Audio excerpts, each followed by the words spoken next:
that, I was laughing so hard. I was like,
why I'm fucking really well. I just like when fucking unloaded, yeah, I'm all relaxed.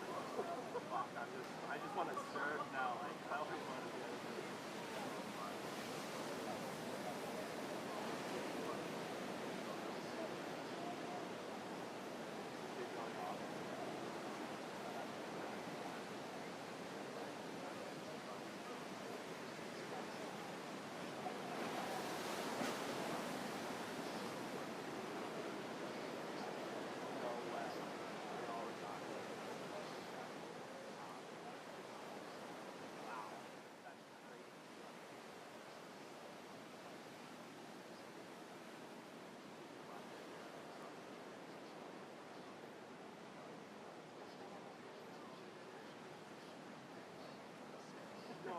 That is so sick.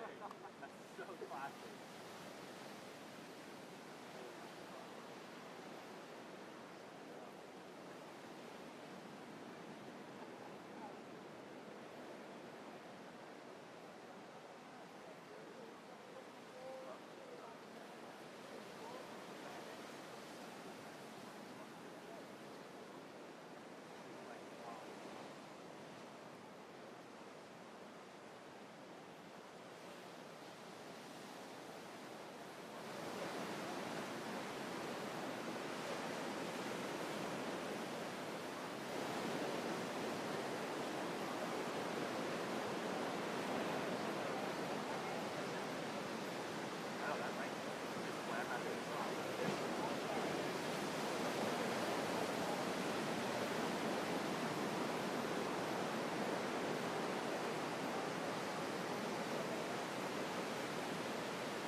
Good job, man. Oh,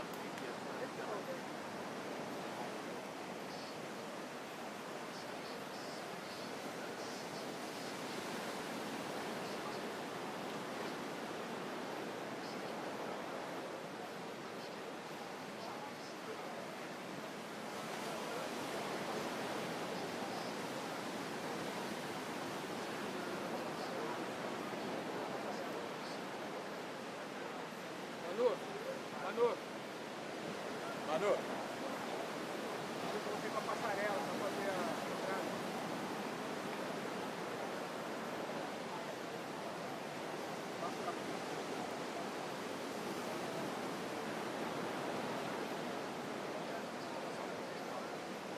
Só passar a passarela. Zé, bora Zé, vamos trabalhar.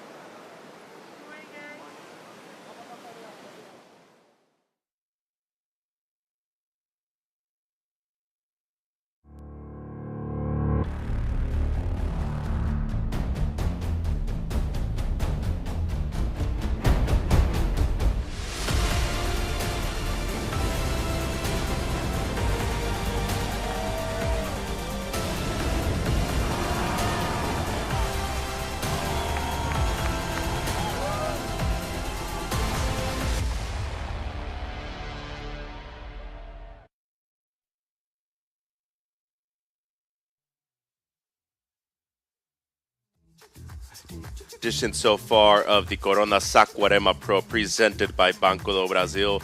Frederico Moraes qualified yesterday afternoon in a big day of competition here in Saquarema, joined by Yolanda Hopkins right there to his left. Congratulating the Portuguese surfer. The Brazilian fans have been all around the action so far in the first 3 days of competition.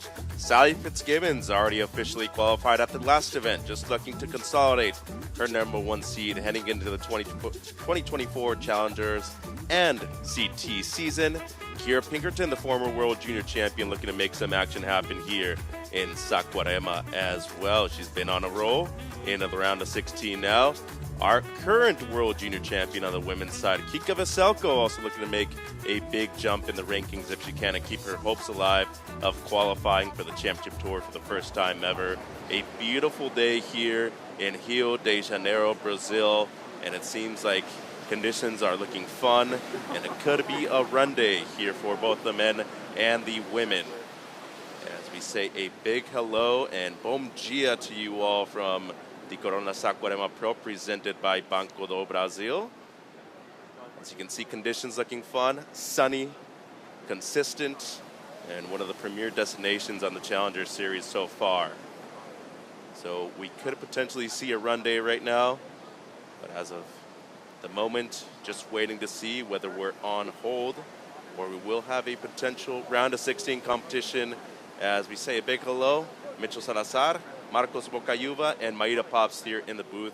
Well, first 3 days of competition have been excellent so far. We're potentially looking at a day 4 of competition about to happen here in Saquarema. A couple of people qualifying on the men's side yesterday. Crosby Colapinto and Frederico Moraes will be joining the elite once again for 2024. On the women's side, though, huge news for India Robinson. She requalifies for the championship tour for 2024 after making it to the round of 16. So huge moment for her, for the surfer from Torquay in Australia. Marcos, a big performance yesterday by both Moraes and Colapinto. They qualify for the championship tour. Crosby will be joining his older brother in 2024. Hey, they're forming a new dynasty of USA surfing right there. I love, how he clinched the slot for the next season on the CT level. He's surfing so well. About posture, style, he checked all the boxes. I love Crosby, surfing, but for me the standout was, I reside nowadays in Recife, Portugal, so Freddie bouncing back so fast, dropping out of the CT with the cut, and now coming back with the pristine, clean performance over here. So overwhelming day. Goosebumps all over the booth yesterday. Goosebumps from Marcos. Maida, best performance out of the day for you. Which one was it? Oh my God, we had a lot of good performances right there. But I mean, I don't know what to choose actually. The day was really, really exciting. The waves were pumping. Everybody was ripping a lot. Let's see what the call is for potential day number 4. Let's go down to Travis Logie to see what we're doing today. Well, guys, good morning, everybody. Good morning, Travis. We woke up today and it was all very weird here in Saquarema, rainy, windy, and then it got better. So what's the call for today? Yeah, it looks like a completely different day. We woke up to a full-on storm and now the sun's out and it's glorious and the waves are so fun. Easy call today. We're going to go with women's round of 16 heats 1 to 8. That'll be it for the day. Nice little window of 4 hours. There are some varying reports on what the wind's going to do today, so we're going to keep an eye on it, heat by heat. But for now, the waves are really fun, rippable, high-performance waves. And for the next days, what are we expecting? Yeah, the next couple days, Wednesday and Thursday look like potential off days, but then Friday and Saturday look unbelievable, really, really good. So the finish of the event is going to be done, and I'm pretty confident in great waves. Thank you very much. So that's it, guys. We're on. That's right, Manu. Big day of competition for the women. We will be starting the round of 16. Current conditions, Marcos, 3 to 4 feet out there from the south, and the wind relatively light today from the southeast. Amazing. Almost like a no-brainer call for Travis, and he's been doing a great job. And almost like the perfect conditions for Saquarema right now. Itaúna, the point, suits well, like southwest wind and south direction of swell. So it's A-frames all over. Pretty fun day for competing. And round of 16, heat 1 in the water. The heat has started. 30-minute heats for the women out there. Sally Fitzgibbons, currently ranked number 1 on the CS. She has qualified for the championship tour once again. Kira Pinkerton, number 28 in the rankings. Maida, she's a former world junior champion. Really, really proved herself last year on the Challenger Series. And when it comes to heavy conditions, she is definitely one of the best on the women's tour. Yeah, it's true, Mitch. She serves a lot. And she did a great job yesterday to advance in her heat. But now she has a really tough against Sally Fitzgibbons, and she really needs the result here as well to solidify her surfing, to show the world what she can do.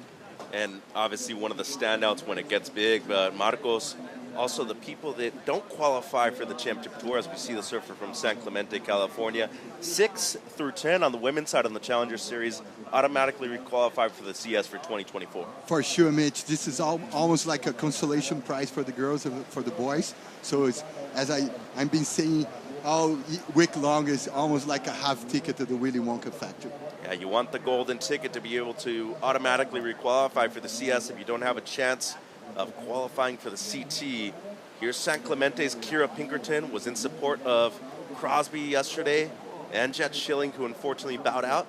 And it's going to be a quick opener right there for Kira.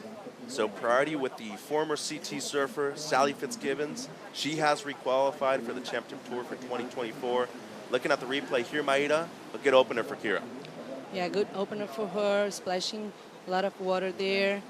Another one, and she's looking for some room for the third. A little slash right there, a good combination for her. And Marcos, looking at the conditions right now, 30 minutes still, plenty of time for these women out there. But how important do you think the consistency of good scores in the first 15 minutes will be for these two surfers? For sure, in those type of conditions, the swell is dropping, so she got to find the rhythm as soon as she can. And for her, I think for her to adapt here would be super easy, almost easy peasy, because it's almost so similar as T Street. It's a groundbreaking place for her. It's her own playground, so I think he's going to adapt so fast with those conditions. It's a good call. Today definitely looks a lot like T Street. Double ups, real chunky on the inside. And we talk about experience, and one of the people that has it the most in the round of 16, I'd have to say the World Junior Champion from 2008, a former runner-up to the World Championship. He's been a multiple-time ISA gold medalist. Sally Fitzgibbons once again in contention to win her first World Championship. She automatically qualified after having so many points over in Adeseda. Meanwhile, Kira Pinkerton, a big section right there at the end, and unfortunately goes down. Really like the attempt right there, though, Maida. Yeah, she went pretty committed to this section of the wave. Unfortunately, she couldn't pull, but it was huge. And her father, a former national champion at the NSSA level, Marcos. What do you like about this one here? I love the flow. I love how she set up with the snap for this banger on the chunky junction there. I think maybe the key for that would be like anticipation, drop wallet maybe. She went for it, Hail Mary there. That is for sure. We talked about how good she is in bigger waves, heavier surf, but she comes from an area in California where there is a good combination of both beach breaks and point breaks, specifically lower trestles. You know, she was in the booth yesterday, Marcos, and she was talking about how lower trestles is her favorite wave. But Maida, right now, it seems she's as comfortable as she can possibly be in a beach break scenario, too. Yeah, she looks really comfortable right now. She has already like 2 waves surfed right in the beginning of the heat. I love the way how she connects the movements here. I think she's feeling pretty well to surf here in Brazil. 25-25 on the clock. Priority with the former runner-up to the World Championship Tour title, Sally Fitzgibbons. She's looking for her first wave of this heat, and she's up and riding now on the backhand. Always gets here super early. One of the most dedicated competitors you'll ever meet. And it's going to be a quick one for her, Marcos, on the backhand. But a strong barrel rider. She has already qualified for the Championship Tour for 2024. Didn't necessarily have to come to this event. Still here looking for her first win in 2023. For sure, it's a confront of heterogeneous schools of surfing. Always crispy and fast, Sally. Always super powered. Kira, I know how she I love how she pivoted this first turn there. And such a legend, Sally, always smiling. And Sally Fitzgibbons making her way back out, waiting for her opening score. 24:30 on the clock. Well, we mentioned that India Robinson was able to qualify for the Championship Tour based off of yesterday's performance. She will be surfing on later today in heat number 6, and we'll be catching up with her to congratulate her and potentially get a heat victory interview as well. But looking at the scenarios for 2024, a lot on the line today. Maida, Luana Silva still has a shot. Both Vagina Fierro and Francisca Veselka, who will be coming up in the second heat of this round, also a chance to qualify here in Saquarema. Looking at the scenarios right here. Yeah, Sawyer can qualify if she wins her heat, like the next heat.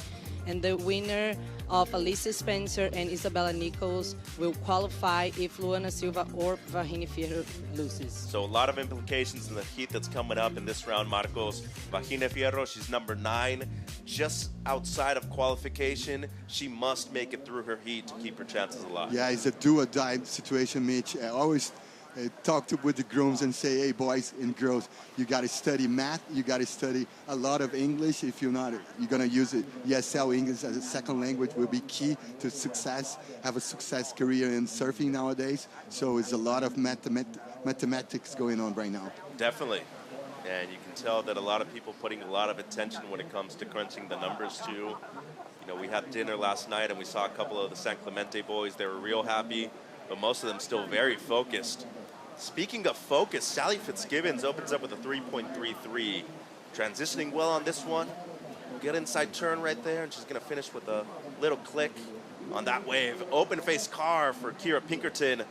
Gaining some speed on this right, and she's going to dismount with just under 23 minutes on the clock. It seems like the strategy's very aware of the rights as Pinkerton. Fitzgibbons looking at the lefts, Maida. Yeah, better looking wave for Kira Pinkerton. I really like this wrap up, the cutback, and she tried to gain some speed there, but the wave just closed out. And then Sally Fitzgibbons on the left here, Marcos. We could have a more spread strategy from both of those girls. Sally's trying to go backhand with the smaller waves, crispy surfing. Kira's going ballistic with the power surfing on the right. So pretty heterogeneous heat right now. No doubt. Her heat IQ, one of the highest on tour, Maida. Sorry? Her heat IQ, her coeficiente intelectual, as you would say in Portuguese. Yeah, would say that. Yeah, the strategy is something really important during the heat, especially in these days that we don't have so many opportunities for all the girls, and I mean, so they're playing a little bit of it. Each one chose to surf. Actually, Kira chose to surf the rights, and Sally is still surfing the lefts. The wave choice is going to be important today. Definitely, and Marcos, the consistency seems like it's quite good right now. 8.5 on the clock. Both surfers have at least 2 waves. For sure. Right now, we're almost like in a low tide situation. That's why we have so many opportunities for the ladies right now. So I think as soon as we're going to feel a little bit more with water in the banks, we're going to have the double ups. We're going to have more steady podcasts going on in the broadcasting here.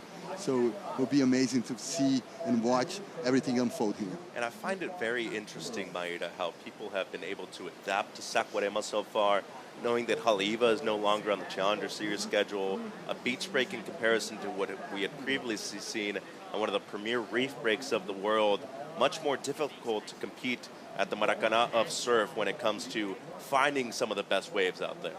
Yeah, it's true, Mitch. I always think even to choose your boards to come to Saquarema is a challenging thing, you know, because you gotta surf like 6 or 8 feet outside, or you sometimes small waves right here. Oh, Kira had it right there, and unfortunately just digs the nose. Seemed to be like the best wave of the heat. Last of Fitzgibbons comes through as a 3.17. Pinkerton's best, her opener, a 3.0. You were talking about the different kinds of boards that people need to bring here. Marcos, Kira's riding a mayhem right now. He won the Vizsla CT Shaper rankings and the former world junior champion. Looks good right now, but a little misstep right there on the last one. For sure. Check it out. She was almost like doing like a setup carve just to be on point for the power session there. A little fade, and now she go for the Hail Mary. And she need to do kind of a little stall there, put more, weight on her track pad there, and maybe she's going to stomp that one. And looking at the replay here from the aerial angle, Maida, a lot of froth on most of these waves towards the right. Yeah, I think she lost the balance right there in the end of, look here, the nose kind of dig in the water, and she lost balance. 19:20 on the clock right now. Priority with Fitzgibbons. She has a slight lead at the moment. The last of Pinkerton comes in as a 2.67. The quality of waves out there. We saw some excellent scores yesterday by both the men and the women, and a couple interesting scores too, Marcos, when you look at how big the sections were as well. An 8.0 by Suzuki yesterday with one big banger. As we catch up to Sally Fitzgibbons right there, rides out cleanly out of the last one.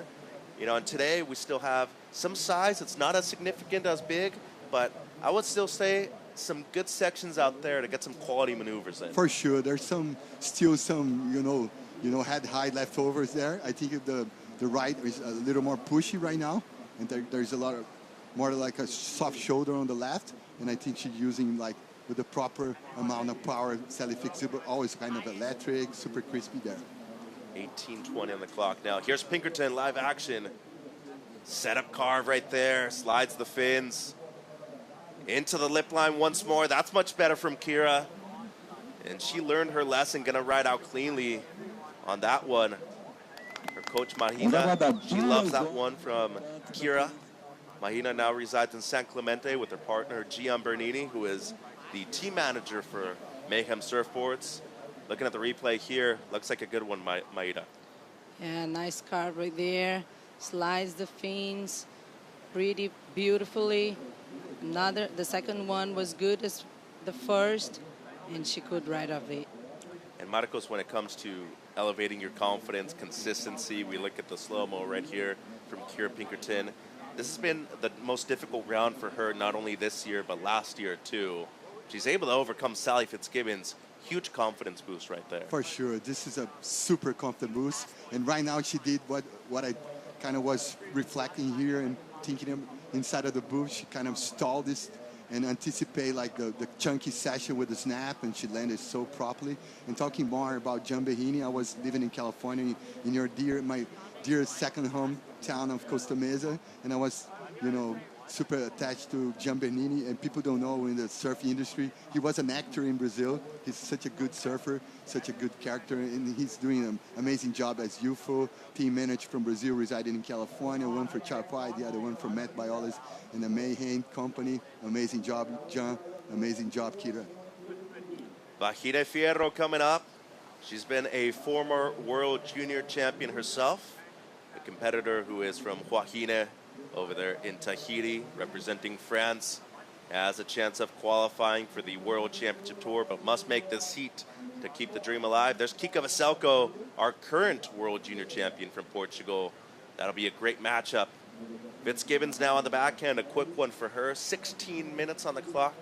When I think of Sally Fitzgibbons, Maida, I always think of that pivotal moment in her career. She had a busted eardrum in Fiji and still went on to win the event, as we look at the current Challenger Series rankings leader. Yeah, and Sally, she had a really nice season this year. She was so solid. She was third on the Gold Coast, second in Sydney, fifth in Balido, second again in the U.S. Open, and fifth in Ericeira. So she had a solid year. That's why she's already qualified. And she is the only person so far on the women's side to make finals day in every single event. Impressive stuff. The consistency is always there, Marcos, and it just seems like she never gets tired. For sure. Talking about resilience, oh my God, you got to talk about Sally. Such a big figure in Down Under, not just in the surfing scene, any athletic scene. She wasn't a gymnast back in the school day, and she's amazing. She's an inspiration for the young grooms Down Under for sure. 15 minutes on the clock, and Fitzgibbons drops a 4.33 on her previous ride. Just a 2.77 on her last. The current Challenger Series rankings leader, who has already qualified for the Championship Tour in 2024. Meanwhile, though, Kira Pinkerton drops a 6.0 on her last, and that moves her up into first place. So a big heat for Pinkerton, and Fitzgibbons has already qualified. A lot more action to come. It's the round of 16 for the women out here at the Corona Saquarema Pro.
Welcome back to day 4 of competition here at the last Challenger Series event of 2023. It's the round of 16 for the women out there, and we're halfway through Heat 1.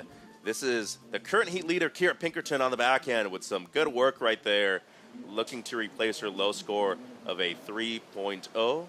12:40 on the clock. Mitch, Marcos, and Maida in the booth for you. Pinkerton, a former world junior champion. She's excelled in great conditions all over the world. We're looking at her for her best results so far in what consists of 2023.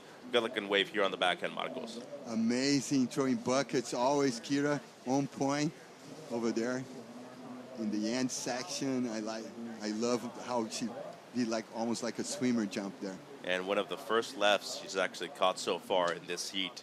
Sally Fitzgibbons has been a 3-time champion here in Rio, a couple of times winning in the city, and she's won here in Saquarema in 2019, Maida. She's been very consistent with her results so far in what consists of Saquarema as both a CT and a Challenger Series event.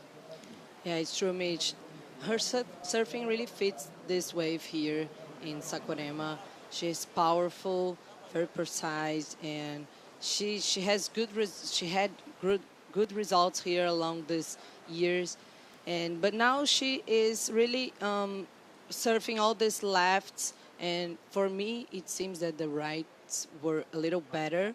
We just saw Kira Pinkerton surf her first left, but I mean she got this 6 point on a left, so on a right, sorry, so maybe she can switch strategies soon. Right, but we are waiting for the last of Pinkerton, which was a left, and it scores well, a 5.83. So extends her lead. Fitzgibbons, she's going to stick to the lefts. Quick one for her right there. We saw her father on the beach. She's been traveling with him quite a bit this year on the CS. And we call her Mrs. Consistency, as she has just been consistent as you could possibly be on finals day heading into CS competition in 2023. Little bit of a mishap right there, but no harm, no foul, because she has already qualified for the CT, Marcos. That's it. I think she's surfing without pressure. Maybe she's still trying to grind herself inside of this heat to find the best spot. And as Maida was saying, I think the right-hander right now is a little more power. We're talking about Kira. Judges love to see surfers showing some variety, surfing with the backhand, surfing the forehand. So she's showing all those skills, and she always have the DNA of power, throwing buckets on the snaps and carvings, and she's putting their IQ over there with the School of Surfing right there from Matt Archibald, pure influence. And they like the combination of major maneuvers, as we always see. Seems like Pinkerton might have a luck at one of these waves coming through right now. It seems like another left, and she's going to be paddling for this one. The current heat leader looking to improve on a 5.83 deep bottom turn right there. A great start for her on this one. Into the lip for the second. And it seems like she just can't make a mistake in the back end of this heat. Has a 6, a 5.83, and might be throwing away one of those with this last wave right here. Good looking replay, Maida. Nice bottom turn right there. Splashed a lot of water on this turn, and very stylish finishing movement. Yeah. It looks like she's being a little more patient. She's choosing better her waves, setup waves, and actually Sally is choosing the smaller waves. So maybe she has to be a little more patient. And she just looks comfortable out there right now, Marcos, in a good headspace. Amazing. She plays these brooks in such a style fashion right there.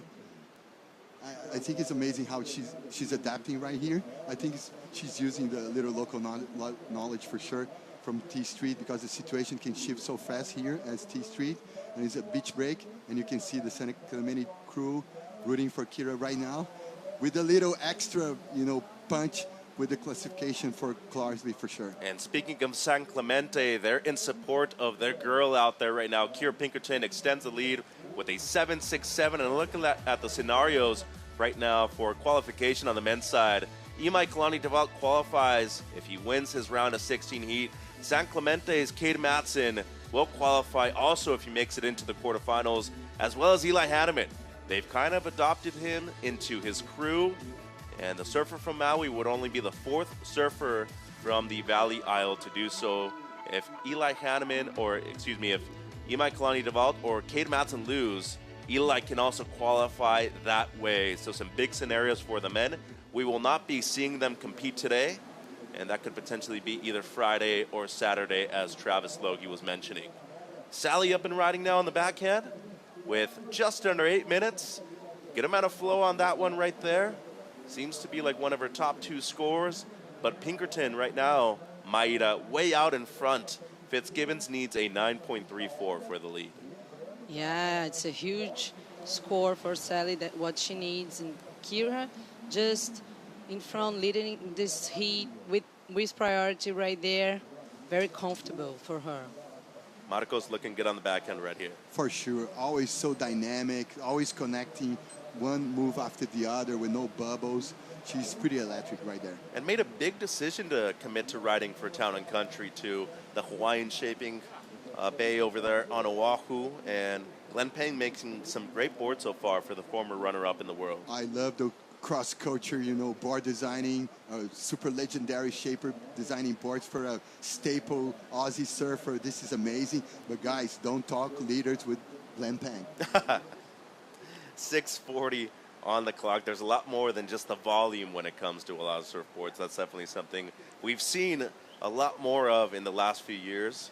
A 5.73 for Sally Fitzgibbons, now needs a 7.94. Pinkerton looking to replace the 6.0.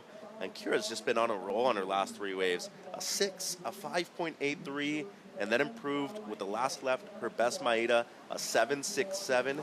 It seems like she's found a rhythm out there at Praia de Itaúna. Yeah, this wave really brought her back to this heat. Now she's just needing a 7.94. I mean, it's a high score, but now she's up and riding. Just a quicken out for her. Yeah, she made the comeback to the heat. Still 5 minutes and 50 seconds remaining. She has plenty of time to get this score. No doubt about that, and we've seen miraculous things happen so far in the career of Sally Fitzgibbons. Looking at the heat recap, Marcos, Kira Pinkerton opened up on the rights, got a 6.0 on this one. Power surf tutorial on the right, power surf tutorial Troy Buckets on the left. She's got it all. She find the rhythm. She digests how the right way for surfing here on the break. She have a little legacy, a little, experience from the hometown of San Clemente, the mix rocks and beach break scene in T Street for sure. Bring her a little, almost like a fake local knowledge. And then Sally Fitzgibbons making a comeback. A 5.73 on this one, Maeda. Yeah, very nice combination of movements. She threw it all, and it was great for her. Just under 5 minutes now. Pinkerton with the lead and priority. Both of them have 7 waves. Pretty interesting stat right there when you look at the amount of waves that we've seen so far in terms of the quality. And I think the quantity in this one has been huge for both, because Pinkerton had a lot of activity at the beginning, but quite a few falls. First 4 waves weren't really ones of consequence. Same kind of thing for Sally Fitzgibbons, but Sally hadn't fallen until her 4th wave either. So looking at the scoreline right now for Pinkerton, she's definitely earned those scores that she has as her top 2. Seems like Fitzgibbons might have been trying to sell Kira on one of those waves right there with the paddle. Nothing changes though, a little over 4 minutes to go. And it's the youngster out there in the blue jersey kind of outsmarting Sally Fitzgibbons at the moment, Marcos. And it's tough to outsmart Sally because she has such an amazing IQ of surfing, one of the best for sure in the tour. That's why she already have like a slot on the tour, on the CT for 2024.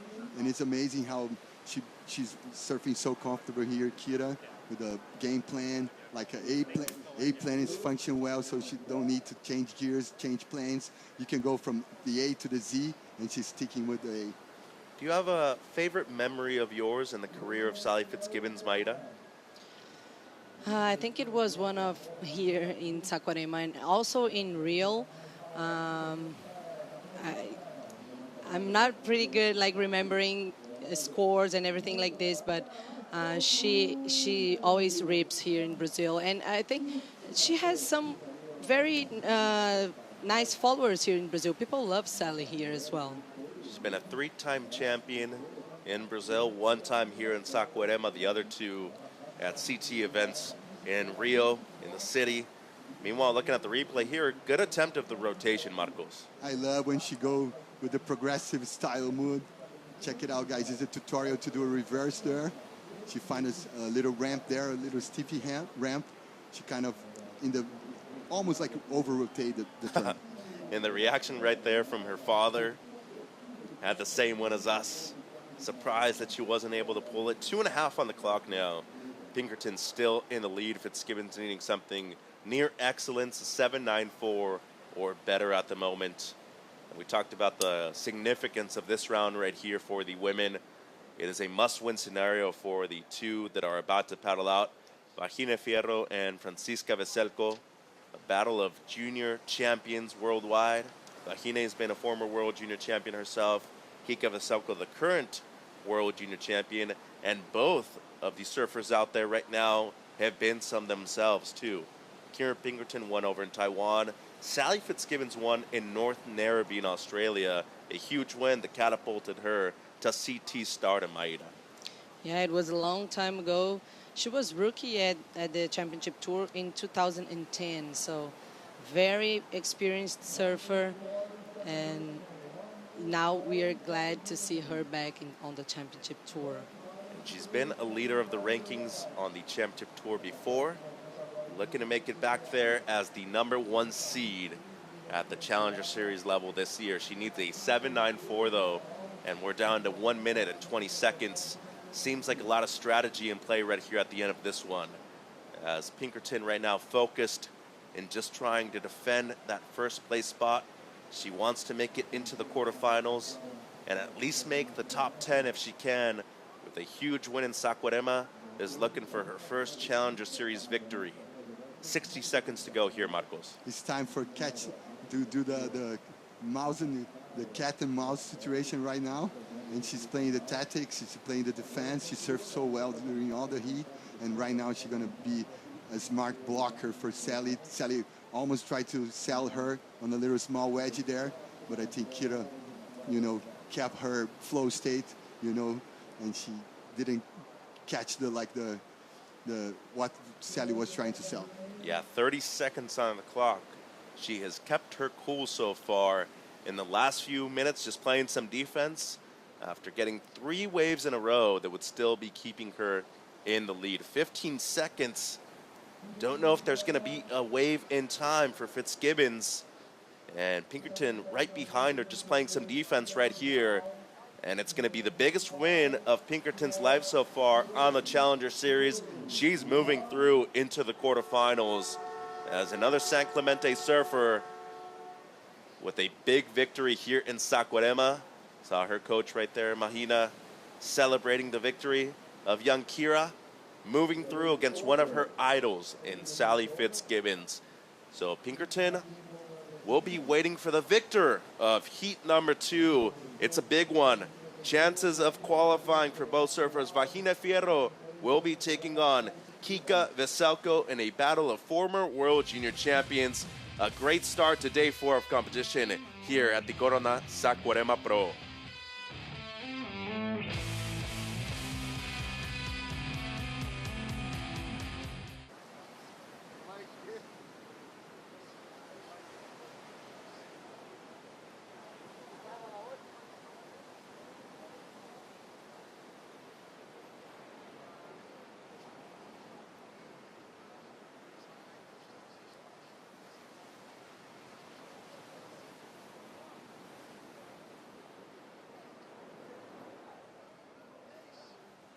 Attention surfers, coming down. 5, 4, 3, 2, 1. Atenção, caminhada agora Pia, a tua Pia, surgindo aí essa segunda bateria de hoje. Bateria entre na francesa e na portuguesa. Francesa Carioca no dia 12. Seja bem-vindo ao Corona Saquarema Pro 2023. Nossa bateria temos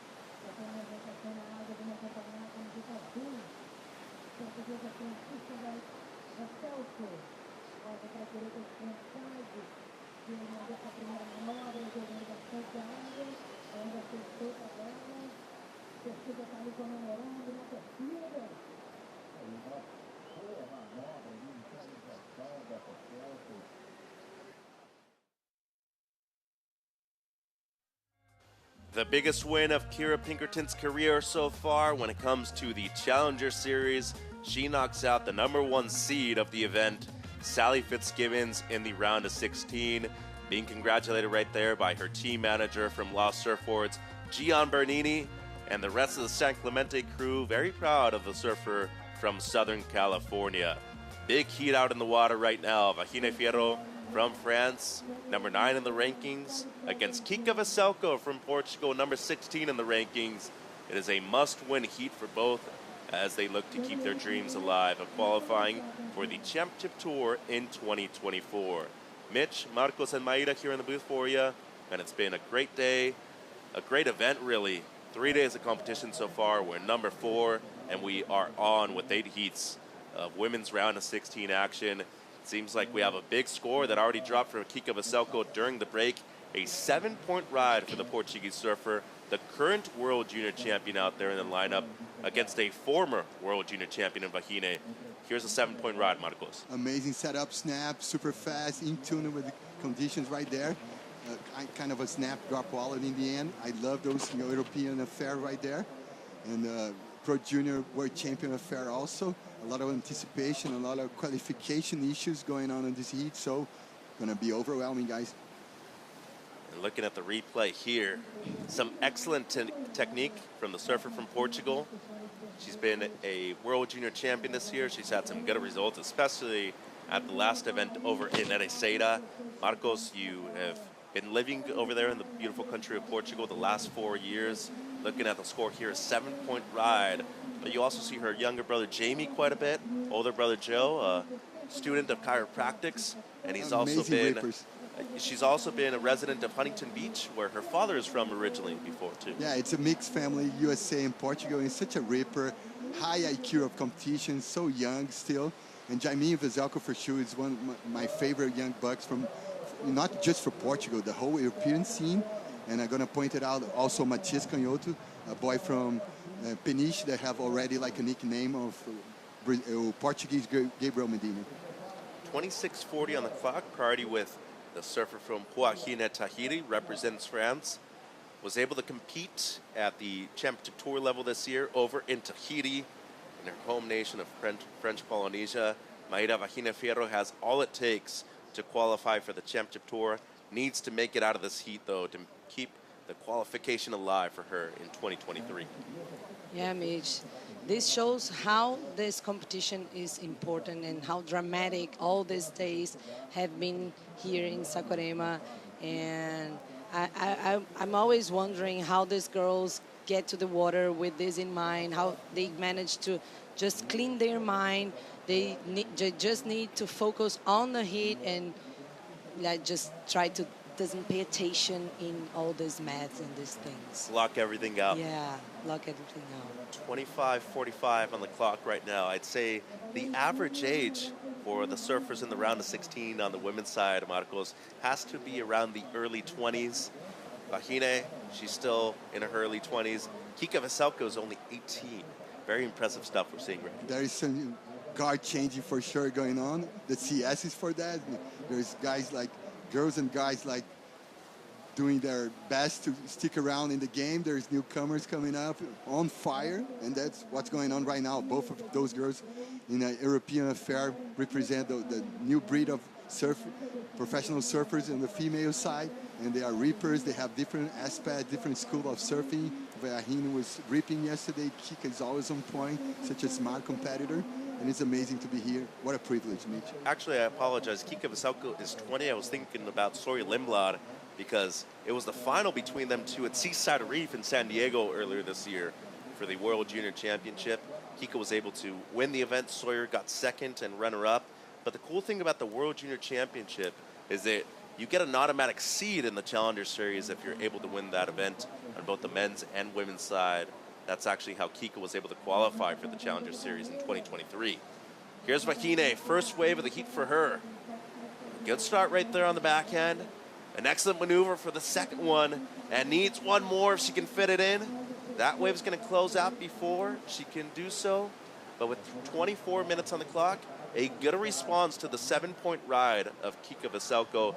As we look at the results so far in 2023 for Vahine, a second place finish over there in Bolito, Maida. Yeah, good result for her. And also the 5th place on the Gold Coast. So that's how she came here to Brazil with these chances to qualify. But this is a must-win weight for her. She's been a bit inconsistent in the last 2 events leading up to this one, Marcos. A couple of 17ths, still looking for her first win at the CS level. For sure, but I think the versatility that she's showing, because we know she can, like, you know, ride out big barrels, big chunky waves, and show some versatility, like with a nice result over Gold Coast, with a nice result in a right-hander in Bolito. So she's showing a lot of skills, because we know she can rip with a big, chunky left-hander. Oh, and she's an excellent barrel rider, too. She was able to prove that over there in Tahiti for the CT event as well. Opens up the 5-point ride, 23 minutes on the clock. Priority with the heat leader, Francisca Veselko, the Portuguese surfer, 20-year-old. And she is looking for the biggest win to date so far on the Challenger Series for her as well. Seems like a couple of waves approaching the lineup right now. Both of them just opting to surf the right at the moment here in Saquarema, and it's a paddle from Kika. She's up and riding, fades the bottom turn. Some beautiful stuff right there from the Portuguese surfer. And a great finishing maneuver as well, a real tough section for Kika Veselko. Rides out cleanly.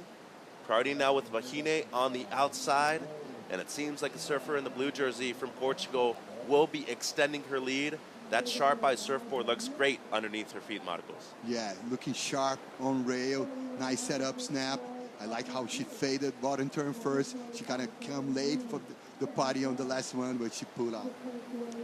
And looking to extend the lead right here. A little late right there, as you said, but still, when it comes to consequential maneuvers, that was one of them. This is the DNA of Portuguese surfing, man. They have a strong stance. And then this is the 5.0 of Vahine. Comes in as a score in the mid-range, Maida. Back in the heat for her. Yeah, good setup turn there. And then the second one was better, splashing a little bit of water there. And this came with as a 5 points, right. So wasn't able to fit in a third, but was able to do some good surfing on the outside of this one. That CI also looks great under her feet, Marcos. For sure. Now that I design my own boards, I pay way more attention to the details of the gears of the surfers, and it's amazing, a clash of CI and sharp eye. So it's, you know, Santa Barbara and San Diego clashing up right there. Look at that beautiful scenery we have here on day 4. 21:10 on the clock. Veselko leads, and Kira Pinkerton had the lead at the end of Heat 1. She's downstairs with Manu. Yeah, guys, it's so impressive how young and how talented Kira is. How was it for you to win a heat against Sally Fitzgibbons? Congratulations. Thank you. Yeah, that was a big heat. I wanted to just do better than I did last year, which was 9th, and I did. And I also really wanted to beat Sally because she has me in one heat, and now we're tied. So to come out on top, it's a big confidence boost for the next few days. Great, and you seem to be having fun here in Saquarema. What are your goals for this event? My goal was to make this heat, so now I'm just gonna keep making heats, and now I want to win. So, I mean, obviously everyone wants to win, but now that I've kind of surpassed a few of my goals, I'll just go for that now. Okay, do you want to say hi to the San Clemente crew that's cheering for you? Yeah, thanks to all the San Clemente guys for cheering me on, and thanks to my mom and dad and Oma and brother for watching me and giving me all the support I need. And my trainer, Marina, right there, she's been helping me every day, doing some breath work and keeping my mind calm because I'm a pretty scrambled person. You don't seem to be. Congratulations. Back to you guys. One of the cooler persons on the Challenger Series is Kira Pinkerton. Huge congratulations to her. It's even now between her and Sally Fitzgibbons, 1-1. Big win for her moving into the quarterfinals. As we look at the time right now, 19:35 on the clock. Veselko gets a 6.0 on her last Maida. She is out in front. The lower ranked surfer out of the two in the water right now. We mentioned that both of them really need to make this heat to keep their dreams alive at qualifying for the championship tour. Yeah, she has been really, she just caught like 2 waves, and she efficient, the word that I was looking for. Very efficient. 2 good scores right there, a 7-point ride, a 6-point ride. So this heat went a little slow right now, Marcos. Not many opportunities, just 3 waves ridden. What are your thoughts about Yeah, conditions? I think she's playing the cards right there. A lot of precision going on. Just 2 opportunities. She scored a 7 and a 6. And talking about Kira breath work, you guys know that I always throw some metaphors about music. So I was thinking about Bush, Gavin Rosadale back in the 90s. Breathe in, breathe out. And speaking of breathing in and breathing out, getting some word from Brent Power from Channel Island Surfboards, the team manager over there. Vahine Fierro is riding a CI Pro, a 5'7", 24.5 liters. And we talk about a person that's been really close to qualifying a few times before. Vahine would be one of the first representatives from France on the championship tour for the women's side. We've seen Joanne Defay's success so far. Vahine still has a chance here with a big result in Saquarema. Yeah, I have the opportunity to chat a little bit with Pauline Du, a lot of big name from France and a groundbreaking name. They have a lot of influence in the young bucks, the young girls, and it's amazing to see, getting, Vahine Fierro, even though she came from the island, she's not from the mainland, but she represents France anyway, and she's ripping. And then I never go biased inside of the booth. Sometimes can go biased in my heart, but in the booth, I'm always straightforward professional. 17:40 on the clock. Veselko still in first, priority with Vahine. Looking at the tides, we're about to hit it, or actually hit it about an hour and a half ago. 3.1 feet, the high tide at around 4 p.m. this afternoon, though, Marcos. Yeah, you can see right there some water filling the bank. We're going to see some double ups later on for sure. Going to see some, Saquarema hop like we have in Huntington. So going to see people changing, from the left to the right. Going to have a lot of versatility for the boys and the girls. For the ladies today to succeed here. Seems like some waves approaching the lineup right now. Priority is with Vahine. It might be looking at this right. Seems like Veselko will be going on left. We're going to stick with Fierro, though. On the backhand, just a little bit of a setup. Has a big inside section, though. And a deep bottom turn into the lip, and unfortunately for her, just loses her footing when she went up into the lip line. Still a little over half of the heat remaining in this one. 16:30 to be precise. And looking at the replay here, what went wrong, Marcos? I think she had to anticipate this last hammer over there. She kind of got caught, like with a lot of, deep water there. And she have to anticipate for not going, over the falls like she did. She kind of misplaced the front foot over there. Seemed like a slip right at the end. And then we saw Veselko on the left, Maida. Yeah, nice first turn right there. And sliding the tail on the second one. Unfortunately, this wave didn't offer much. And she can't really misplace anything right now. She's looking fantastic. 3 waves so far. Looking to throw away a 6-point ride. Just under 16 minutes on the clock. Fierro was needing an 8.0 on hers, but I have a feeling that Veselko will be improving on the 6-point ride. If not on the last wave, potentially on one of her next few. There's Fred Moraes. He officially qualified to regain his status as an elite surfer on the championship tour for 2024 yesterday afternoon. And we see Veselko making her way back out. Vahine seemed like she was going to regain priority, but it'll go to Veselko halfway through the heat right now, Maida, and it seems like conditions are very stable, quite consistent out there. Yeah, I think compared to the heat before, it's kind of a little slower, but there's plenty of opportunity right there still, and very good looking waves as well. I agree. Veselko with priority. Her last doesn't improve. Just under her 6-point ride. It's a 5.83, but she has been extremely consistent so far in the first half of this one, Marcos. For sure, Mitch. She's over there in the flow state. She got the rhythm. She got the gear. She got the, the turns placed in the right spot of the waves. She's right there in the flow state. I think she managed pretty well this heat.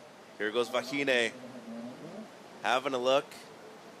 Won't be going on that one. Maida, when we saw the World Juniors happen earlier this year at Seaside Reef, I'd have to say that no doubt one of the best conditions I've seen in terms of any event on the World Surf League schedule. Kika Veselko won the event over Sawyer Lindblad. We see both of them in the round of 16 right now. goes to show how good the juniors are nowadays in terms of age. Yeah, these young girls are really killing it. I mean, there's really no difference like between when you're talking about levels of competition. The younger girls we can see just like Caitlin Simmer is pretty young, got to into the challengers, the championship tour. So I mean, age, it doesn't matter the age to the level of surfing, you know. Age is just a number. There's Sophie McCulloch. She'll be coming up against Pelican Worthy in Heat 3 here at the Corona Saquarema Pro. Be right back.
I'm Vahine Fierro from Huahine, Tahiti.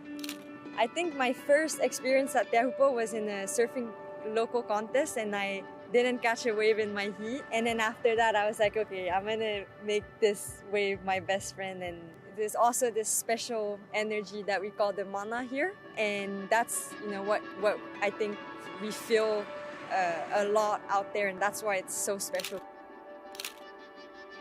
My goal, well, this year I'm on the Challenger Series, and my end goal is to be on the tour and be the best in the world and surf with the best in the world. And it's a dream of mine to be on the tour. So yeah, see you soon.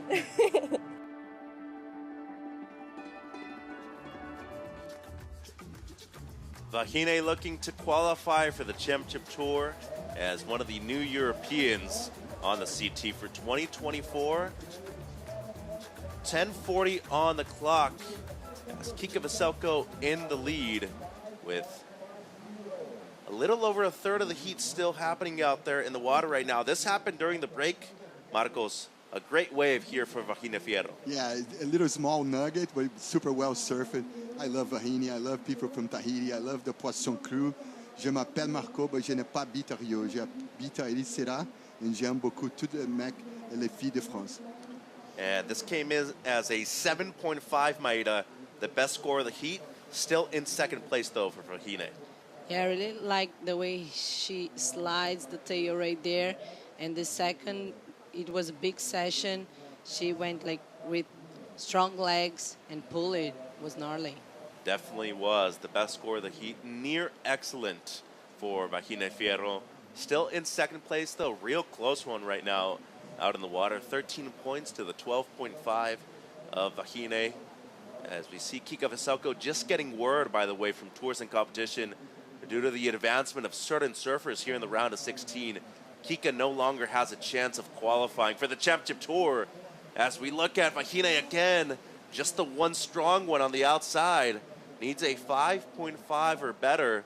She's trying to make things happen right here with 9 minutes on the clock, Marcos. For sure, hot night over butter right there. She's so amazing on those pivot turns. That's why she plays nice results over Balito, over Gold Coast. She's amazing, like to riding on the forehand, you know, hitting the lip on the backhand.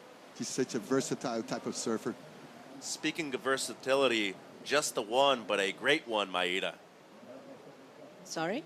Just a great turn right there for it was. Vahine. Very strong and committed. She, as Marcos was saying, she has all the tools. She's a great tube rider, but also, can you see how she can surf on her wedge? For sure, she was pivoted so hard there. For me, it's super sketchy because I live in Portugal and I have part of the family. My niece is in Paris. I have a half of Bocaiúva family that is French and Brazilian, so my heart is split right now. 8 minutes on the clock now. Veselko still in first, as we see Yo-Yo Hopkins right there, CS surfer. She's been an Olympian and doing very well when it comes to the qualifying series within her region in Europe. Talking to Richard Dogmarsh, coach to the Stars. One of his surfers yesterday qualified. His name is Frederico Moraes, the Portuguese surfer, flying the flag for Europe and for Portugal, now requalified for the Championship Tour for 2024. 7:45 on the clock now. Veselko in the lead, and there's Fred himself supporting Kika. And she no longer has a chance to qualify for the CT for 2024, but still looking to at least make the top 10. Number 6 all the way to 10, requalified through the CS. Yeah, this is very important for them because they don't need to go to the QS to requalify for the Challenger Series next year. So it's really important to be there between 5th and 10th on the rankings. So at least she wants to win this heat to make this position on the rankings. Now, this would definitely help in terms of the points that are available right now. Vahine with the look right there. 7 minutes on the clock, and the regional tour in Europe getting much stronger. We see 2 Europeans out there in the water right now. Seems like both of them might be interested in this one. Kika having a look with priority. She's going to block Vahine on this one. And up and riding, deep bottom turn. Beautiful layback right there, and just losing the footing. It seemed like her back foot came off. There's her coach on the beach. 6.5 on the clock now. So a little bit of defense right here, Marcos, in the end. For sure, tried to play defense, couldn't pull that one in a kind of a drainer session there in the inside. But she's a heavy IQ competitor. She's gonna go back there. She's gonna reassess, regroup, and go ballistic again. Fierce competitor, Maida. Her father, Joe, also a great surfer from Huntington Beach. Looking at the replay here, some beautiful technique on this one, unfortunately just incomplete. Yeah, I think she put too much pressure on her toes right there, and yeah, she lost balance. So a little under 6 minutes now on the clock. Priority with the surfer that still has a chance of qualifying at the end of this event, but needs to make this heat at least to keep those dreams alive. We're talking about Vahine in the red, has priority, needing a 5.5 or better. Not for lack of trying. Both of them have caught 4 waves. The efficiency of Veselko has been incredible so far in this one. A 7, a 6, and throwing away a 5.83. But Vahine on her last got a 4.5 for just the one turn. Could do it. She needs a 5.5, Marcos. For sure, she's still in the game for sure. But Francisca Veselko have so many cool beach breaks to train in Portugal. You know, close from Lisbon, Carcavelos, Cascais, the train trail there, and over like Peniche, the famous super tube. And so she's super adapted. She have the DNA of her father being from HB, so well-rounded family from beach break, you know, conditions for sure. Looking at the heat recap right here, Maida. It's been Veselko from the get-go, 7.0, and then backed it up with a straight 6. But then Vahine made a comeback, got the best of the heat, a 7.5 on this one. Yeah, both girls are ripping on this heat. They caught like pretty good waves. Vahine, this 7.5 was strong, amazing, good combinations of movement. And Francisca is just looking pretty relaxed, pretty in tune with the ocean right now. And then this is the 7.5 right here, Marcos. Strong comeback for the French surfer. Yeah, you have always to do the invisible turn of fading in Saquarema. Both girls in the last couple of waves, they're fading so on point just to be in the right pocket of the wave to place the right turns on the right pocket of the wave. And Vahine working with Matt Myers from Myers Surf Mentorship. As we look at Kika right now, she is a fierce competitor. You know, she had a year of schooling over there in Huntington Beach, went to Edison High School for a year as a transfer student. Father resides there in HB, get to surf with him quite a bit. Jamie, her younger brother, actually just did that recently in the last year. Looking at this wave during the recap, this was Vahine. She's still searching for the 5-5, Maida. Yeah, good attempt for her right there. Nice quick turn. The second one was stronger. And then she turned directions, but the wave didn't offer much. But look, this one, Marcos. Clean surfing for Vahine Ferro all the way from Tahiti. She's placing the turns in the right pockets of the wave. She's followed with the style and flow for sure. So once again, Vahine needs to make this heat to keep the dream alive of qualifying for the CT and joining the very elite, the top 17 of the women. 1 through 5 qualify at the end of this event. Sally Fitzgibbons has qualified. India Robinson has qualified. So only 3 spots still available on the women's side. 2:45 on the clock right now. And scores coming through for Vahine Fierro. It is enough. It is a 6.07 for the surfer representing France. Veselko down to second place, who has surfed basically a perfect heat so far. 13-point heat total, but right now trailing, needing a 6.58 or better. Looking at this wave right here, she's gonna use priority. Great looking right-hander, deep bottom turn. Opening slash is strong, and the second turn even better. What a heat we are witnessing right now. 2 minutes to go. The Portuguese love it on the beach. And the answer back from Vahine, just an in and out. 2 minutes.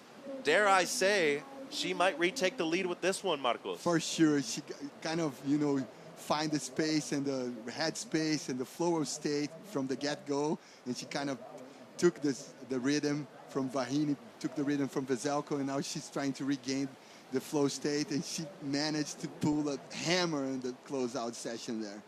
What you like about this one, Maida? Yeah, the first movement was really beautiful, but the second one, she was just under the lip, and she could pull it. And she was upside down on that. 90 seconds to go. Looking at the aerial view here, Marcos. Second turn as good as it gets. Man, Mitch, there was a free fall in the hammer for sure. Little over a minute now. Looking at the front angle right here. Just everything in terms of positioning, her technique, seemed like it was on point. Making Portugal and Marcio Zovi proud. Sharp eye looks great underneath her feet. Coach loves it. And it seems like the judges love it too. Seesaw battle, it's back and forth as Kika Veselko takes the lead back. A 7.03 for her on her last. That is her best. That means that Vahine Fierro now with 40 seconds on the clock needs at least a 6.53 to keep the dream alive of qualifying for the championship tour. What a battle, Maida and Mitch. My God, overwhelming here. Goosebumps all over like yesterday. And Alyssa Spencer and Isabella Nichols right on the cusp of qualifying for the CT. Watching this heat very closely right now as we are down to 20 seconds. And it doesn't seem like there is much on the horizon. She gave it her all, and it just seemed like it is gonna fall short in this one as Kika Veselko with one of the performances of her life so far. The 20-year-old from Portugal will be moving through into the quarterfinals where she's gonna match up against Kira Pinkerton for a spot in the semis. One of the best heats we've seen throughout the entire calendar year, I'd have to say. Veselko moves over against Vahine Fierro, 14.03 to 13.57. A great matchup right there between the two European surfers. As we look at heat number 3 about to paddle out, it's going to be Bella Kenworthy taking on former CT surfer Sophie McCulloch. Huge win for Kika Veselko and for Portugal. They just had Frederico Moraes re-qualify for the CT yesterday afternoon as Kika looking to re-qualify for the Challenger Series, finishing in the top 10 at the end of this event if she can. More action to come after the break here in Saquarema.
Back at the Corona Saquarema Pro, presented by Banco Do Brasil. A day full of drama, and Francisca Veselko, Kikas, has made it through into the quarterfinals, dashing the hopes of the Tahitian Vahine Ferro for a top 5 finish, but opening the door for Alyssa Spencer and Isabella Nichols. Heat number 4 of the round of 16 will feature Alyssa Spencer, Isabella Nichols. In that heat, the winner will qualify for the 2024 Championship Tour. New heat out in the water. We got a teenager here, 16-year-old Bella Kenworthy, up against Sophia McCulloch, who wants to get back on the Championship Tour after becoming a victim of that mid-season cut in 2023. There's Sophia McCulloch. And it's Kai Peguero here, along with Mitchell Salazar. Talking you through the action today. Wow, Mitch, that was a back-and-forth battle in that last heat. Definitely was, Kipes, and it seems like Sophie was up and riding here. First wave of the heat for her, and you mentioned her being a Championship Tour surfer. At the beginning of this year, only was able to surf 3 events. A 5th place finish in Portugal over there in Super Tools, and a great start for her second ride so far in this one. Really love the snap right there to finish that one off. Yeah, Sophia McCulloch, a Cinderella story in 2022, where she won the final Challenger Series event in Haleiwa. That's exactly what she needed to do to qualify for the 2023 Championship Tour.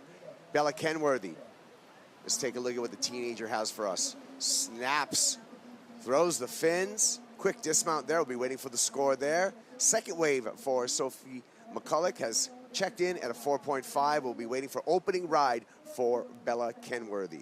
Yeah, the surfer from San Clemente. She's been a former junior air show champion at the NSSA Nationals in Huntington Beach. Her father, Jason, one of the premier surf photographers worldwide. But Bella comes from a great surfing family, Kaipo, and representing San Clemente, some big stuff out there in the water for her.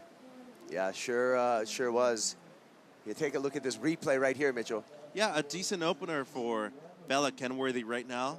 Just slides the fins, probably wanted to just get her feet under the wax. And looking at the slow-mo, some great technique. You know, the first time I was able to see Bella at an event, I think she was around 10 years old at a WSA event in Southern California. Here she goes again on her first left of this heat.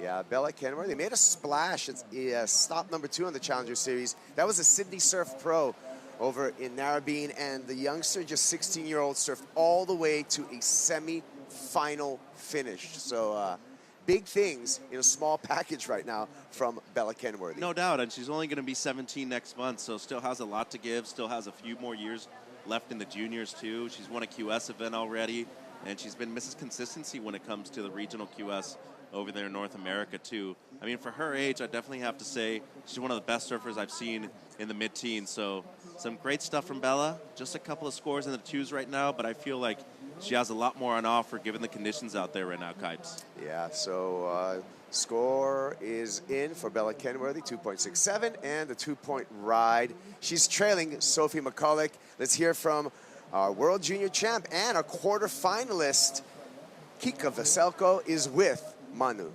Yeah, guys, I'm here with Kika, and what a heat, so competitive. How was that for you? Congratulations. Thank you. Yeah, that was a really, really tough heat, but I had a lot of fun. I was glad the first wave of the exchange was mine, and I got that 7-point ride. You know, Vahine is a really tough competitor, so I was focused on getting the best waves and start fast. So, yeah, I'm really happy it went my way. And now you made it to the quarterfinals. How are you feeling? How's your heart, your mind? Yeah, I'm feeling good. I came from Iriceira with my best result of 5th place on the Challenger Series. My boards are really good. The conditions are insane. I'm glad they waited today to start a bit later. The conditions got really good, and I think it's going to be a fun day. Okay, tell us more about your board. It seems really nice. Yeah, it's a round 5.7. It's a 77, Felipe Toledo's model. And I usually like it to use in these conditions with like some big end sections.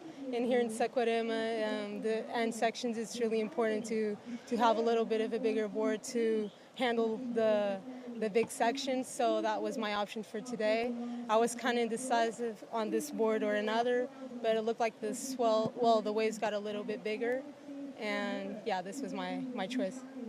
Great choice. Now send a message to your Portuguese friends. Olá a todos, estou super contente de ter passado este hit.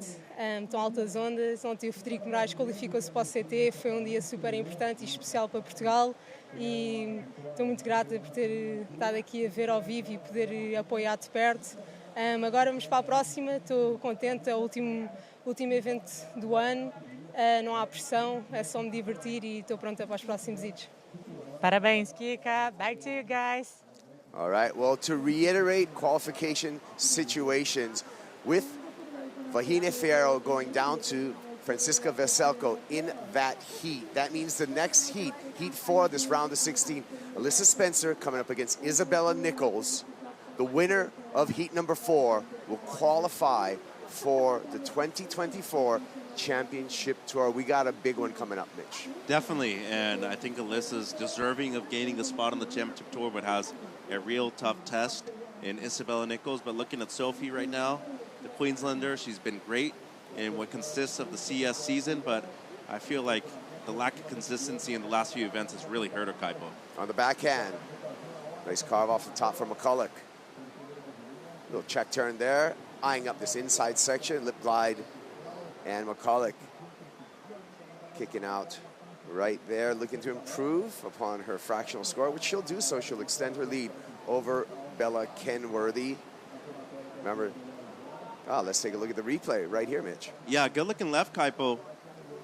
Didn't necessarily mistime the first section. There just wasn't one right there. Her best finishing turns at the end, but you know, good connection with the lip. That Paisel looks good underneath her board. I just feel like she wants to be going right more than she is going left right now. There's a couple of good rights over there on the end section.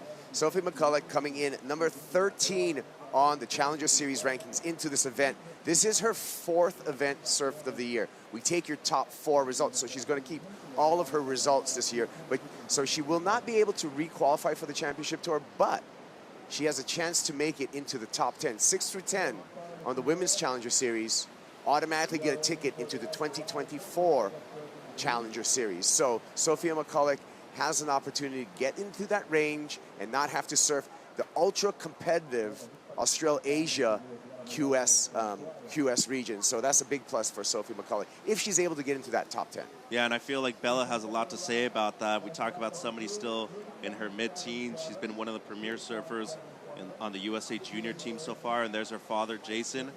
Great photographer himself, and Kira Pinkerton, also San Clemente surfer in support of Bella. Jason Kenworthy, a legendary surf photographer, both portraits and actions. He did some innovative stuff. If you remember the cover shot of Bruce Irons in an Indonesian barrel lit up by a flare, that was a Jason Kenworthy photo, and that set the surf world on fire at the time of publishing. There he is, Dana Point, California. And Salt Creek local, great surfer, legendary photographer, Jason Kenworthy. Also does some amazing work in deep end fitness. has a workout program, not only beneficial to a lot of surfers, but a lot of water-based activities too. Bella's been getting into that quite a bit lately. Younger son, Loyal Cash Kenworthy, also a great surfer coming through the amateur ranks in the U.S. And younger daughter, Peta, also been surfing quite well in the U12s and the U14s, Kaipo. Yeah. That's really how Bella got her start in the amateur scene, just doing a lot of events. I remember seeing her do WSAs, NSSAs, graduated USA surfing programs, and the next thing you know, she qualifies in her first full year on the regional QS. Bella Kenworthy with priority right now. We'll see how she uses it. Ultra important heat coming up for Alyssa Spencer here at Saquarema. We'll be back with more action after this.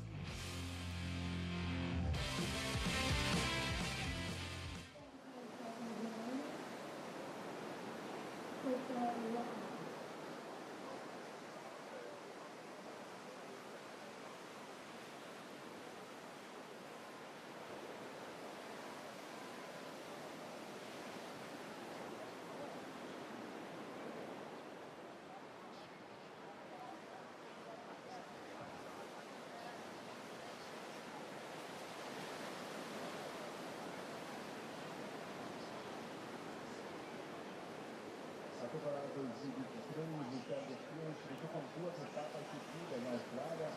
Uma na Gold Coast, a primeira etapa está acontecendo na temporada vencida pelo Cabora Sul. Depois tivemos a sequência etapa em Sydney. Depois, o tour do Challenger Series foi exatamente africano, mas principalmente no Tabitu, no Tabitu.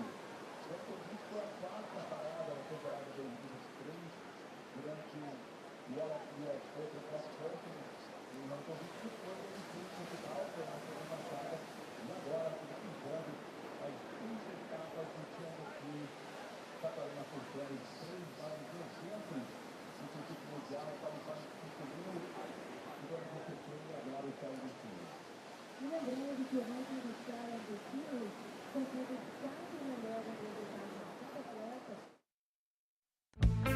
The Corona Saquarema Pro, presented by Banco do Brasil, is brought to you by Corona.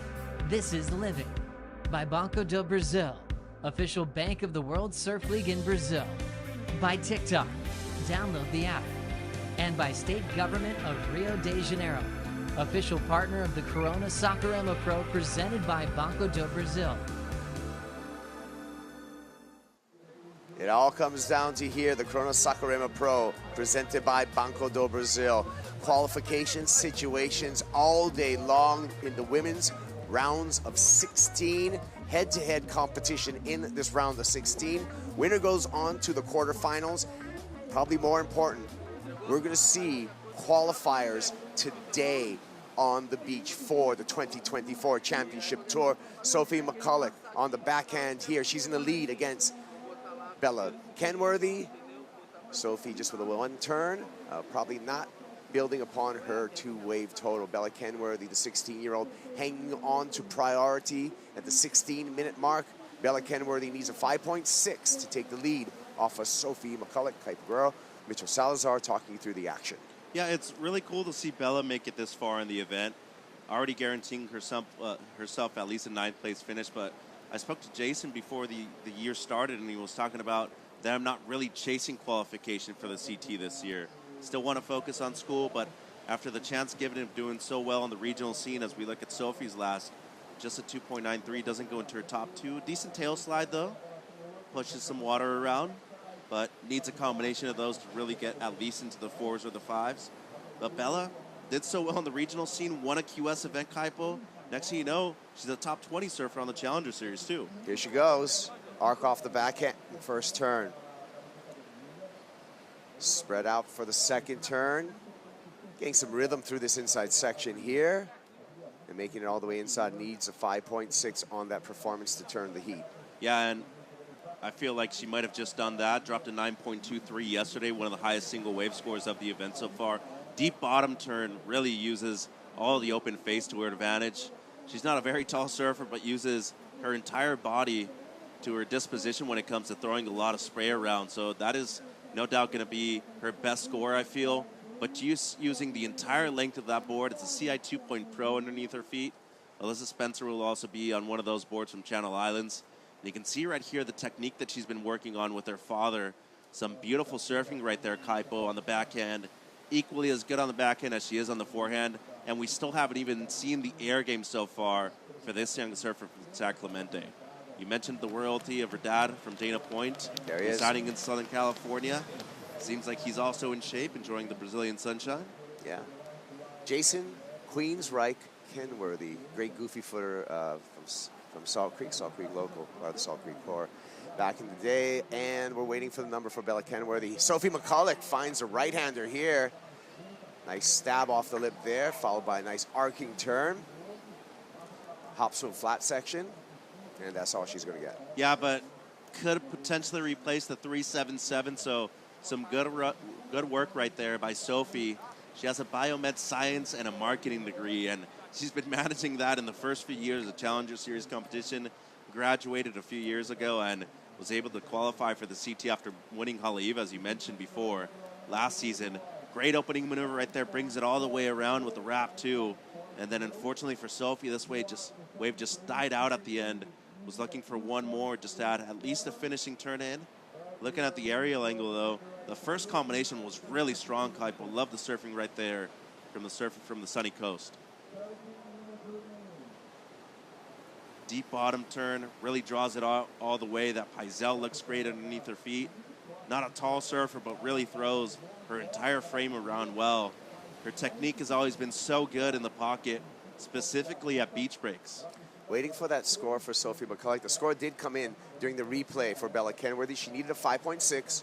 She got a 5.4 under the mark. So Bella Kenworthy still trailing Sophie McCulloch. We'll see if Sophie pulls further ahead. She will if Sophie improves upon that 3.77. Sophie McCulloch had a tragic year this year on the championship tour. Had an ankle injury before the beginning of the championship tour at Pipeline. Kept her out of the first few events of the year, and that's why she was just a victim of that mid-season cut.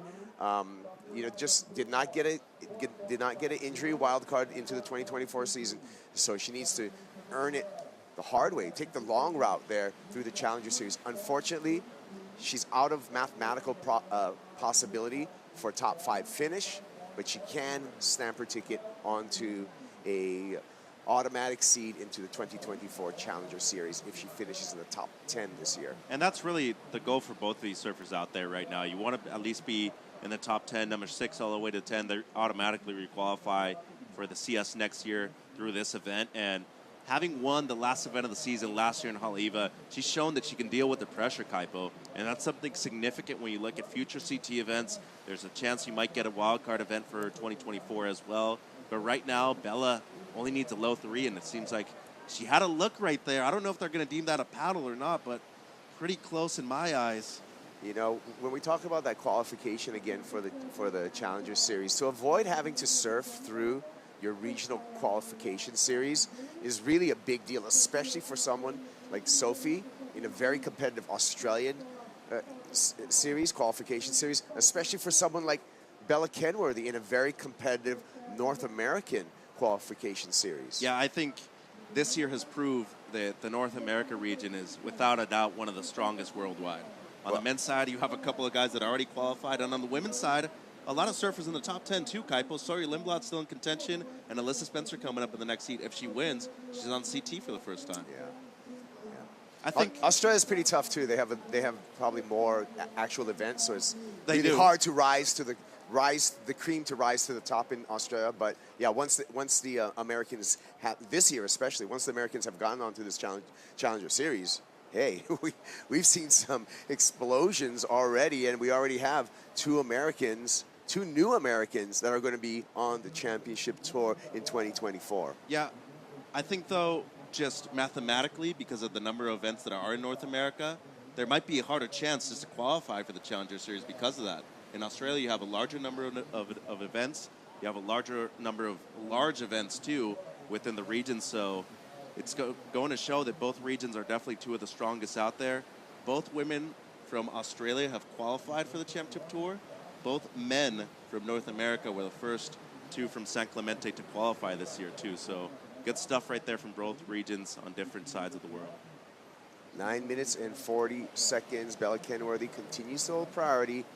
Just needs a jackpot of a 3.33, not a big number to turn this heat.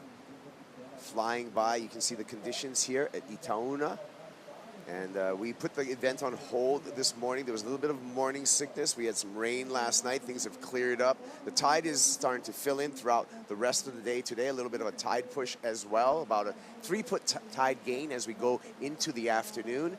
And the conditions did clean up, so Tours and Competition said, hey, let's get these 8 heats done for the round of 16 for the women, and the women's quarterfinals will be all set.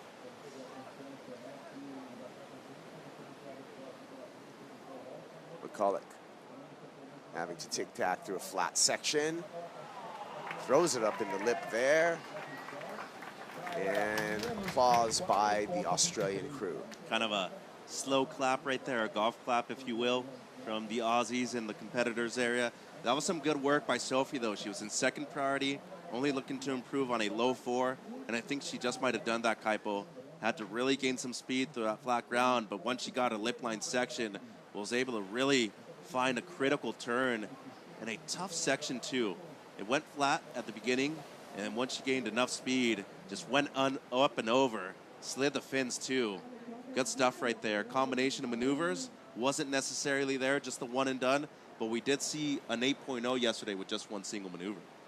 Yeah, talking about the fins on Sophie McCulloch, she had power through there. It shows you she's not a huge person. She's pretty small in stature, but she's riding those Mick Fanning fins, which are very, very grippy. They have a lot of drive and grip to them. So you have to be a powerful surfer to really, turn those fins that she has on her board. Yeah, there's some of the stiffer ones from FCS, but those are the fins I'd be riding myself. Definitely fits a power surfer much better. But you're 2 Sophies. at least. In terms of weight, I feel like, yeah. In terms of the actual height, maybe, 1 3/4. Yeah. But look at the score, Kaipo comes through. It's her best. 5.6 for McCulloch, so she extends her lead over Bella Kenworthy. Kenworthy now needing a 4.71. So Sophie McCulloch, crafty and extending her lead under the priority of Bella Kenworthy. And that's the beauty of equipment nowadays. We can travel with so many different fin setups, with so many different boards. And back in the day when you had a glass on fins, it was just that one fin overall. And, some good stuff from Sophie in this heat under priority too, Kaipo. Here we go. Here is our heat recap, Mitchell, and it's been Sophie McCulloch in the driver's seat so far. A 4.5 right there, and a good answer by Bella Kenworthy, a 5.4 on her best. Consecutive maneuvers right there on the backhand. Just some beautiful surfing, keeping the composure on this one. Just love the technique. Draws off the bottom so well for a 16-year-old. And looking at Sophie, gets the best wave of the heat under priority, but it was the one section, Kaipo. That's all that was required. As you mentioned right here, just hits the lip line well, shows the fins, and control of the board coming out of that maneuver too. Yeah, great surfing by the Australian. Live action here, Bella Kenworthy. Clutch moment for the 16-year-old. Nice arc there, setting herself up, steepens up on the inside. One more arcing turn, keeping it on rail, and gives up on that wave. Is she going to convince the judge of a 4.71? So McCulloch behind her, a little steeper wave, more opportunity for the Australian. 2-turn combo, and the Australian crowd loves it, as they should, likely to improve upon her scoreline. I mean, they've been loud all event long, but they're getting loud for Sophie right now. Huge moment in the heat. As you mentioned, Bella used priority for that wave, was needing a high 4. As we look at the replay here of Sophie, late drop, but a deep bottom turn leads into a good opening maneuver, but the second one, real critical, Kaipo. I love the combination right there. Steep sections for her, and she was a little late to the party on the first one, but once she got to the second section right here, was able to capitalize on one of the best sections we've seen in the first 25 minutes of this one. Gosh, in slow motion one more time. Check this out, Mitch. Yeah, really capitalizes on using her speed and momentum going down the line, and even had to catch a little bit of a rail to decrease the speed going into the second turn. Score drops, Kaipo. It's a big one. Big one, 7.6 for Sophie McCulloch. Applause from the Irukandji. Rattling the stand there. Big support from Australia for their teammate. And, Bella Kenworthy, there's the judges' scores right there. Judge went as high as 8 and throw it high and low. and average the other 3. Bella Kenworthy, in hindsight, when she looks back at this heat with priority, would have loved to have that second wave of the set. Absolutely, but 6.5 minutes to go. You want to make a decision, and possibly if you need to split it between 2 different waves, you want to be on the first wave of the set to be able to make it back out and get into the priority rotation once again. But no harm, no foul when it comes to the result here for Bella Kenworthy. If she ends up losing out, well, it's been a great rookie debut for her. She's still in the top 20, has a chance to requalify through the regional QS, but as of right now, needs the highest score of the heat, a 7.8. I don't see it doing her doing that on a smaller inside wave. To me, she needs to be on a set kaipo. Remember, Bella Kenworthy got the Natura Kayak wave of the day yesterday, went up into the excellent range for that wave, so we know she can produce that number. She just did yesterday. Yeah, and there it is, a 9.23 yesterday. Suzuki had an 8-point ride for just a single turn, too. I think Kenworthy is more than capable of getting an 8 with just a single maneuver as well on a set wave. The sections are there, especially on the right, too. We've seen it on Sophie's waves, especially the 7.6. We saw it on the 5.6 with just a single turn. It needs to be the best wave of the heat, though. And I think for the Aussies this year, both on the men's and women's side, Kaipo, I think the unity has really been their biggest victory so far. They've really challenged themselves to come outside of their shells and bring themselves together, support each other in every single event so far, whether it's on the regional QS, on the Challenger Series, or on the CT. I'm just seeing a lot more stuff building in their careers. Jacob Wilcox qualifies for the first time ever for the CT, and they still have a couple of hopefuls out there on both the men's and the women's side, too. Well, Mitchell, it's because they're the Irukandji. They're a deadly jellyfish.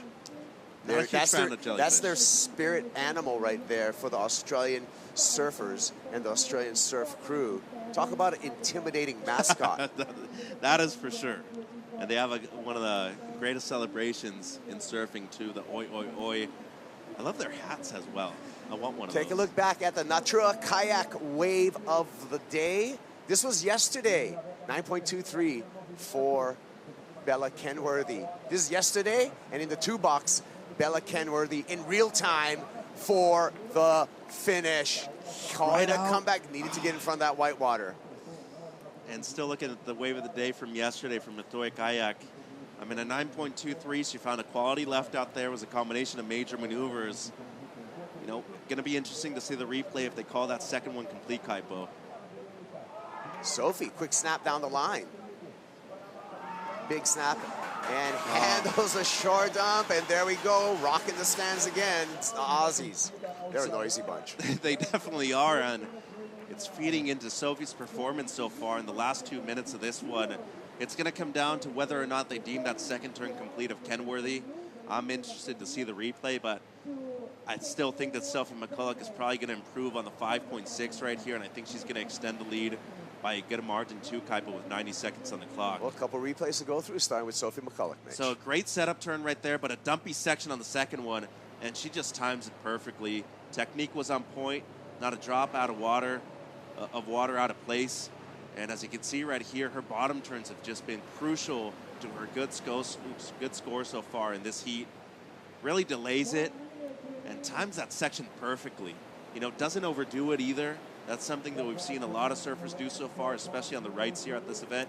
You can't mistime the section at the end. Okay, analyze this one because this is an important score. So just a small setup turn, but that carve was beautiful. Really set up the inside right here. And a dumpy section, throws it all the way in vertical.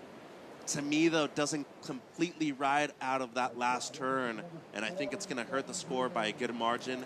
They judge you based off of what you did and not what you can do, but as of right now, I think this turn to me is incomplete, Kaipo, at the end. Yeah, well, the judges deemed it incomplete as well, a 4.03. This was an important finish for Bella Kenworthy. Again, a surfer needs to ride out in front of the whitewater, centered on their board, to be deemed a complete maneuver, and you can see caught in the whitewater. That's why it only got a 4.03. Meanwhile, Sophie McCulloch dropped another 7.33 for the Australian. So now Bella Kenworthy in a desperate situation.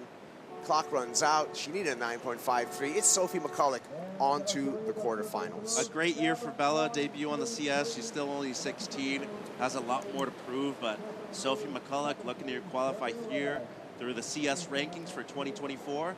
She's got a chance to do it in the quarters now, Kaipo. Sophie McCulloch will be faced up against Francisca Veselko in the quarterfinals. We're setting up the quarterfinals. Coming up next, we got a big match. Alyssa Spencer coming up against Isabella Nichols. Winner of this heat is on the CT next year. Stay tuned.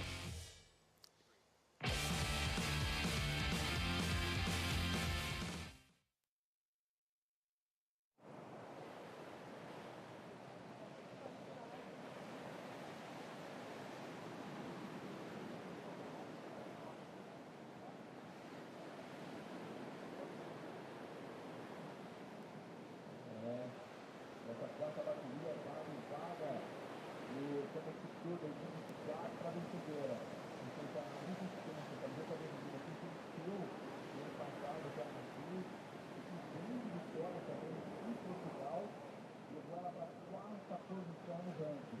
E foi a campeã do primeiro Corona Saquarema Pro da história. Já realmente essa lei está muito forte nessa temporada. Esse ano, venceu a segunda etapa em Sydney, na Austrália. Foi também semifinalista na etapa de Paris. Ou seja, uma batida que vale vaga no futuro. Confronto direto, então, por uma vaga no CT 2024 e também uma chance de um bicampeonato aqui na estrada italiana.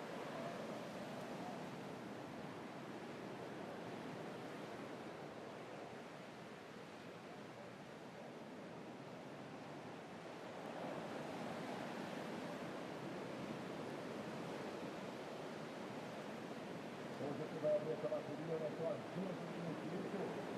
Fica normal no começo, já lá na camiseta.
A vision of the winners in the first 5 events on the Challenger Series. We've got a couple of winners in the water. Alyssa Spencer coming off a win in Portugal.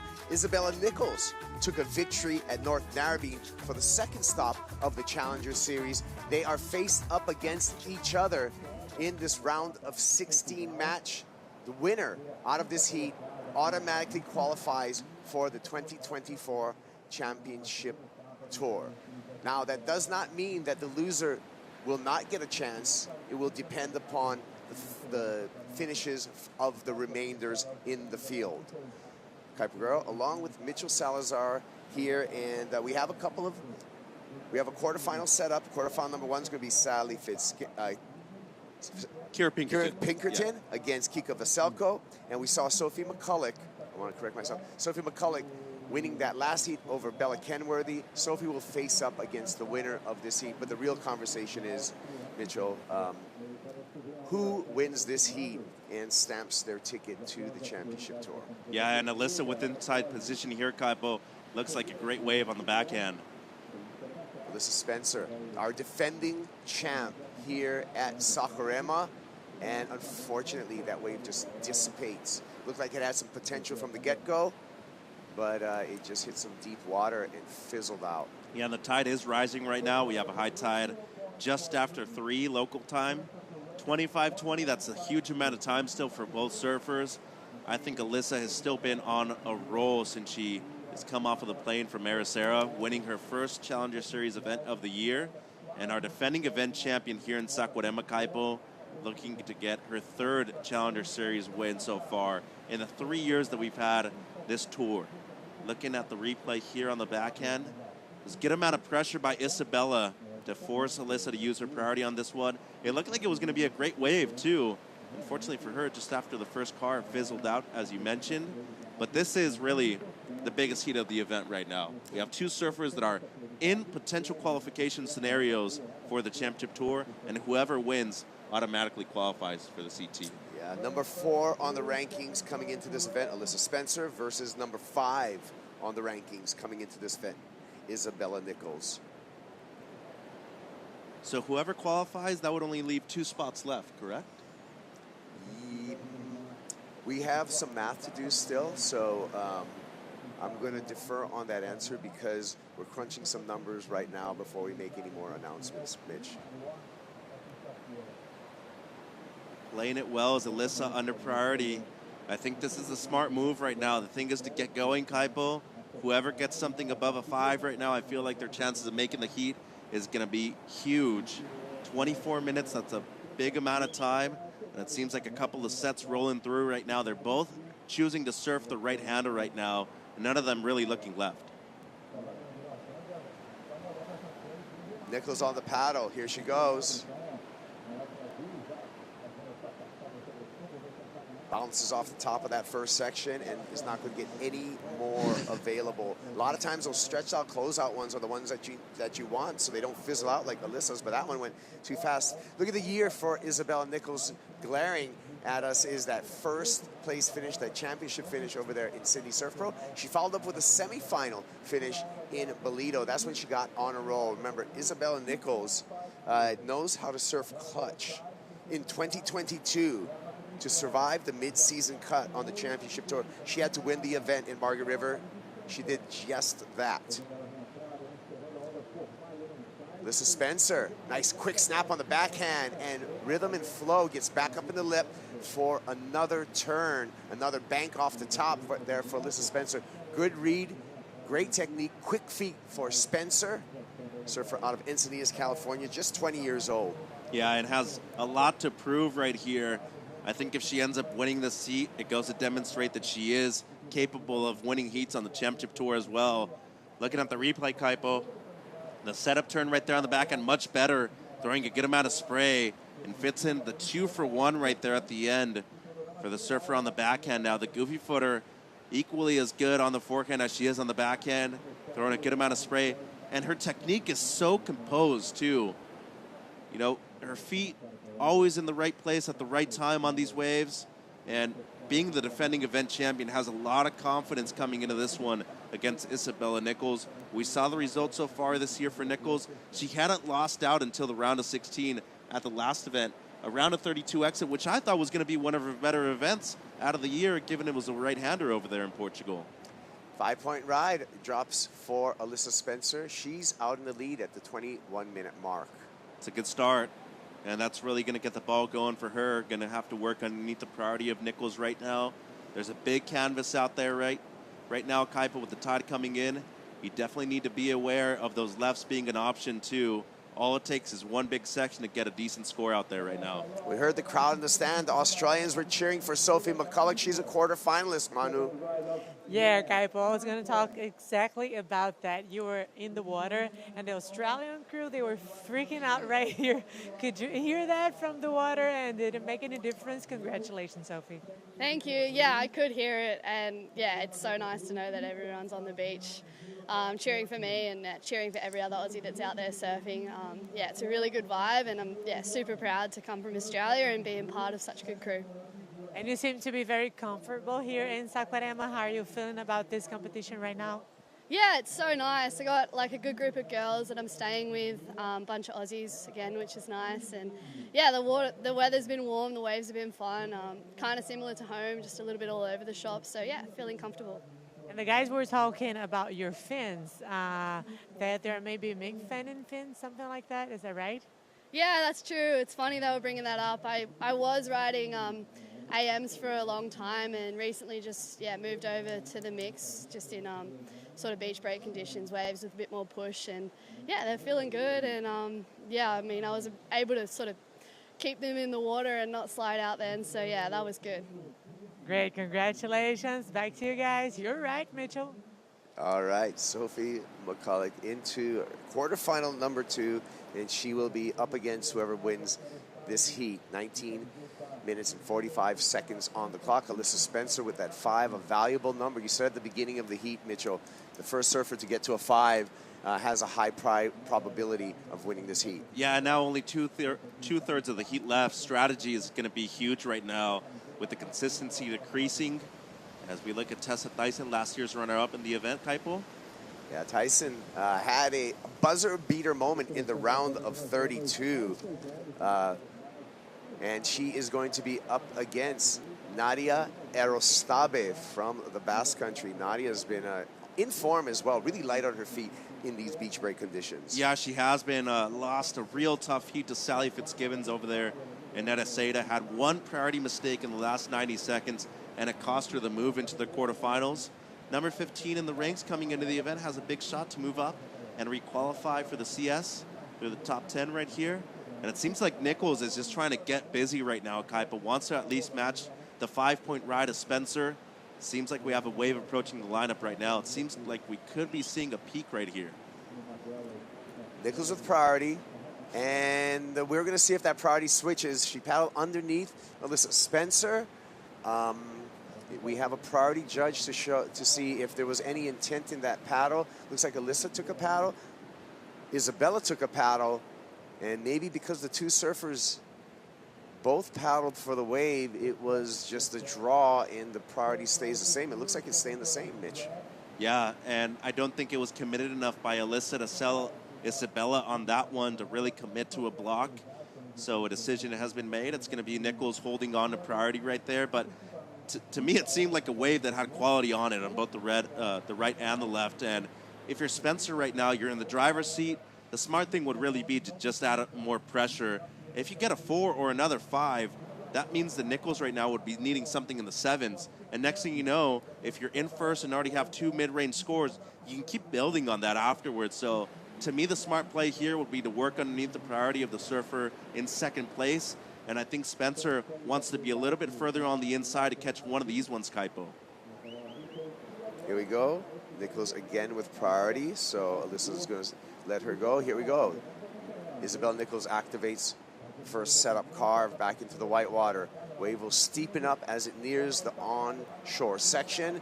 Quick snap there, and that is where the score is going to rest. She needs a 4.01 to take the lead. Alyssa Spencer right behind her. Snap on the backhand. One more time, an aggressive finish there. Low exit, high off the top. Alyssa Spencer showing the form that she showed last year to a victory here in Saquarema. And showing that she can compete under pressure, too. That's been her Achilles heel so far, Kaipo. In the biggest moments of her career, especially in Haleiwa the last 2 seasons, she just hasn't been able to stay within running of the top 5 to be able to qualify for the CT. And it seems like we might have a paddle battle here for priority. I mean, she is really gunning to make it out back right now. It was a good exchange. Nichols had a great wave too, but Spencer, to me, is going to get the better out of these two.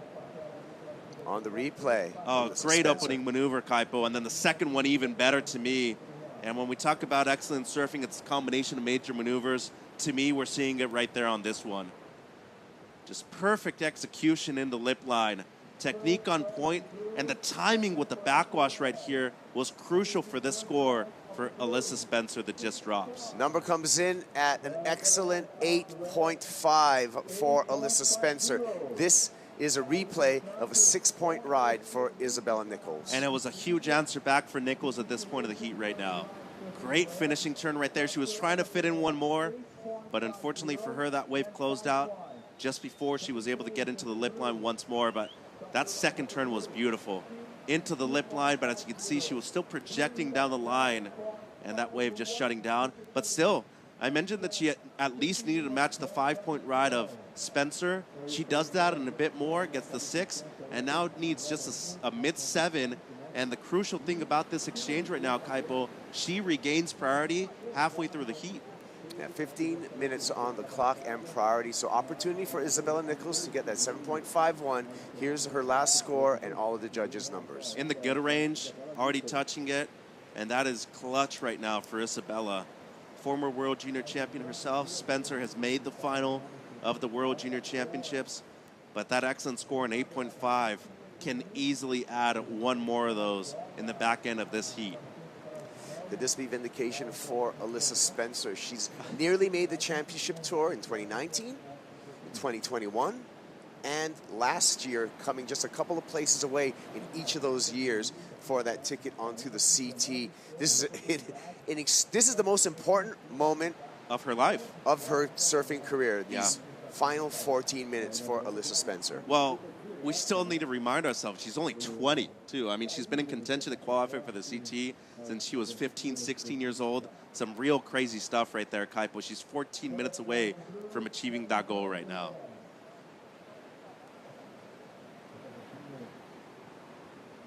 As we zoom out into the water to check out the lineup here at Itaúna.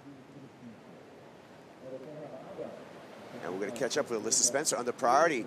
Long bottom turn, nice carve, keeping the rails clean there. Another nice carve on the backhand. This wave will steepen up on the inside. Quick. Rio, one more time, and really accentuating that turn right out in front of the whitewater to make sure she's complete.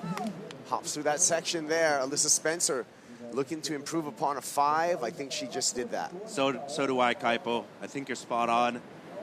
You know, just an intelligent move in second priority. You have the lead. Go on a wave that you feel you can improve your low score on. Fades it all the way back after the first wrap. And once this wave hits the inside and it stands up, she just goes to town on the lip line. That turn right there was no doubt the best one. Gets a little hung up coming out of it. But if you improve by a point and a half, you're achieving your goal. The requirement for blue now would be up into the 9s if you get a 6.5 right here. And that turn right there was just beautiful. Technique on point, slid the fins, was able to stay as low as possible just to completely ride out of it. And some very intelligent surfing right there from Alyssa. And her support squad on the beach applauding that effort. We're waiting for the score to set the situation. 12 minutes, 30 seconds on the countdown. This is living up to the hype right now, Kaipo, this heat. Nichols has the 6. Spencer's probably going to replace the 5 right now. And we still have more than a third of the heat to go. And it's really impressive what Alyssa's able to do is to keep her wits about her right now. And there's no doubt, you try to shield yourself from all the intel that's coming through. But with social media, with all the buzz around, she knows what's at stake in this heat. Isabella knows what's at stake in this heat. There's no hiding, from you can act as casual as you can be, but you know that there is this is a monumental heat for both surfers. Alyssa Spencer, last score, a 6.83. Like you said, Mitch, now Isabella Nichols needs a wave in the excellent range. Isabella needs a 9.33 to turn the heat. And she's more than capable of getting that score. But I'd say the smart thing would still try to be to split it up if you can. You have enough time right now, 11.5, a big heat right now in the water, Kaipo. Let's see if Isabella Nichols can come back, or will Alyssa Spencer qualify for the championship tour? We'll find out right after this.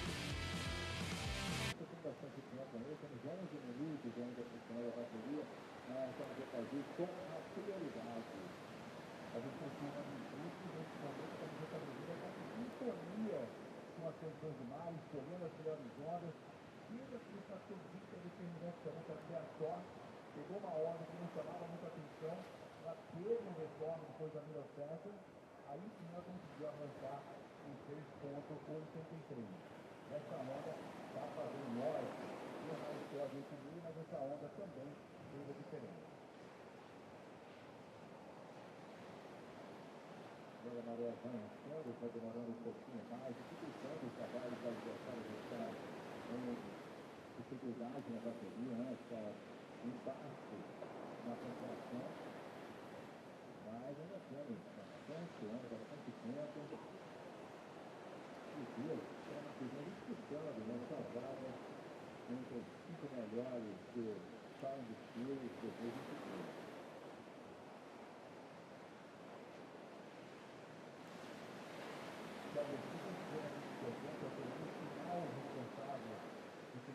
Esses 10 melhores na categoria masculina e os 5 melhores da categoria feminina do ranking global. Ele tem 3 etapas ao longo do ano.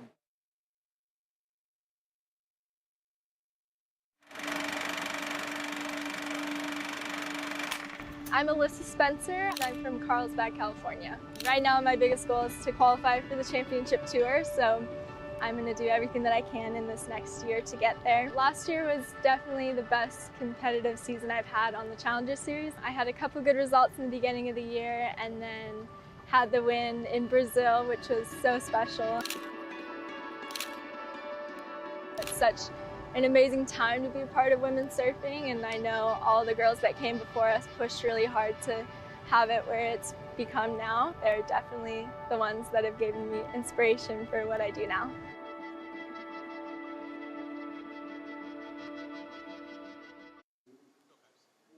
Alyssa Spencer, monumental heat for the surfer out of San Diego right now. She's in the lead over Isabella Nichols. She makes it through the seat. She's on the championship tour in 2024. Kuiper Guerrero, along with Mitchell Salazar.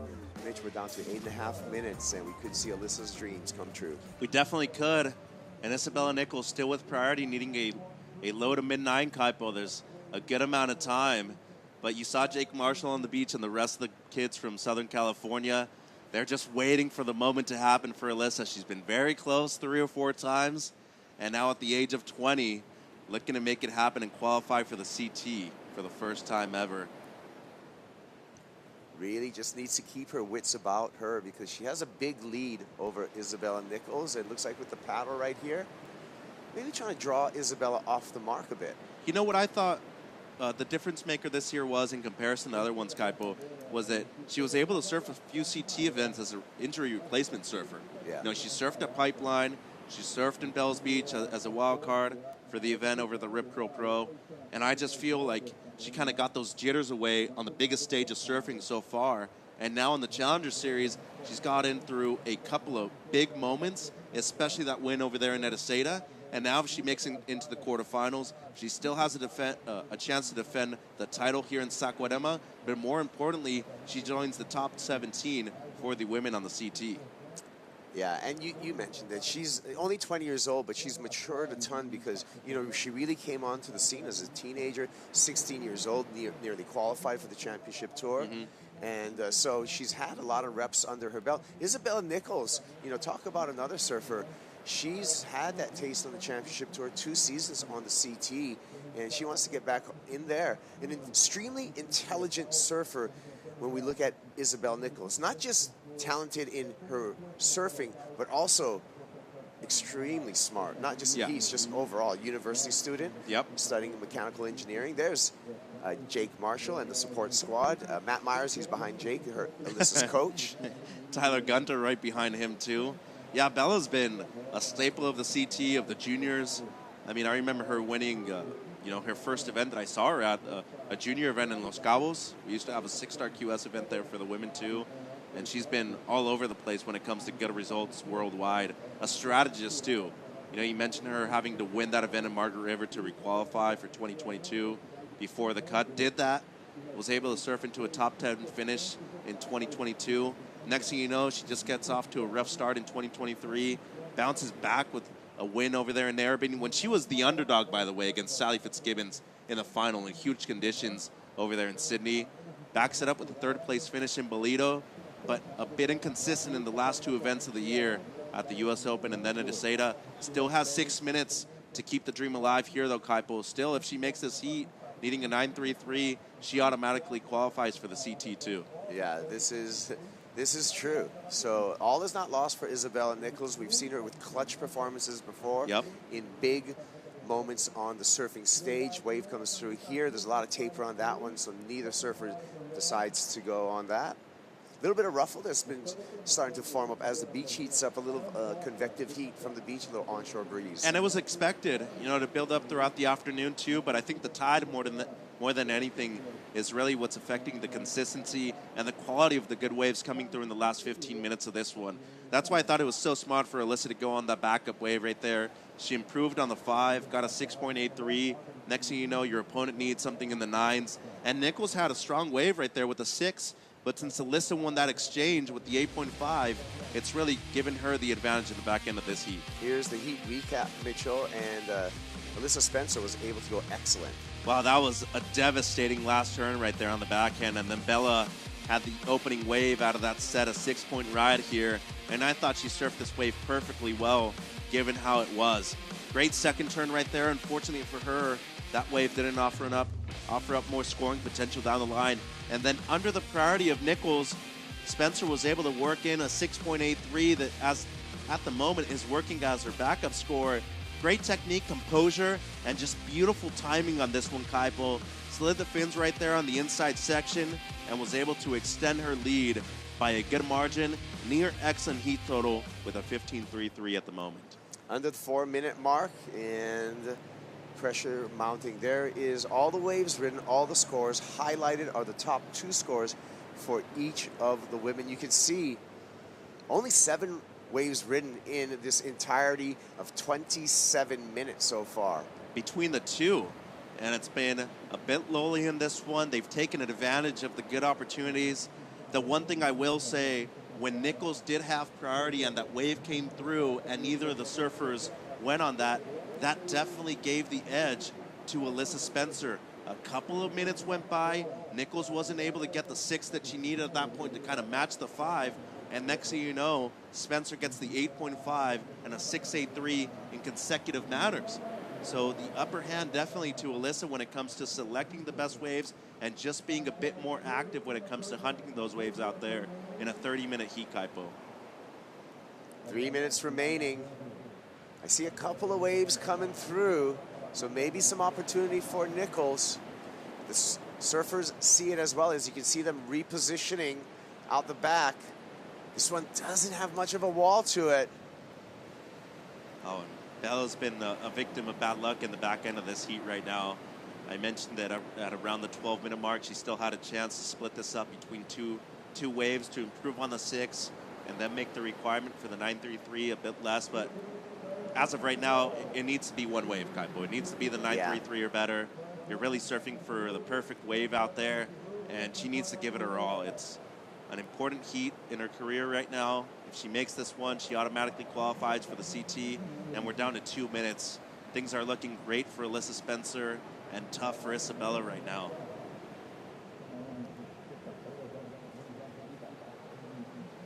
We're at the 2-minute mark. It's tense. Alyssa Spencer looking towards the beach, looking stoic, looking calm, keeping her wits about her. And she's happy to sit in a lully Itaúna at the moment. A landmark turn in her surfing career about to happen. 1 minute 35 seconds. This is starting to feel it. Well, and this frame shows you how excellent she is as a competitor, too. I mean, it's a coach's dream to work with her. Has the inside and second priority. She's in the lead. The smart thing is to pressure the other surfer into committing a mistake in the last minute or so. And Nichols, just as good. I mean, she has the outside, she has priority, knows that the only way she's going to get the excellent score of a 9.33 is on a set wave. She hasn't really moved a muscle since she gained priority, and it's been the smart move. Yeah. Unfortunately for her, a wave of that quality just hasn't come through so far. The X factor of our playing field. Here comes Exactly. a wave. 50 seconds. That's surfing for you, Kaipo. You can have the best run in the event, and you can still be runner-up if the waves don't come to you. Yeah. And what I thought would turn into something just rolls under both of our competitors down to a half a minute. I think this heat might be over. Wow, the boys over there from the U.S. are going to go crazy. You know, a couple of years in the making, Kaipo. She's been very close a few times. She's missed out by one spot before. And I think Jake Marshall is just going to lose his mind. This girl from San Diego is going to be moving through into the quarters and qualify for the CT for the first time ever. This is a huge moment for surfing in the U.S. too. Well. Oh, there it is. Let's congratulate Alyssa Spencer as she will be joining the 2024 Championship Tour. Another American qualifies, Mitch. Big moment in the career of Alyssa Spencer, still only 20 years of age, and finally is able to qualify for the Championship Tour. The Seaside Reef local moves through to the quarterfinals and still has a chance to defend her championship here in Saquarema, Kipes. You can see the emotion on her face. We're going to see tears of joy, I feel, coming from Alyssa Spencer. It's been a long road for the Goofy Foot out of San Diego to get to this point. A few near misses. Her coach, her mentor, Matt Myers, also having an emotional moment on the beach. Well, he signed her to Rip Curl originally, too, Yeah. so he's been on this road with her for around 10 years, and just a big moment for Alyssa, San Diego in general. They got another Goofy Footer on tour from the U.S. on the women's side of Kaipo. Oh, Matt's shaking it off right now. Alyssa, on her way to the beach, this is the best paddling of her life. Yeah, it's kind of a bummer that she didn't have a wave to ride in and just kind of celebrate on one, just lift up her hands. Let's get her in here. Let's celebrate on the sand. Wow. What a moment. What a moment, and just a huge celebration to be able to do it here in Saquarema in comparison to Haleiwa, where she was able to celebrate the biggest win of her career last year. Wins at Seda, makes it at least to the quarterfinals here with the chance to defend the championship, and there it is, Kaipo. And not to be broken after multiple misses for the championship tour. I mean, it was back-to-back that she was just one place away from qualifying. Now she's done it. And Channel Islands, they also get a huge addition to the championship tour on the women's side. Being congratulated right there by Matt, Jay, Cole, I mean the whole crew, Tyler, Nolan. This is a big moment. I mean, Alyssa's been working for this since she was just a young kid. She's come through the amateur ranks, Kaipo, and finally qualifies for the CT. And she said she's never given up. Even in those really disappointing moments, she said, I'm going to be back year and year again. Alyssa Spencer, congratulations. You're on the World Tour. Action's not over. We got more action on the way. We got a break. When we get back, Nadia Eroslave, Tessa Tyson out in the water, round of 16.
The Corona Saquarema Pro presented by Banco do Brasil is brought to you by Corona, This is Living, by Natura Kayak, feeling the power of freshness, by Vivo, official sponsor of the World Surf League in Brazil, and by City of Saquarema, official host of the Corona Saquarema Pro presented by Banco do Brasil.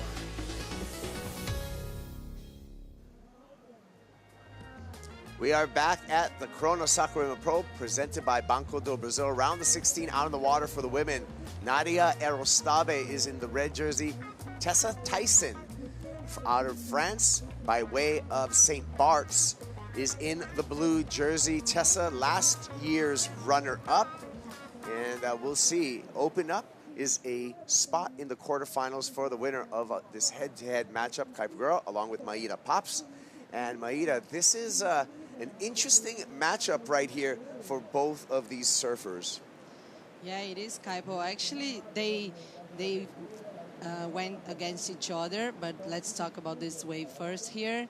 It's a Nadia Arostabe wave, very nice maneuver right there. The waver didn't offer much. Yeah, I was just trying to say that they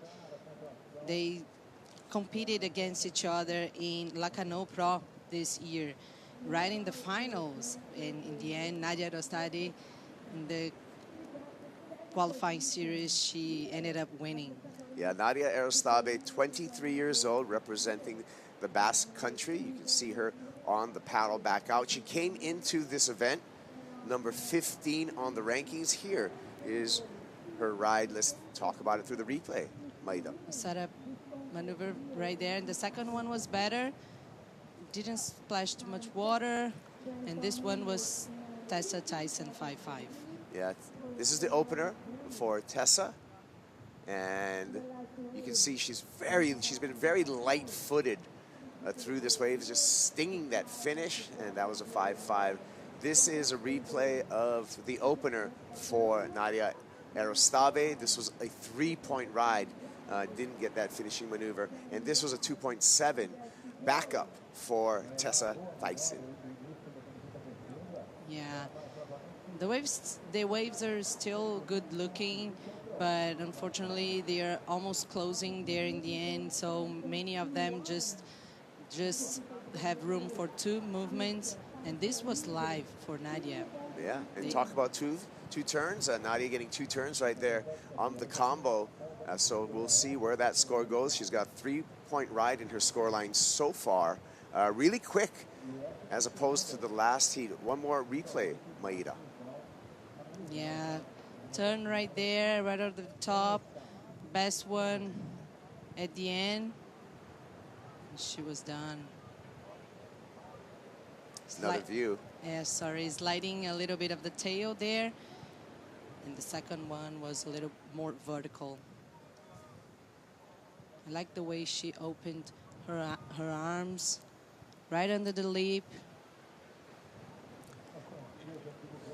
Well, the championship tour is going to have a new rookie out of San Diego, California. Congratulations, Alyssa Spencer, Manu. Oh yeah, guys, how amazing that is. Alyssa won her first event right here in Saquarema last year for the Challenger Series, and now you're qualified to the 2024 Championship Tour. Congratulations. How are you feeling right now? How are you feeling here in Saquarema? Oh my gosh, I mean, it doesn't even feel real yet. So many emotions, and you know, I've been on the cusp of qualifying for the last 3 years, and sorry. But it's just taken so much hard work to get here, and lots of amazing moments on the way too, but lots of heartbreak, and you know, it's been really hard the last 3 years to be so close and not make it, and so to finally be here, it feels amazing. Yeah, and we have seen all your effort to achieve this. What are you bringing to the Championship Tour?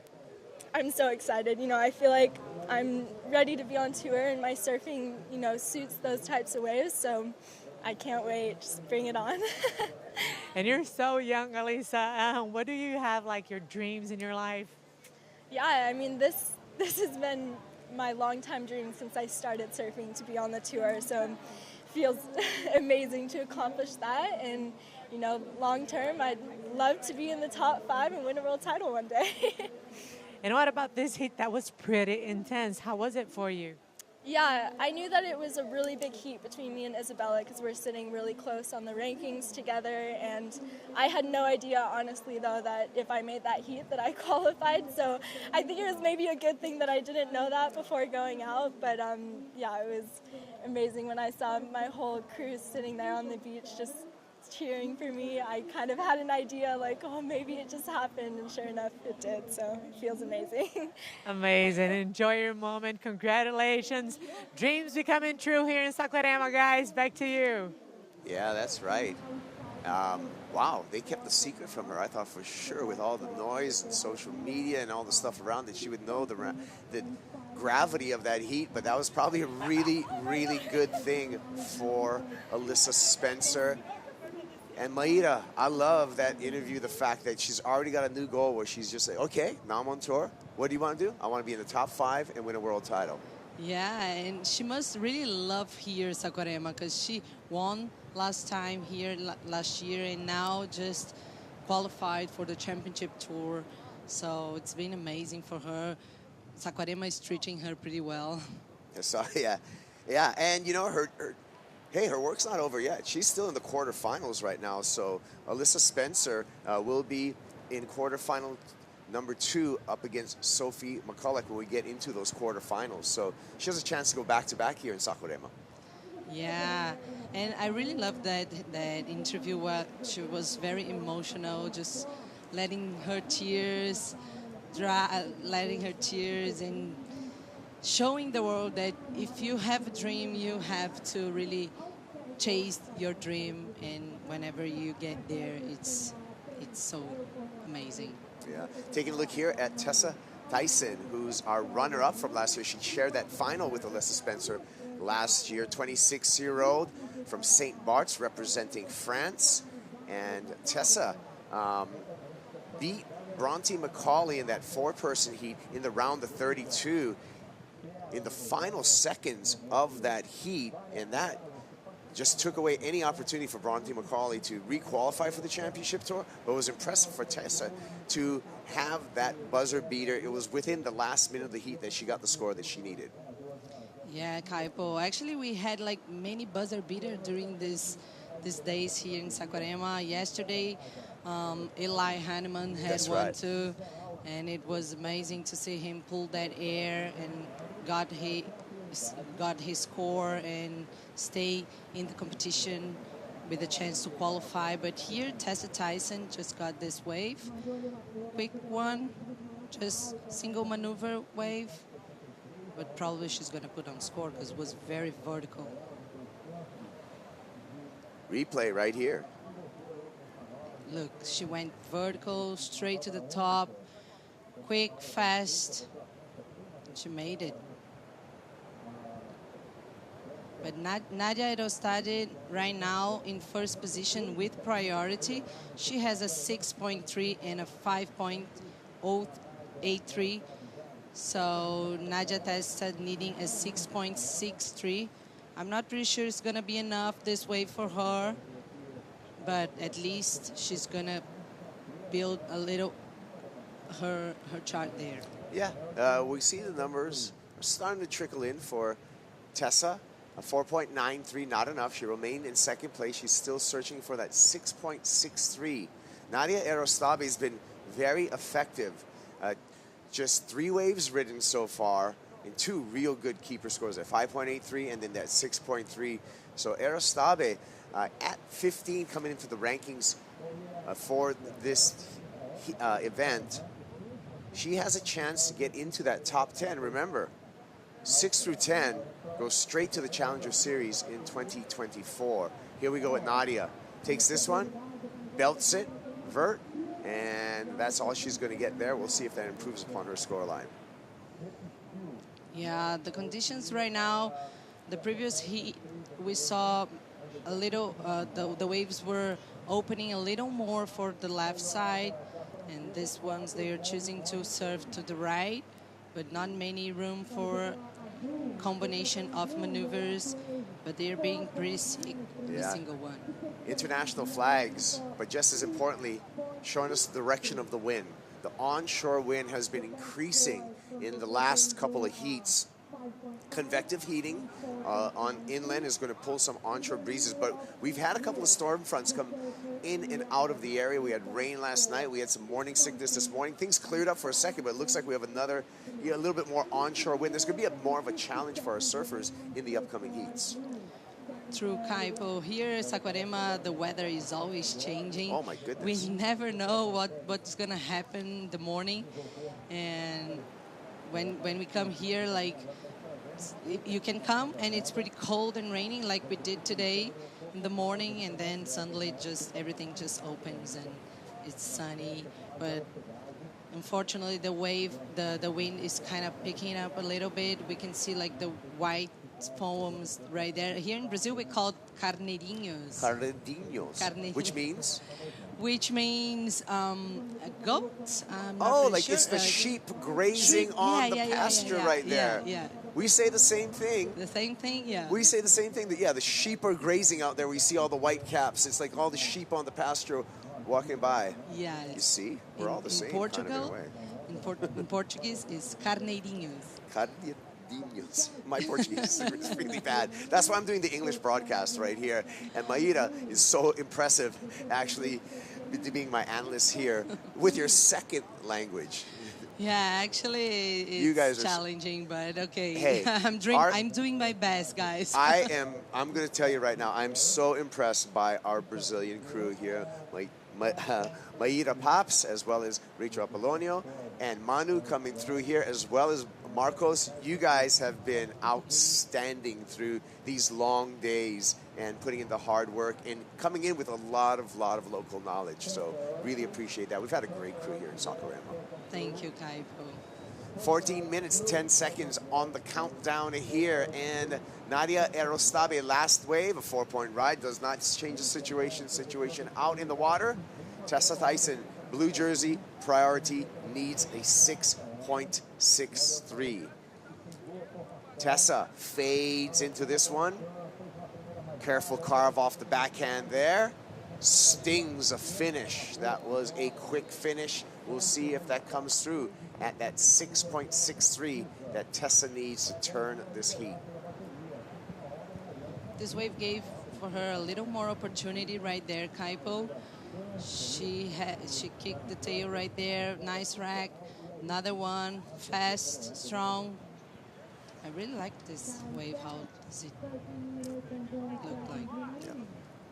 All right, well, with 13 minutes and 15 seconds, we're going to step away. We're waiting for a score for Tessa Tyson. India Robinson, she's already qualified.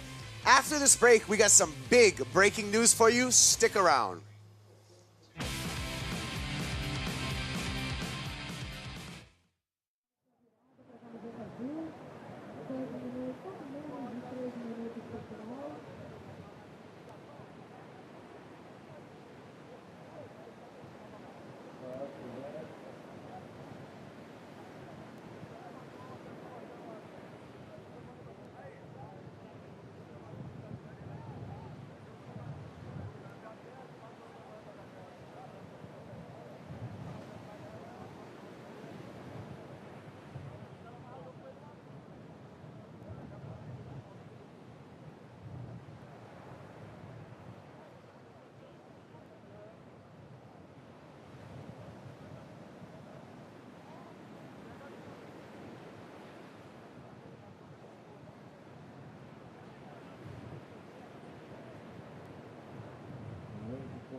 Welcome back. We got some big news for you. San Clemente, California. You're going to have another surfer on the championship tour in 2024. Sawyer Lindblad has qualified for the championship tour, and Sawyer is with Rachel Apollonio. Rachel.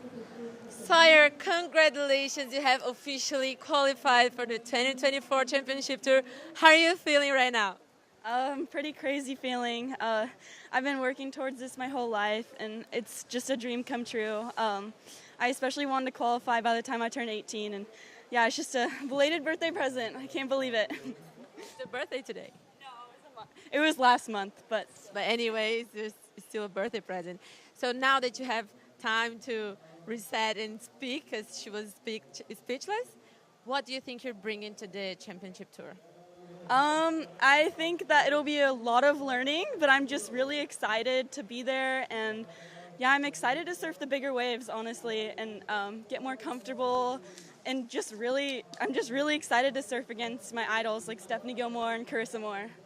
And which one of the calendar of the CT are you excited the most to run? Probably Pipeline, yeah. Congratulations. Hope to see you surfing and ripping next year. Thank you so much. What a big day. Back to you guys. Yeah, it is a big day. 18-year-old Sawyer Lindblad, and now an additional San Clemente surfer on the championship tour.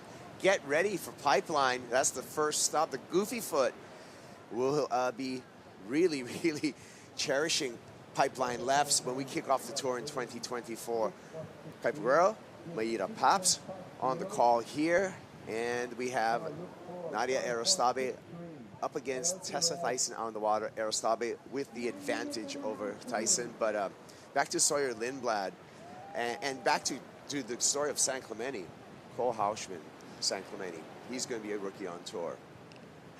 Crosby Colapinto, he's going to be a rookie on tour, and now another San Clemente rookie on tour in the way of Sawyer Lindblad. Here's a replay of Nadia Arostabe. This happened during the break. Not going to factor into any situation here. That was a 3.33. Arostabe holding on to a 5.83 and a 6.3 with the lead right now, under 9 minutes. And I was just looking here, but talking about this, Kaipo, all these boys and girls from San Clemente coming into the championship tour could be really interesting if they can make the top 5 until the end of the year, because I mean their home break is lower trestles. That's a great point. You know, yeah. Sawyer Lindblad, Cole Hausman, Crosby Colapinto, all of them regulars at lower trestles, which is going to be another where we're going to have the WSL finals again in 2024. Yeah, it would be interesting to see them. How, of course, it's their rookie year, so it's not easy to get on the top 5. But I mean, San Clemente having a good crew next year. Yeah, Sarah Baum here. She's going to be up in the next heat against India Robinson. India Robinson, who's already re-qualified for the championship tour. A little footy to warm up for India Robinson before her heat against Sarah. Yeah, she looks pretty happy, huh? Ooh, what a turn. But the explosion gets the best of Tessa. So still be searching for a 5.63. Here we go. Nadia Arostabe hooks off the top there, but gets hung up. So you can see conditions becoming more and more challenging. Yeah. Let's see the replay for Tessa right there. She went pretty vertical. Unfortunately, she couldn't pull this one. Was strong, and this was Nadia Arostabe. So hooks it, but just a little too much pressure on the back foot and couldn't get back down the face. Yeah, a lot of more windy there, hypo. The conditions, they're not the same as we got here. We saw pretty good looking waves right there during the morning. Now we still have plenty of opportunities, but I mean, the wind pick it up a little bit. Yeah, it's going to be a challenge. Yeah, you're going to have to find the right wave out there. A lot of times we've seen in these past couple of days when the onshores come through and the windier conditions and the bumpier conditions, sometimes the second wave of a multiple wave set will be a little bit cleaner, but it's really going to be, wave selection is going to be a key play. And I feel also, Maida, your priority play, to make sure when you use that priority that you use it on a wave that can improve your score line or get the score that you need to take the lead. Priority now with Erostabe, I call that heat control. She's got the lead, she's got priority. Here comes India Robinson. Yeah, already qualified for the championship tour, but she's still looking for a good result here. We just saw Sally Fitzgibbons already qualified. She didn't need to come to Brazil, but she came trying to maintain her seed. And really for the women, now that we have 4 women out of the 5 spots available are already qualified for the championship tour. So now it's going to be a battle through the rest of this competition for 1 more slot. The plot is thickening right now. Yeah, we're still moving to the quarterfinals, and we have already qualified 3 women here in Brazil. Sally was already qualified. So I think the battle is still with Luana Silva and Isabella Nichols. Correct. Here we go with our heat recap. Nadia Erostabe, Maida, she's been looking really good on the backhand. Yeah, look, very nice little rack right there, and this one was strong. Looking great, looking sharp. And Tessa Tyson as well, she has a 6.5 and a 5.5.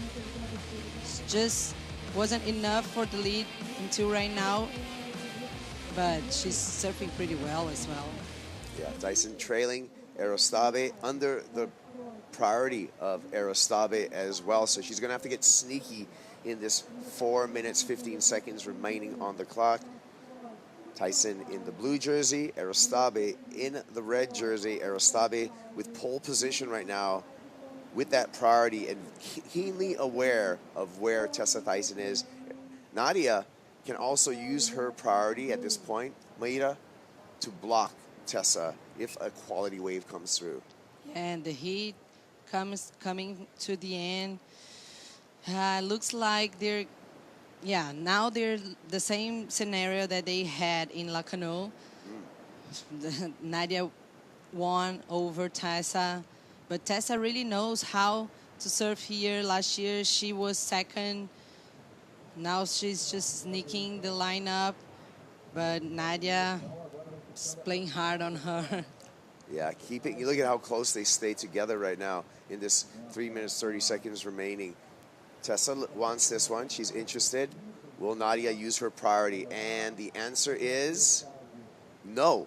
Oh, and a slip off of the board. But the paddle for Erostabe. Uh-oh. Well, our priority judge is taking a look at this. We'll see what priority is going to be established after that paddle and that stand-up and slip-off. No priority established as of yet, so the priority judge, a separate judge up in the judges' tower, contemplating on who to hand priority to. And we're wondering as well. Yeah, it was kind of weird right there because she paddled, but it seems that she couldn't get in, actually, Nadia, but then Tessa just felt. There we go, Tessa goes right on a closeout there. That's not going to help her cause. Nadia, better looking second wave, but decides to pull back and hold on to that priority in 2 minutes, 15 seconds on the clock. Yeah, for Nadia, this is an important heat to maintain her on this zone that already qualifies for the Challenger Series next year. And she's in priority, winning the heat until now. Yeah, it's a 2 minute drill. Yeah, it's a 2 minute drill right now for Nadia Erostabe. So she's likely going to just command the peak, command the bank, use that priority to close out this heat. Yeah, like you said, Maida, Nadia, number 15 coming in here. Success in this event will get her into that top 10 and get her on the Challenger Series next year, so she doesn't have to deal with any of those QSs within her region to qualify. Forcing her hand, here she goes. Erostabe taps it off the top there. Long bottom turn, nice hook on the backhand. Eyes up this on the inside. One more slashing turn on the backhand. Goes vert for the finish. She's gonna better her position. Nadia Arostabe. A little bit of defense at the beginning, taking that wave away. Some offense on the surfing. We'll see if she improves upon that 5.83 and pull further away from Tessa Tyson. Tyson, 1 minute with priority, needs a really good wave. Yeah, I think she might improve because it was a nice combination of movements right there. Splashing a lot of water. This one was nice, sliding the tail, and a hard hit right there. Oh, catching up with Tessa. So she got a wave and was able to finish that wave off. We don't know what her need is for advancement right now because we need scores from both surfers to set that need. 30 seconds, and likely we're going to hear the horn and have to wait for a result in this heat. I think so. It was a nice exchange right there. Right in the end of the heat. The heat got a little slow, but then they managed to catch those waves. Look, the replay for Tessa. Nice rack right there. Stronger one to finish.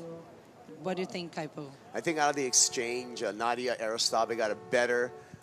If we had to look at the exchange, the two waves between the competitors, Nadia getting the better of it. 5.73 for Nadia. She did not improve upon her two-wave total. Tessa Tyson still needs a 5.63. We're waiting for that score for Tessa Tyson. Well, 5.73 for Nadia. If Tessa even gets close, she may be able to get that 5.63, but I think there was a big differentiation in the two, and it was not. A 4.73 for Tessa Tyson. Not enough. Nadia Arostabe, she's on to the quarterfinals, Maida. Yeah, very important hit for her. She's going to put more points on her rankings, probably staying at between 10th and 5th place on the rankings to qualify for the Challenger Series next year. We got more stuff on the way here at the Corona Saquarema Pro, presented by Banco do Brasil. When we return, it's going to be a matchup between Sarah Baum from South Africa and India Robinson out of Australia after these messages.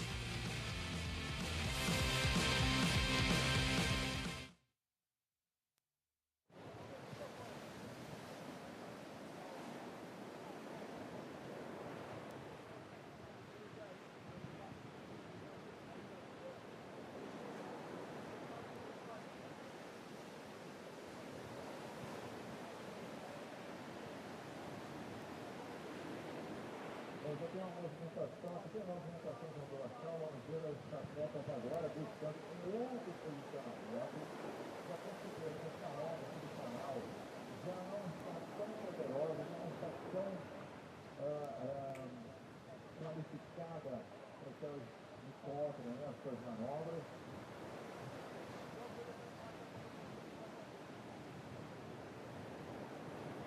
Voltando aqui para a produção, o Paulo Lista, preparando como ele vai finalizar esse vídeo de hoje. As mulheres passaram sua categoria, sua técnica, e com belas vitórias, conseguiram algumas atletas até com algumas chances para estar protegidas.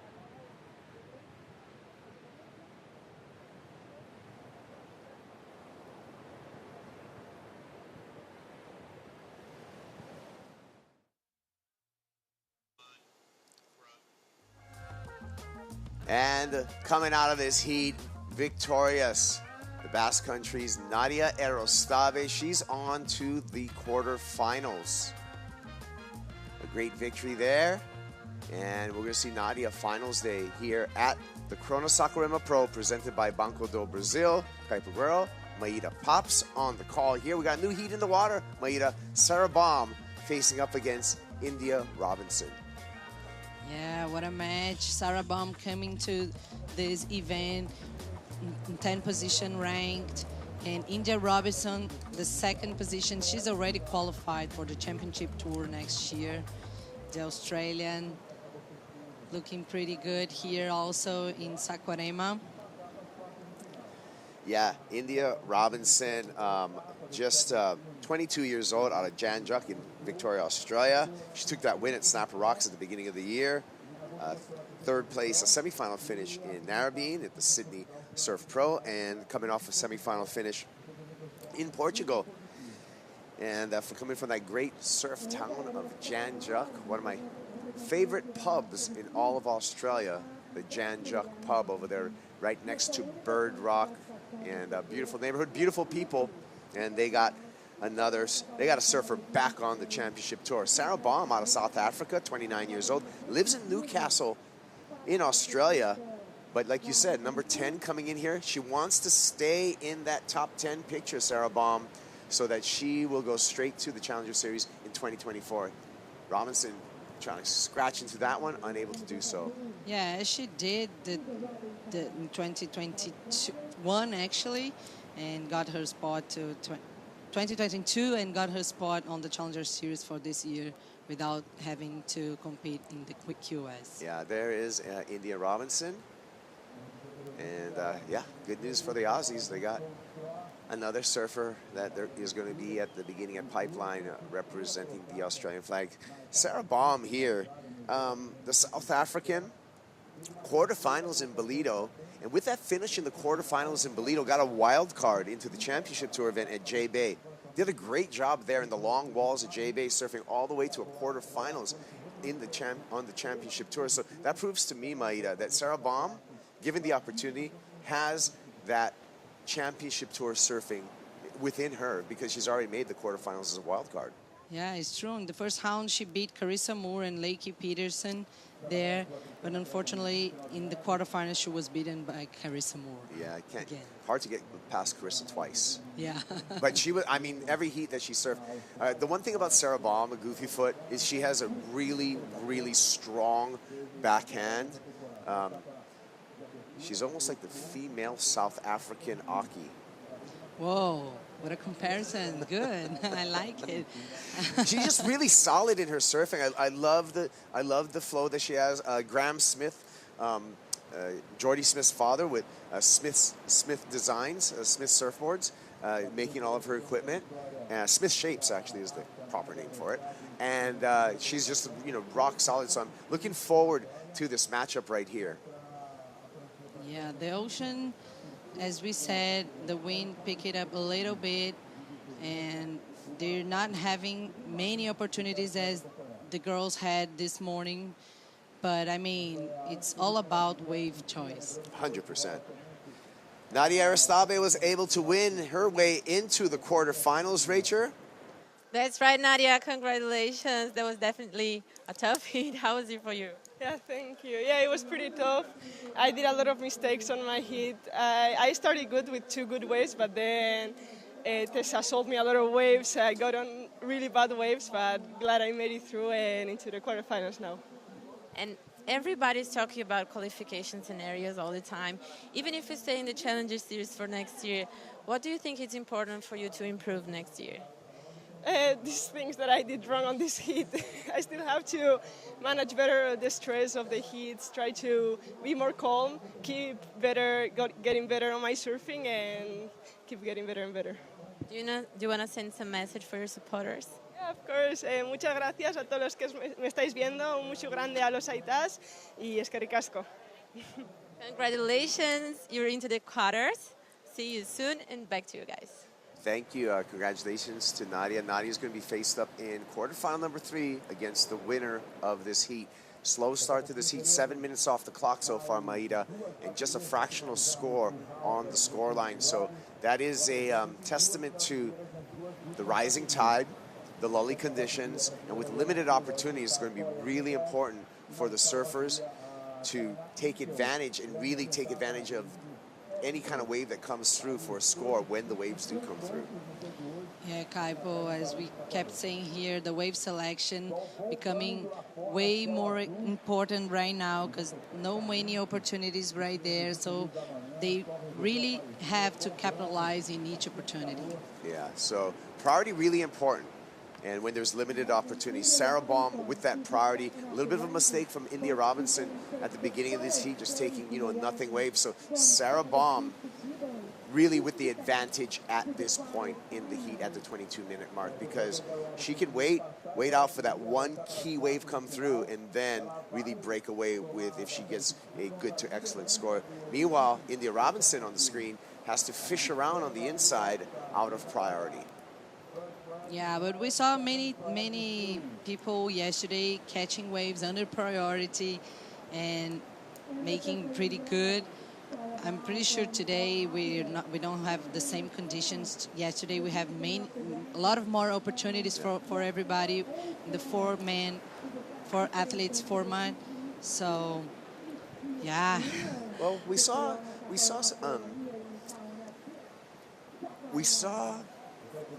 who was it? It was here we're going to go with Sarah Baum here.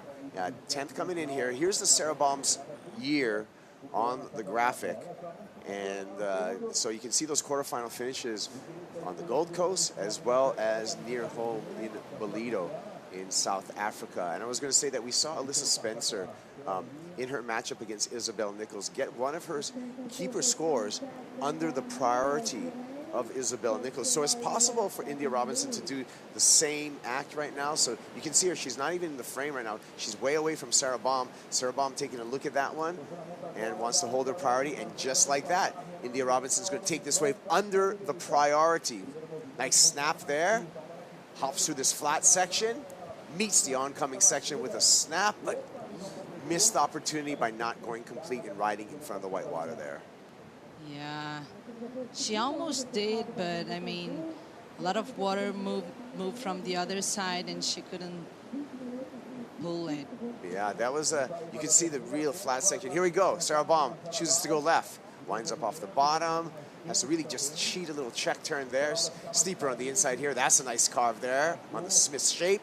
And nice lip glide finish for Sarah Baum. So that's the best surfed wave so far in this heat. We'll see where the number lands for the South African. Her opening wave right there. Look, left-hander. Nice bottom turn. Setup turn right there. Got a little hang. And this one was nice. Lighting the tail, splashing water. The finishing movement was amazing as well. Yeah, the patience right here to wait for this to stand up. The lip glide down. And we said that Smith Shapes board looking always solid under the feet of Sarah Baum. Perfect timing right there in this last movement. Which is hard. Yeah. Given. Especially here, like with the backwash and everything, the inside. I find that true here, Maida, in where there's also like a fast section, and then the wave kind of at this angle and in these conditions kind of goes a little bit dead, and then it stands up really quickly on the inside. So you go from no push through that dead section to like a dumpy break right on the inside here. So you got to time that right, to your point. Yeah. That's how like many athletes, they trying to actually they have some hard time actually adapting to this wave here at Itaúna. So I've spoke to many of these new faces that are coming in, the wild cards, and they said, oh, we really want to compete here because it's a chance to compete with few people around. Now we have like the three kinds of competition in Saquarema, the QS, the Challenger Series, the Championship Tour. So it's always good to surf here with few people to know this wave better. Yeah, I mean, if you look at it in the context of this break, Itaúna Beach, you need to do well at this break to qualify for the Championship Tour.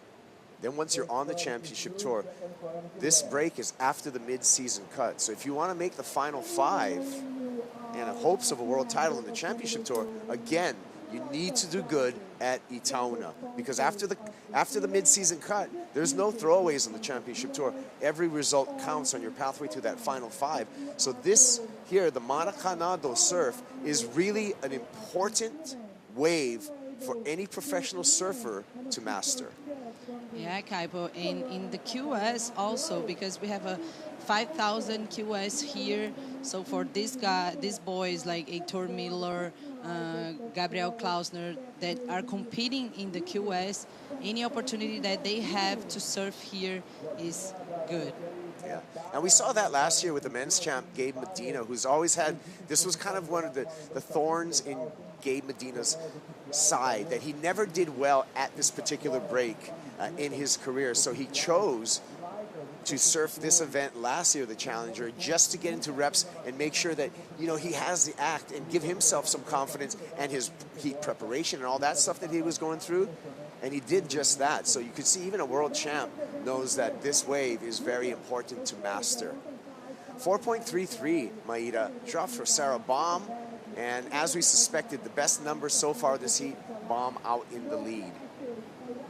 Yeah, pretty slow heat until now. Almost half of a heat already gone.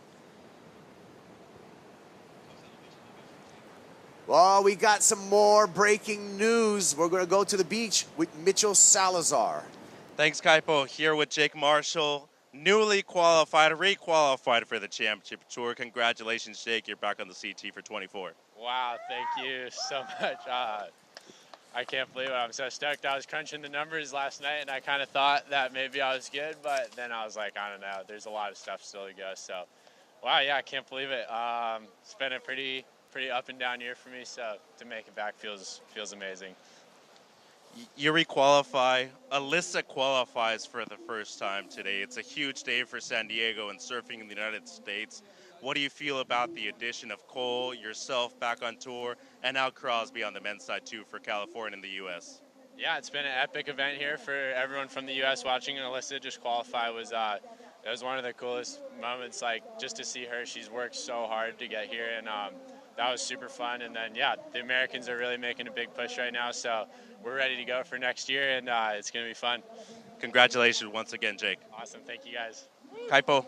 Yeah, Jake Marshall, part of the California comeback on the championship tour in 2024. India Robinson in live action here, slipping the fins on that final turn. Right behind her, a big backhand reel for Sarah Baum, showing some power and control there, Maida.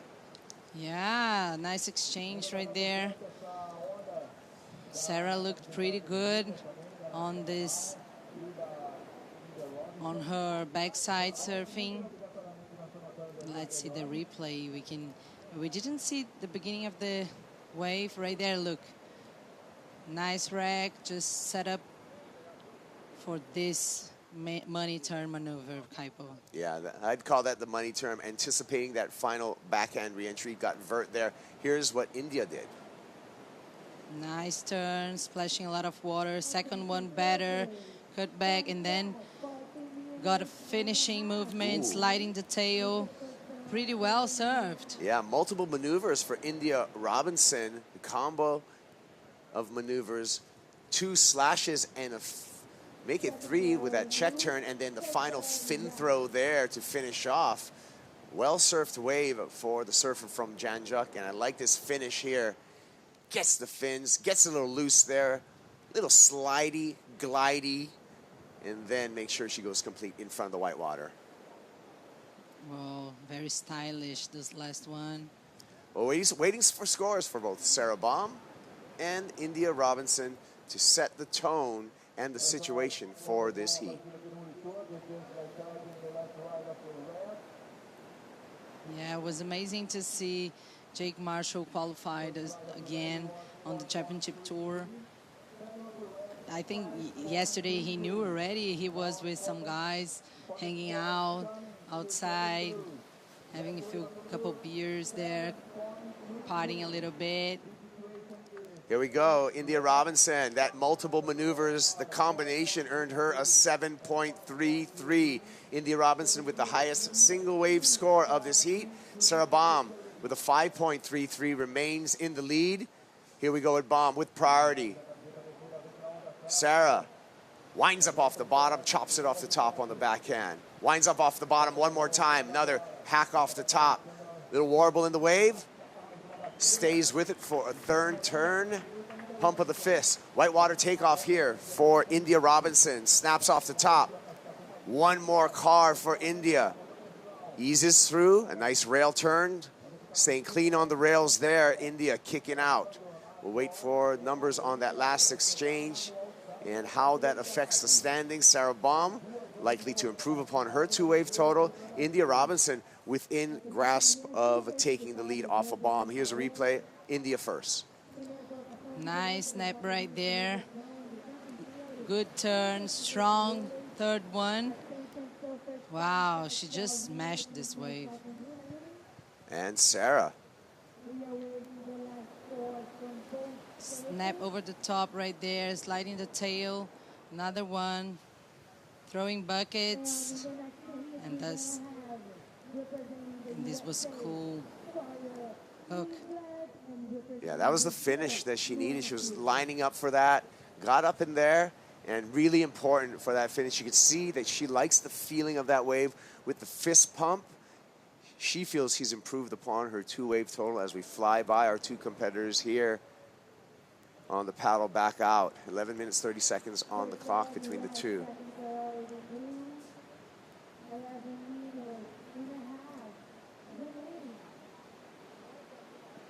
Yeah, India Hobson caught that 7.33. For sure she's gonna improve her score line with this wave that she just served. But Sarah Baum might change as well, the 4.33. Yeah, it really is going to be a mix of numbers between these two surfers. And India Robinson bettering her position, but Sarah Baum may make the requirement a little bit higher for India Robinson. At the moment, with the current math, India needs a 2.33. There's no doubt that India got that 2.33, but if Sarah improves upon her score line, she will increase that need for India Robinson. So two important scores yet to be handed down from our judges' tower. And the last score for Sarah Baum, she did improve upon her standings, a 5-point ride. India now needs a 3-point ride to take the lead. And I feel she's got more than the 3 on that last effort for those combination of maneuvers. She got 3 turns in on that wave, India Robinson did. And she did a 6.17 for Robinson. Robinson goes to the top with 10 minutes and 12 seconds on the clock. That was a nice exchange. And that exchange, Maida, changed the whole tempo of this heat. Yeah, it does. It does. But Sarah, now with priority, just caught this wave. Good-looking wave. Oh, my God. That was a missed opportunity right there. That first turn that she faded the bottom turn up to a top turn was well-timed, setting up for that closing maneuver, but unfortunately catches the rail. So missed opportunity for Sarah Baum. Heat control to India Robinson now. Replay. Yeah. Look, nice bottom turn right there. Kind of a setup turn, and went with everything for this one. Kicked the tail, but unfortunately got hang there. And you can see the anticipation from the area. We're going to take a break right now. We'll come back. When we come back, we're going to decide the winner of Heat 6 of the round of 16 here at the Corona Saquarema Pro.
And 6.17.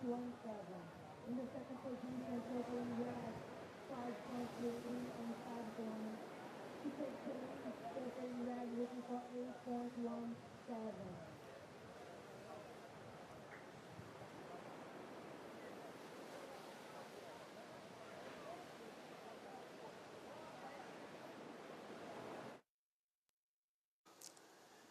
Back at Itaúna Beach, it's India Robinson versus Sarah Baum at the Corona Saquarema Pro, presented by Banco Do Brasil, the final stop of the Challenger Series, where we will be qualifying surfers for the 2024 Championship Tour. We've already had a number of qualifications there. If you've just caught up with us today, Alyssa Spencer is on the Championship Tour for 2024. Sawyer Lindblad is on the Championship Tour for 2024. And Jake Marshall is back on tour for 2024. That's all the big news that we've had today, as well as India Robinson, who's in this heat right now. We'll see her on the Championship Tour in 2024. I'm Kaipo Guerrero, along with Maida Paps, and that's what this is all about. This is all about who's going to get on the Dream Tour. And for the women, Maida, there's just one more slot. Yeah, this is all about the whole week here. And also, there are some girls that are looking to stay in the rankings from the 5th place until the 10th to qualify for the Challenger Series next year. And this is an important hit for Sarah Baum, because she got here in 10th. So she really got to win this heat to try to maintain her spot. Yeah, you are correct in that statement. I mean, India Robinson, she's just surfing for a victory here, but she's already on the tour. But Sarah Baum gets through here, gets closer to a finals day appearance, gets into the quarterfinals, and then she'll surely be in that top 10 conversation. Sarah Baum takes a look at that one, does not go at 5 minutes and 45 seconds on the countdown here. Here's our heat recap. Sarah Baum found this left, Maida. Yeah, bottom turn right there, kind of setup turn, fading a little bit, and then slashing, throwing water. This one. Yeah, 5.33. Yeah, 5.33. India Robinson, she fought back with this wave, Maida. Yeah, nice turn, splashing water. This one was stronger, better. Third setup turn and finishing movement, throwing the tail nicely. Yeah, slidey, glidey. That was a 7.33. Here's her backup of a 6.17 for India Robinson. Hit over the lip, another slash there. Nice cut back. Yes, she's just throwing many movements, one after another. You can see and see right here, here's all the wave surfs, 4 wave surf by each of the surfers, highlighted the top 2 scores in this heat. But you can see, I think, the confidence right now of India Robinson, knowing that she's going to be on tour and just surfing with the utmost confidence in this clash against Sarah Baum. Yeah, Kaipo, probably. And now she's with priority with 4 minutes and 23 seconds remaining. Sarah Baum needing an 8.17 with no priority right there. Yeah, that's going to be tough to do. She's going to have to sneak one. Here she goes. Sneaky here, but if India doesn't use it, her priority, it's probably not a good wave. So India with heat control. She's got the lead. She's got priority. She just needs 4 minutes to burn off the clock before she finds her way into the quarterfinals. Sarah Baum, on the other hand, needs to get really sneaky and busy. Luana Silva, she's going to be coming up next with a heat against Sawyer Lindblad. Lindblad newly qualified for the Championship Tour. We'll see if that puts extra gas in the tank of Sawyer Lindblad. And Luana Silva still in the conversation of qualification for next year's Championship Tour as well. So Luana needs to win this next heat. Yeah, Brazilian hopes here. Everybody was cheering for her during this weekend here in Saquarema. And she's partnered with João Shanka now, so she has really good advices here, local knowledge from him. For sure, she's feeling great here and confident, but it's a must-hit win for her. Yeah, it is. When we look at that last slot available for the women's tour, Luana Silva, ranked number 6 coming into this event, needs a big result here if she wants to take that final slot for the women. 2 minutes and 40 seconds left in the water here for India Robinson, and Sarah Baum looking a bit dejected. She's under the priority, and she's chasing a monster number of an 8.17. Yeah, I think it would be the best score of the day, the 8.17.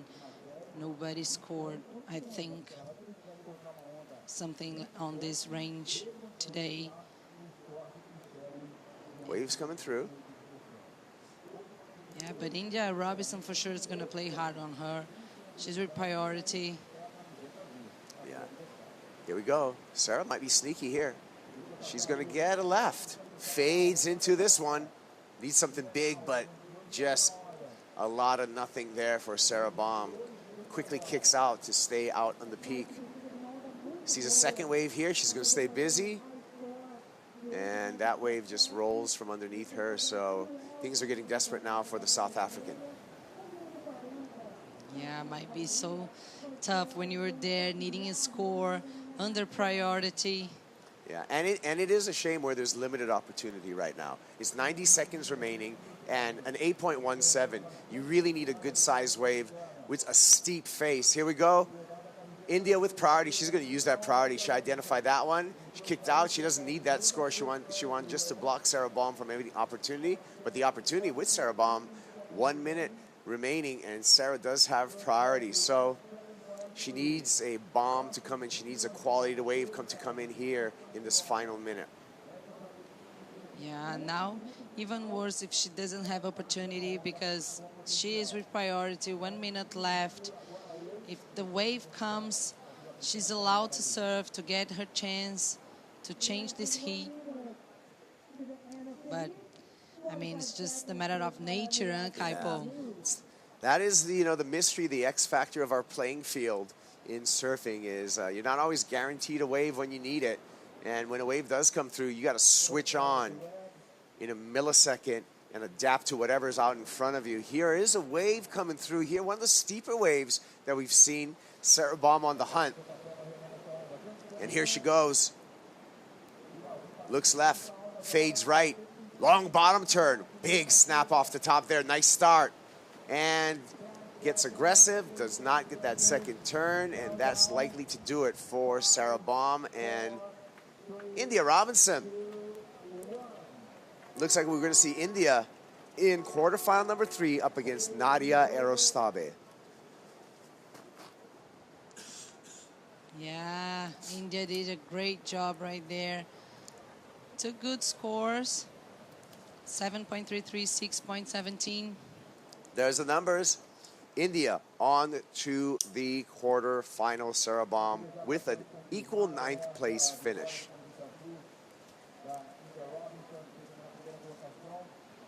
More on the way when we return. It is going to be Luana Silva up against Sawyer Lindblad. Heat 7, round of 16.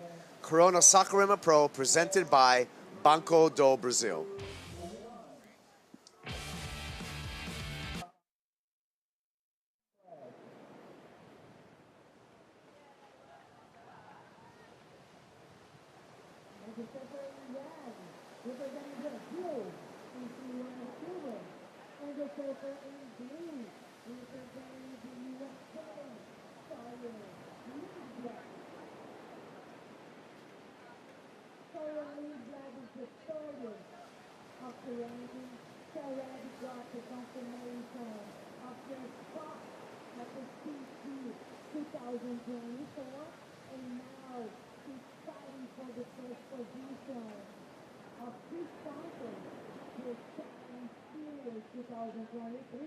The Corona Saquarema Pro. And you want to see what the surfer in red is the 60 from the Yankee, and she needs to reach the semifinals to confirm your spot at the 2024. So now it's on her hands to get back to the best surfers of the world. Essa bateria são 2 situações distintas, né? A Sawyer Lindblad, a terceiro ranking, e já recebeu a confirmação da sua vaga para o segundo The Corona Saquarema Pro presented by Banco do Brasil is brought to you by Corona, This is Living, and by Yeti, Built for the Wild.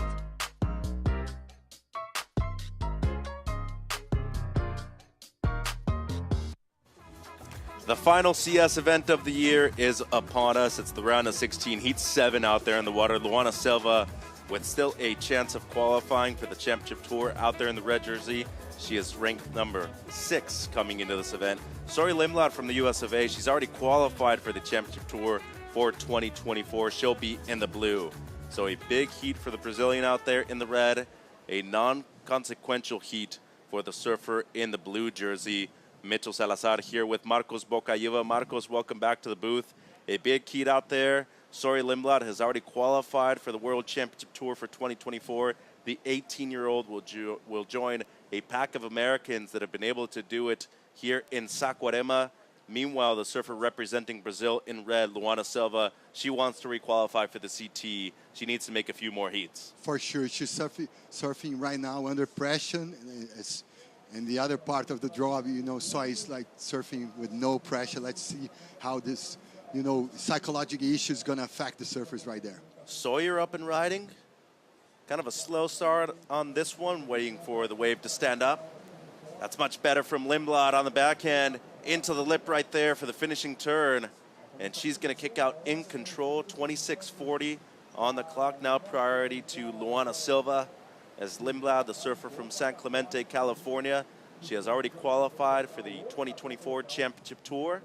Luana Silva, though, from the North Shore of Oahu originally, born and raised in Hawaii, representing Brazil.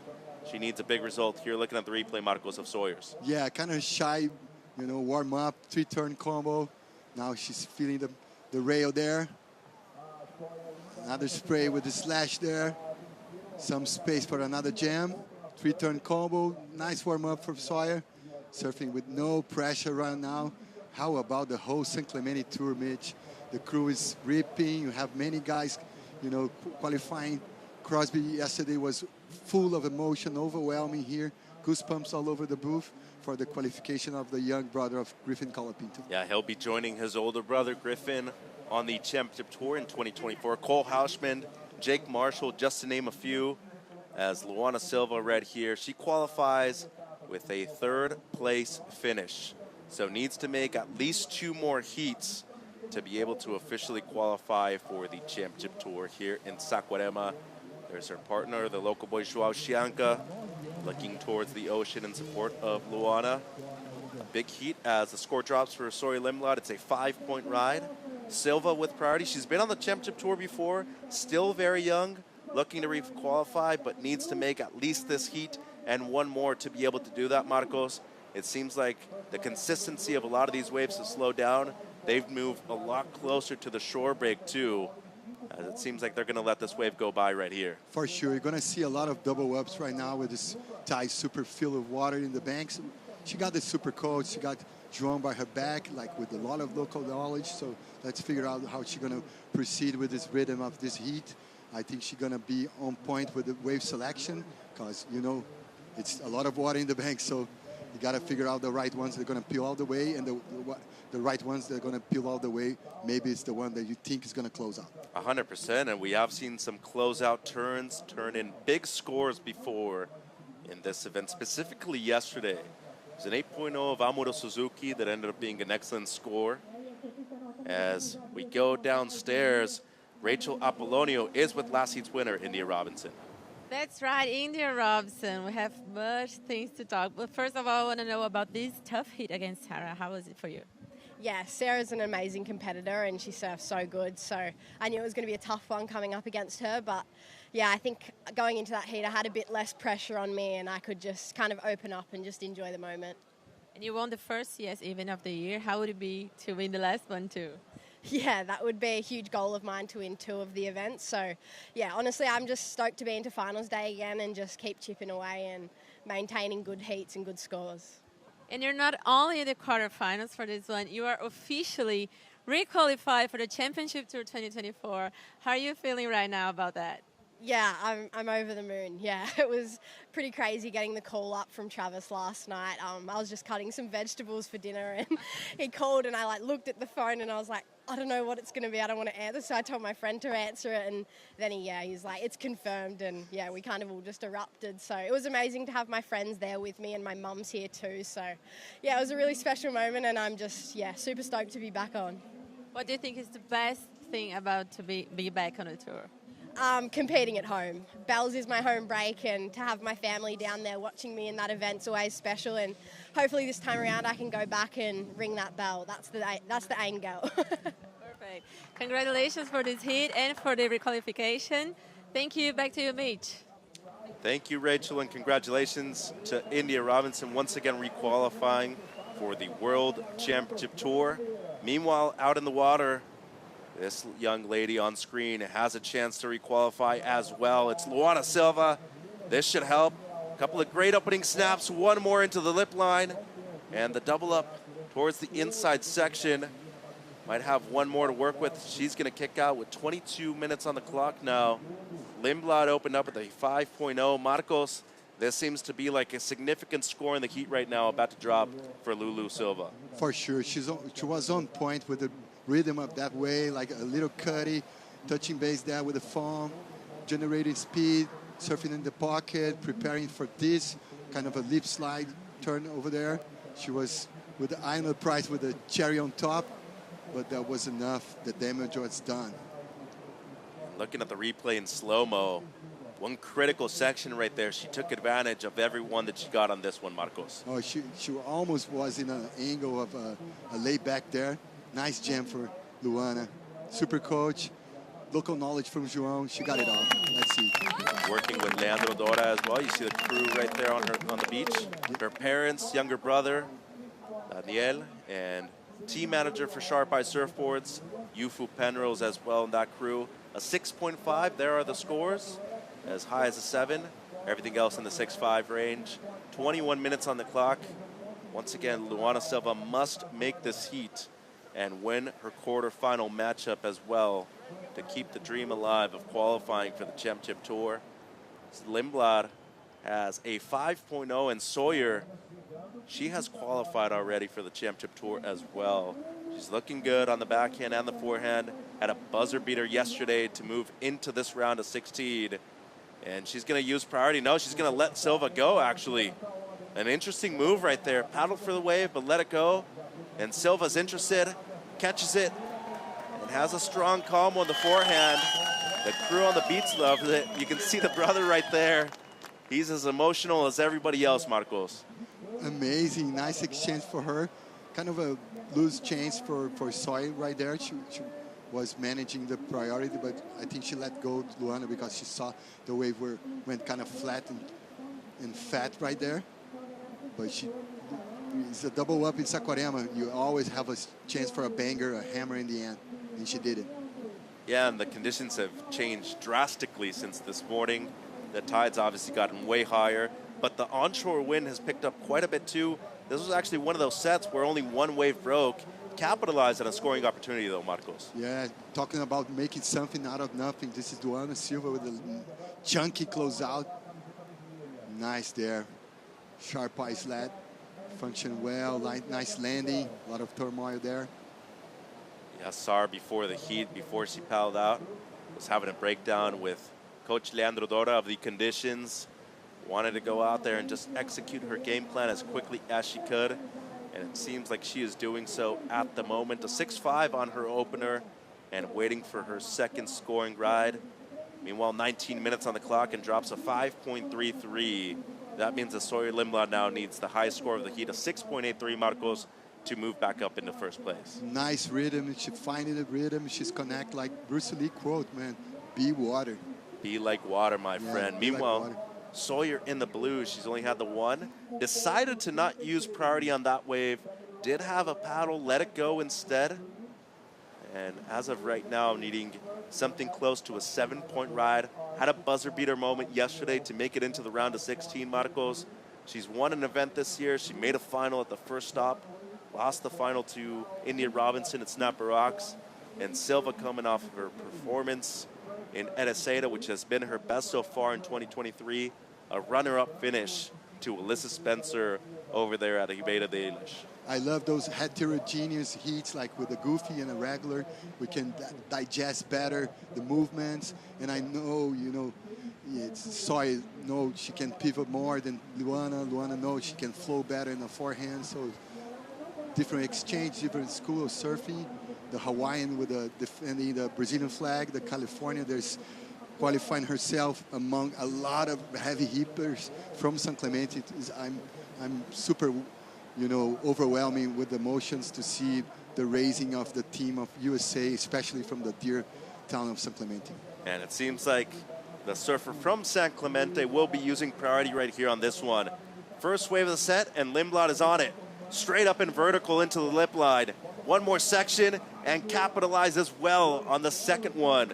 Rides out cleanly, as Lindblad has already qualified. She doesn't necessarily need to make it out of this heat. Could potentially improve on her seeding, though, if she were to make it deeper into this event. She's looking for a 6.83 at this moment of the heat, Marcos. Yeah, no, it's not a bad choice. You know, more dough for the next season. You know, more seeding points to be not clashing with the leaders or the rankings. And she's doing the homework right there. A little setup snap on the top. And upside down, a banger in the end. You know, nice work with the heel and toe size of the rail there. And look at the replay from the drone angle. Deep bottom turn right there, Marcos. Perfectly executed at the end. Nice reaction there, super quick. Yeah, you mentioned reaction. The reaction time on this one seemed to be superb. She just looks in control of her board the entire time. I love the first arc, and she placed this turn with amazing timing. Check it out, how she twists the body. A lot of core movement there. Everything's in place. Nice two-turn combo there. And needing close to a 7-point ride. 16 minutes to go. Needs a 6.83 to move up into first place. Now priority with the surfer representing the host nation of Brazil, Silva. If she makes it into the semis, she will automatically qualify for the championship tour. But as of right now, Lindblad is about to drop the best score of the heat. It's an 8.0. She goes excellent. A 13-point heat total. There's the average, Marcos. Yeah, that's the difference between backhand and forehand. You can pivot better. You can put your fins out, your nose there. So she knew about that. So she went all the way to the plan B there. And it seems like she is relaxed right now after getting the news that she has qualified for the CT in 24. A big moment for both surfers. Seeding does matter when you get to the championship tour, obviously, but the most important thing is just being able to get there. That's what Luana Silva is trying to do at the moment. Has priority, now needs a 6.51. Would just have to be a little bit better than what she has as her best right now in this heat, Marcos. Yeah, for sure. W will raise her psychological issues. Her, mindset will be on point for the next season. More dough, better mindset. It's a perfect scenario for 2024. Halfway through the heat right now. The surfer from the US of A in the lead. Silva in second, needing a 6.51. She has priority. She's been very good with her wave selection so far in the event and had a clutch performance yesterday. As we have breaking news down on the beach, Kaipo with a special guest. That's right, Mitchell. Big news, Imai Kalani DeVoe has qualified for the 2024 Championship Tour. Imai, congratulations. You know what? What are you thinking about right now? I mean, the battle, the long road to get back on the Championship Tour. I want to get your feelings.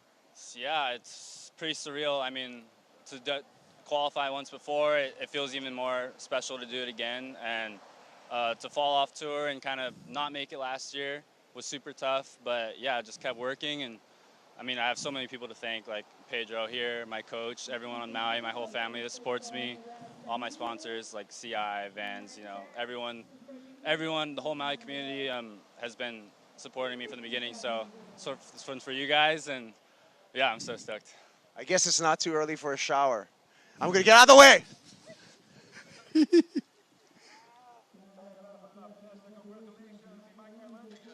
So a huge congratulations to Imai Kalani Devalt once again, re-qualifying for the championship tour where he feels like he belongs.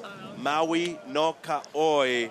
You have another surfer on the CT as Imai Devalt is back there for 2024. Back to the heat in the water. Heat 7 of the round of 16. Sawyer Lindblad in the lead with an 8.0 and a 5 as a backup score. Luana Silva in second. She needs a 6.51.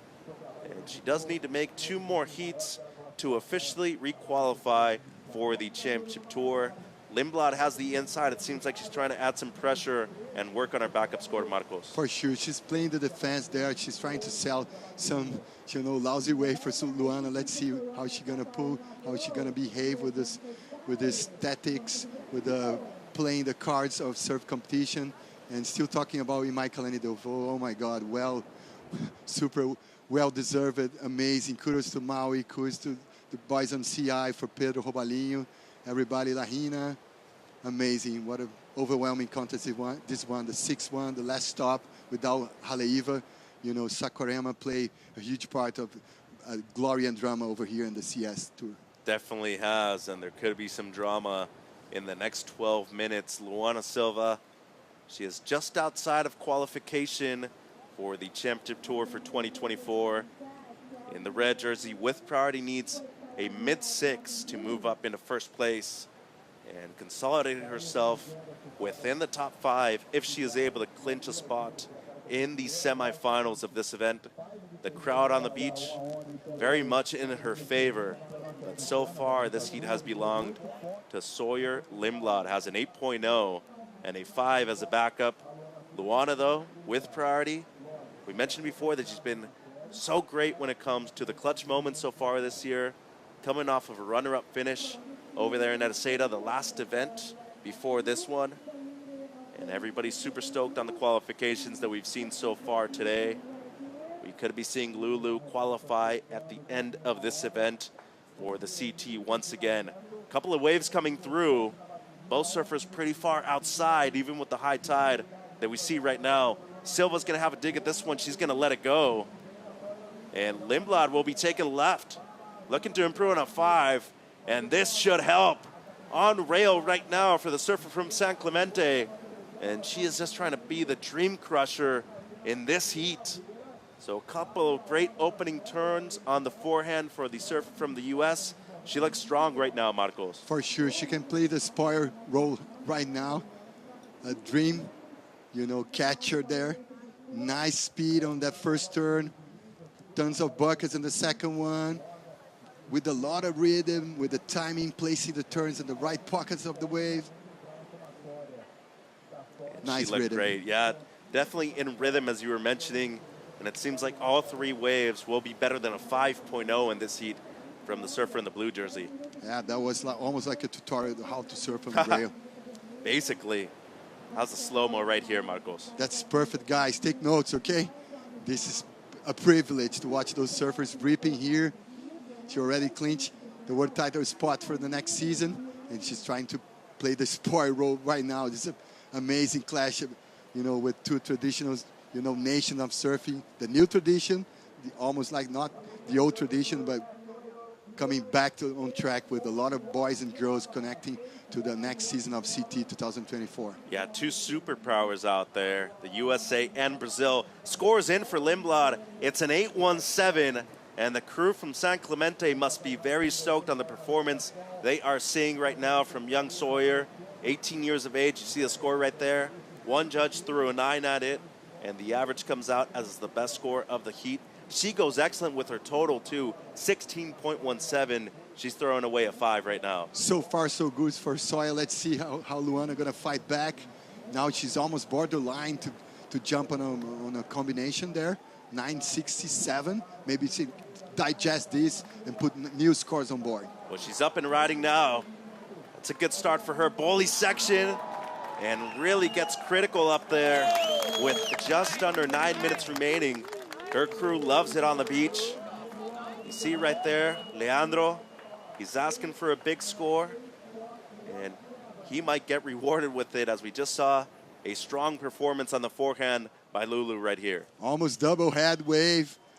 A lot of water in the banks right now, and I love how she plays. I think the key for success over here in the inside bowl is anticipation, man. Definitely. The patience on this one was quite good for somebody her age. Oh, for sure. She's so well-rounded with so young still. The slide from sharp eye functions so well. Anticipation is key on the inside ball. So 8 minutes to go. A clutch performance right there on that wave from Luana Silva. Needs to make 2 more heats to automatically qualify for the World Championship Tour. A 9.67 would move her up into first place. But anything really that you're matching up against the 8s of Lindblad would help at this point of the heat. 7:45 on the clock. Lindblad with priority. And it seems like at the moment, not only waiting for the score, but also just trying to regroup herself after, getting up against the ropes from Lindblad. The surfer from the U.S. has put up a great performance so far, but Silva is not backing down. Little over 7 minutes to go, and we talk about clash of superpowers out there. It's also Mayhem versus Sharp Eye. Luana Silva on the Sharp Eye. Yufu Penrose been in her corner for a long time, and she is looking to add her name back to the championship tour as scores are dropping in, and they look like they're going to be very good for Lulu Silva. Might even be excellent. Oh, she fight back hard with that one.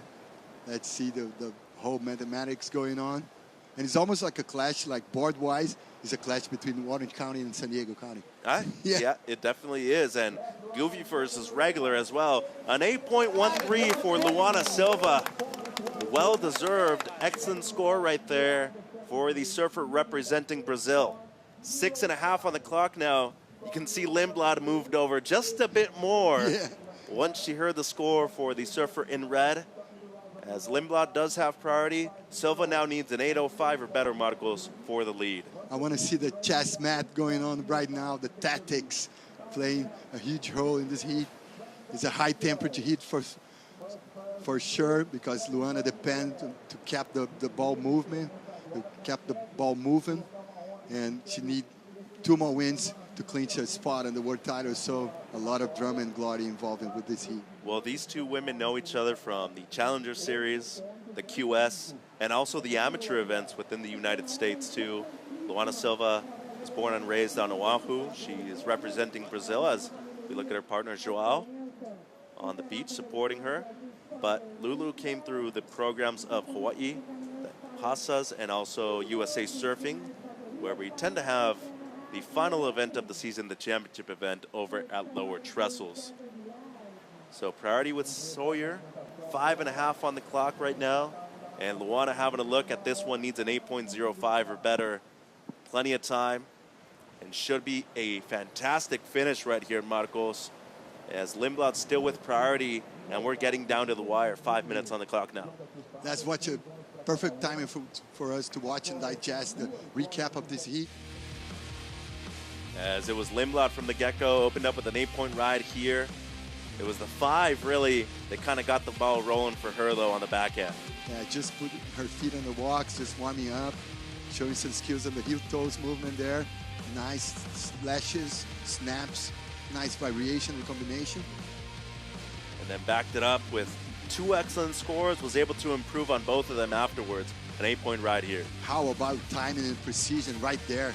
I love this like snap rook on the top of the wave there. And then an 8.17 here on the left. Equally as good on the forehand as she is on the backhand, Marcos. Variety skills taking place there for Sawyer.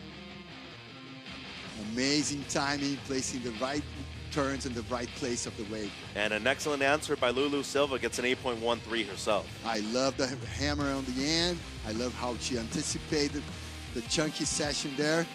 We're gonna have a special guest sooner or later here. I'm gonna do some anticipation, guys. 4 minutes on the clock. Both surfers have caught 3 waves in this matchup. It's a 30-minute heat. We're in the round of 16, and it's heat number 7. 1 more to go after this. It'll be Aaron Brooks and Taina Hinkle. Silva, though, needs to make this heat and 1 more to qualify for the championship tour. Priority will be used by Lindblad, and it's going to be a mistake. So goes down.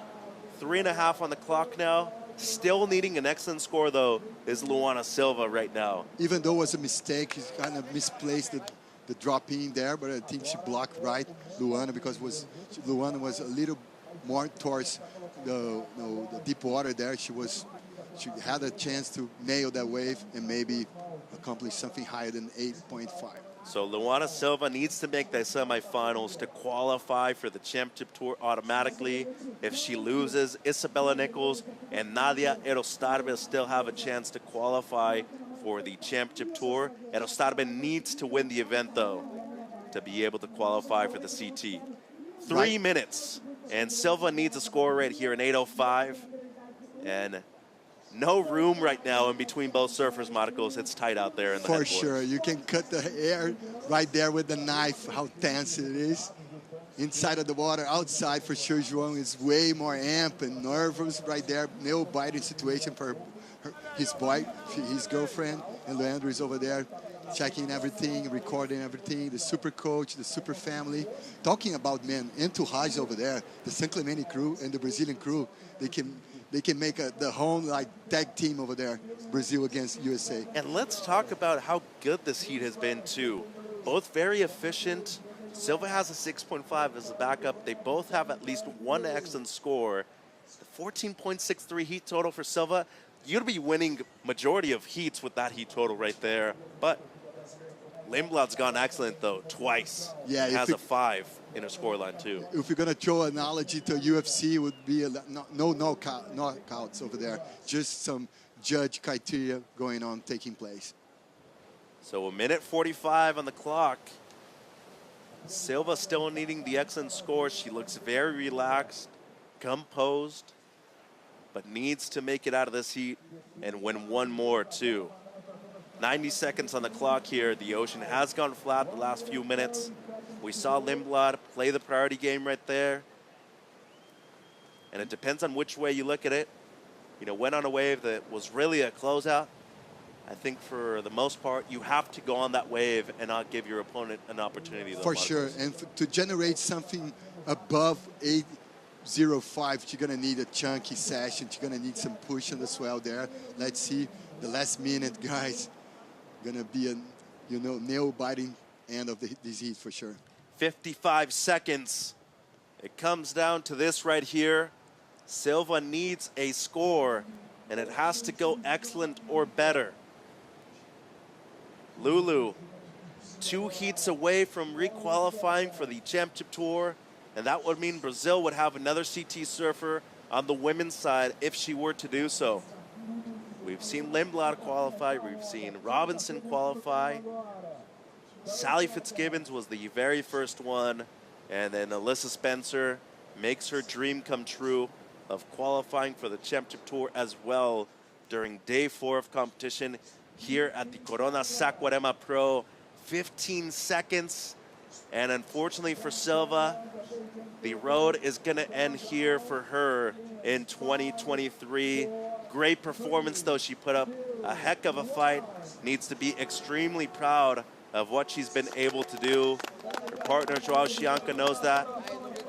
Coach Leandro Dora knows that. I think everybody watching around the world also knows how good she is and capable of doing on the CS in 24. Meanwhile though, San Clemente's own 16.17 heat total. She's moving through into the quarterfinals and wants to win her second Challenger Series event of the year. Heat 7 done and dusted. We have one more before the day's end. It's going to be Erin Brooks from Canada taking on Brazil's own Tainá Hinkle. One more heat to go. It's day 4 of action here of the Corona Saquarema Pro, presented by Banco Do Brasil.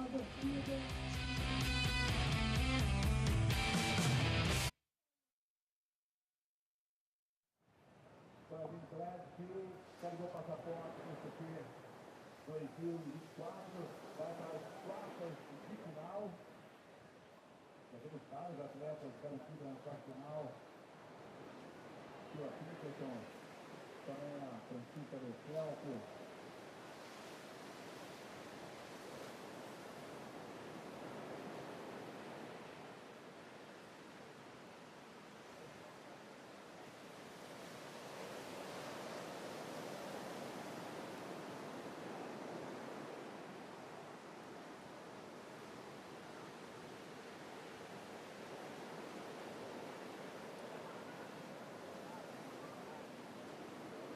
present last week of today, surfing in land, the Canadian Aaron Wood, and surfing in blue, China India.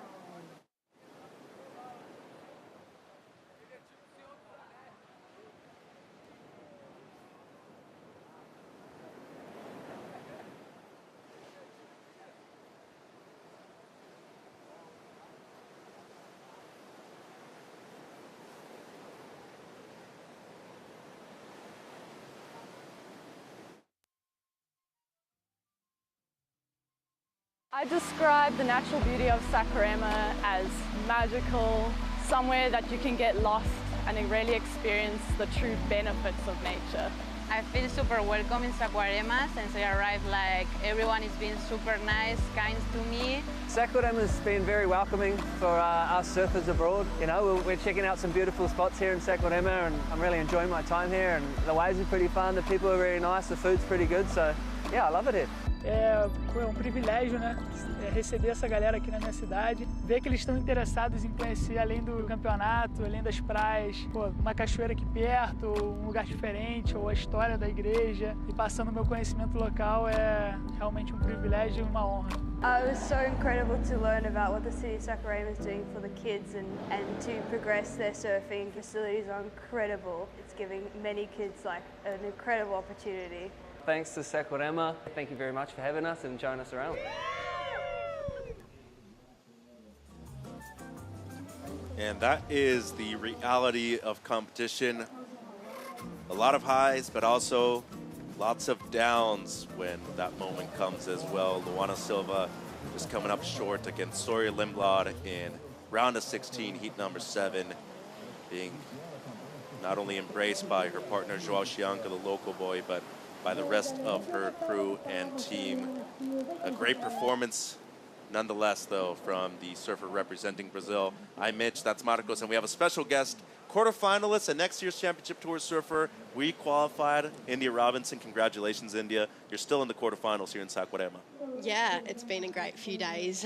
Got the call up last night from Trav and he confirmed it all. So yeah, going into that heat, I wasn't feeling as much pressure as last time around. So to be in the quarters now, I feel a bit freed up and can just do my best surfing. You've dealt with a lot this year too, and not only this one, but the previous one as well. You've overcome adversity within different kinds of aspect of your life so far. I believe you're traveling with your family though. What kind of impact has that had on not only this event here in Saquarema, but in the career and the year of 2023? Yeah, it's been probably the toughest year of my life. Obviously, last year I had a concussion which I sustained before qualifying for the CT, and I went on to qualify and those symptoms prolonged and I developed post-concussion syndrome and didn't make the cut, and then decided to forfeit the Challenger Series last year to just focus on recovery. And yeah, all eyes were on Snapper, and 2 weeks out from that event, unfortunately someone kicked their board out and I sustained another concussion. So this whole year has just honestly been all about focusing on my own health, both mentally and physically, because yeah, when you get a physical injury, your mental health does get affected by that too. So I have an amazing support crew, so I'm very grateful to them. Oh, as we see Tana, oh, that would have been nice. Yeah, I think you're a huge role model for a lot of female surfers out there, and I know a couple of your inspiring figures in life have been one like Ronda Rousey. She's overcome a lot of adversity too. But coming from Torquay, as we see the round of 16, heat number 8, Aaron Brooks from Canada, who's been on fire in this event so far, against Tainá Enkel from Brazil, the surfer in the blue jersey, who's had a great run throughout the event so far, at least guaranteeing herself a 9th place finish against the Canadian Brooks. But talk to me about the performances that you've had so far in 23. You won at Snapper Rocks, and you've also had a very consistent performance throughout the back end of the year too. Yeah, going into Snapper, it was just about maintaining my energy levels and trying to just focus on the present. I was turning up, just half an hour before my heats and surfing and getting out of there, and just that allowed me to really trust myself. And I think when you're able to trust in your ability and your decision making, it really frees you up in the water. So I think that's been honestly the biggest learning curve for me, and I've taken that with me throughout the rest of the year. Had to forfeit going to Bolito just because I needed to focus on recovering a bit longer. And yeah, that was a really hard decision in that moment, but the best one I could have made because I'm now here and I'm healthier and I'm able to surf more hours and put in more work. So. Well, both India Robinson and Sawyer Lindblad in the quarterfinals. Sawyer is downstairs with Rachel. That's right, Sawyer's back with me again. That was a really nerve-wracking heat, but you got 2 excellent scores. Talk us through your strategy. Yeah, I just wanted to be on the best waves in that heat. I definitely struggled with that in my first heat, so I'm really happy I improved and got some good waves. You already took the pressure off of qualification, but now you still have the pressure to win this event. How is that for you? Yeah, I'm honestly not feeling any pressure anymore. I'm just having fun and enjoying my time in here in Brazil. Yeah, it must improve your confidence now. You already know, right? Yeah, for sure. Thank you so much. Congratulations. Back to you guys. Obrigado, Rachel, and big congratulations to one of our quarterfinalists, Sawyer Lindblad, one of the rookies on tour next season, Marcos. Oh, for sure. A lot of the rookies. Super proud from the rookie scene for 2024. I want to assess India right here. When you have the concussion thing going on, did you connect or assess things like Will Smith movie Concussion, Owen Wright's, accident, misfortune back in the day? How you reassess yourself? Because I always tell my kids, your body cannot control your mind, but your mind can control your body. Yeah, definitely. I was lucky enough to tap into Owen and some of his experiences and just get some advice on how he dealt with it. And yeah, he referred me on to some of the specialists that helped him. And yeah, that was a big jump for me, going to be able to see some of the best neurospecialists in Australia. So yeah, thanks to Owen for sharing his story and helping me through probably the toughest time of my life. Frozen Shaka to the dynasty of the Wrights. Yeah, one of the best surfing families out there worldwide. At 2.5, the opener of Tainat in blue, waiting for the opening ride of Aaron Brooks. Little under 22 minutes on the clock right now. And speaking with India Robbins here, somebody who's already qualified for the Championship Tour in 2024. One of Victoria's finest, too. And that part of Australia doesn't get the credit they deserve. I always say it, India. Your brother was a great surfer. He did the qualifying series. K.O. Bell Warren, also a great surfer from that area. Former finalist at Bells Beach, Adam Robertson. But what do you think that area needs in order to provide some more surfers on both the regional QS and the Challenger Series, too?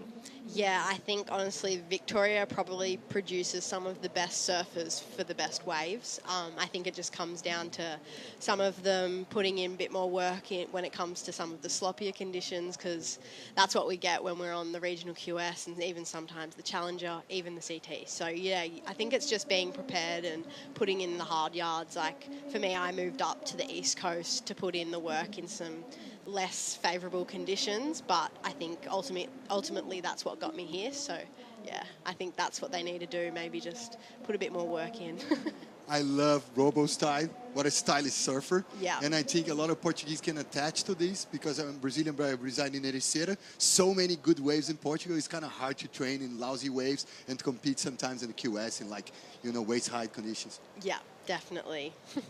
20 minutes on the clock. Hinkle with a 2.5, and it's the only wave ridden so far in this heat. Aaron Brooks, the young Canadian prodigy, waiting for her opening ride. She does have priority. Let's go downstairs. Kaipo is with some breaking news. Again, Mitchell, we got some breaking news, and the breaking news is Eli Hanneman. You're on the Championship Tour 2024. How do you feel? You're going to be on the Dream Tour. I can't believe it. This is crazy. I'm like speechless. I found out like an hour ago, and I've been pacing back and forth. It's like, can I get an interview? Can I do something? Yesterday, it was a big moment for you. You came through in the clutch in a very, very important heat. You've talked about it before. God's got a plan. You came down on your knees when you hit the beach. God's got a plan for you, Eli. Yeah, some things just aren't explainable. I mean, when I look back, it's like there's no other explanation for what happened or what's been happening to me, and it's all just God's will, and I'm just along for the ride. And in Portugal I had a really tough loss, and I just stuck with the fact that everything happens for a reason and that something big is coming, and it came. I can't believe it. You took a win at the U.S. Open. Right after the U.S. Open, tragedy to your hometown, Lahaina. How do you feel about all that, for the highs and then the lows? It's been crazy. I mean, it even goes back to a year ago. I almost died at Pipe. I could barely eat food until like last November. So I've been on a crazy ride. And then, yeah, I won the U.S. Open. 2 days later, my hometown burned down. Everything I know and love, people lost, you know. And it almost like took my confidence away because it was like overshadowed the success I had at that event. And I had to regather myself and just kind of like, you know, remind myself that I'm on a mission and, you know, all the years of hard work are finally paying off. And the crazy part is that the hard work is just starting now because this, the level I'm going to be competing at is higher than it's ever been. So now is when the real work has to be put in. With that being said, looking forward to 2024, what are you looking forward to? What are you anticipating? Looking forward to Pipeline. Been wanting to be in that event forever. Last year I almost got in, like as a wild card, but I didn't. This year I get my shot at it, and I want to make that cut because I want a full year on tour, and I want to be able to show what I'm capable of. Congratulations, Imai. Mitchell Salazar, another Maui boy, Maui no Ka'oi, on the Dream Tour. They got two of them this year. Eli Hanneman qualifying for the World Championship Tour for the first time ever. He'll be joining another Maui boy, Imai Kalani Devault, on the CT for 2024. Slow heat out there in the water right now. It's just 2.5 from Taina. She's in the lead with 17 minutes to go. Here in the round of 16, it's heat number 8, our final heat of the day at the Corona Saquarema Pro, presented by Banco Do Brasil. Stick around, we're talking to Andy Robinson after the break.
The last heat of day 4 of competition here at the Corona Saquarema Pro, presented by Banco do Brasil, out in the water in Saquarema, one of the most beautiful places in the state of Rio. We are in Brazil for the final Challenger Series event of the year, and today has been an impactful day in terms of qualification for a lot of people on both the Challenger Series side for the men and the women as well. Mitch Marcos joined by CT surfer for 2024, requalified India Robinson. India, welcome back to the booth, and congratulations once again on your success in 23. You're still in the event. We've had a slow one out there right now. You surfed a few heats ago, but heat 8, only one wave ridden, and 15 minutes have gone by. Yeah, that's a stressful moment to be these girls, but I think they can both kind of reset and regroup because no one's got a big score on the board, so there's not really any advantages at the moment. But I think we might be on the high tide right now, so things, I definitely felt it slowing down in my heat, but I think we'll have an exciting end to this heat. For sure. India, give me your assessment of Erin Brooks so far. She's looked incredible. I'd have to say she has a great chance of winning this event if she makes it through to the quarters. Yeah, Erin's a prodigy, I think. Yeah, her talent runs really deep. She's got everything, barrels, airs, turns. So I think give her a few more years, and when she's matured and has a bit more size on her, she's going to be deadly. So yeah, she's been doing really well this event, and I'm excited to see what else she can do. And Marcos Tainá has competed very well on this one. She came in as a wild card, but she's won here in Saquarema before. Actually won a QS event this year here. Oh, she was one of the parts of the underground dynasty of surfing in Brazil because her father used to rip, one of the pioneers of air tricks in Brazil, Carlos Cacciotti, board designer from Guarda do Embaú. She's almost like a glue between the generation, like a mature generation of Silvana Lima with the young bucks like Luana. India, you have had the chance to compete at Bells before in both local events and at the highest CT level. Talk to me about how excited you are to not only rejoin the very elite, but also compete in 2 events over at the Australian leg on the CT. Yeah, I think that's probably my favourite part about requalifying is being able to go back home and surf in front of my home crowd and have just the support of the board riders and all my friends and family. So it's been a dream since I was, I think, 4 years old to ring that bell, and to have another chance to do it, I'm really excited. And you tend to be, one that's reserved. You keep to yourself for the most part. But when you're with the rest of the pack, you can be just as loud as them.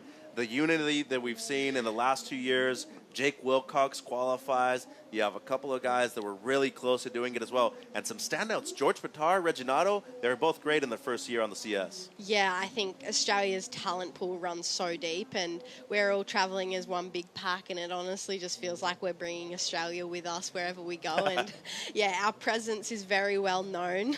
So I think, yeah, if you see us around, you're probably hearing us as well. We're very loud and just supportive and very excited for one another. And yeah, going into finals day, I'm sure you're going to hear lots of loud roars. Oh, definitely. Especially with a good amount of them have had some days to recover themselves. And it seems like we could potentially have a few lay days upon us. Friday, Saturday look incredible, though. We could potentially be finishing the event on Saturday. Marcos, the beach was packed over the last weekend. It was a holiday weekend. Expecting the same thing for the last potential 2 days of this event. You know how Brazilians can get loud, guys. So we're going to be loud as usual.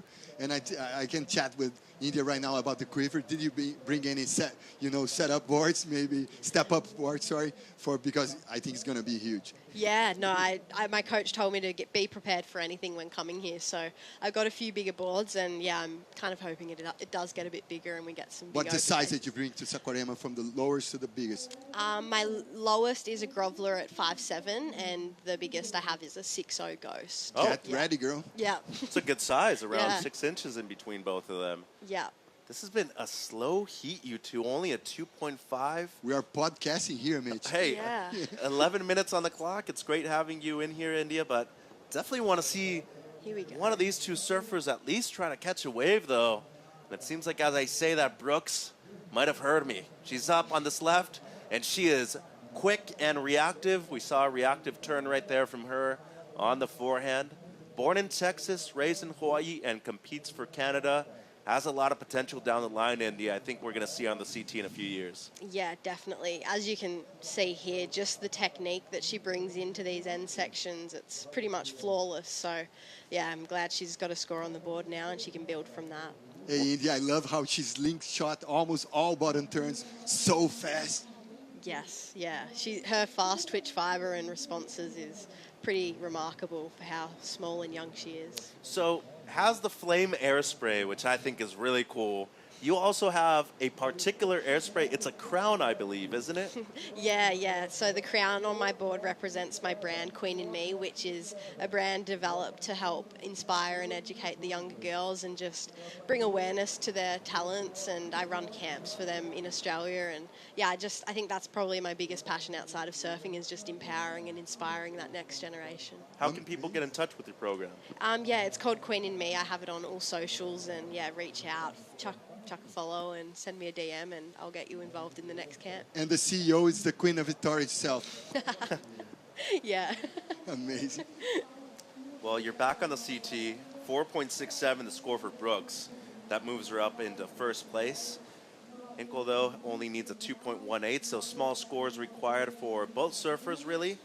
Only one wave each, but you're back on tour, India.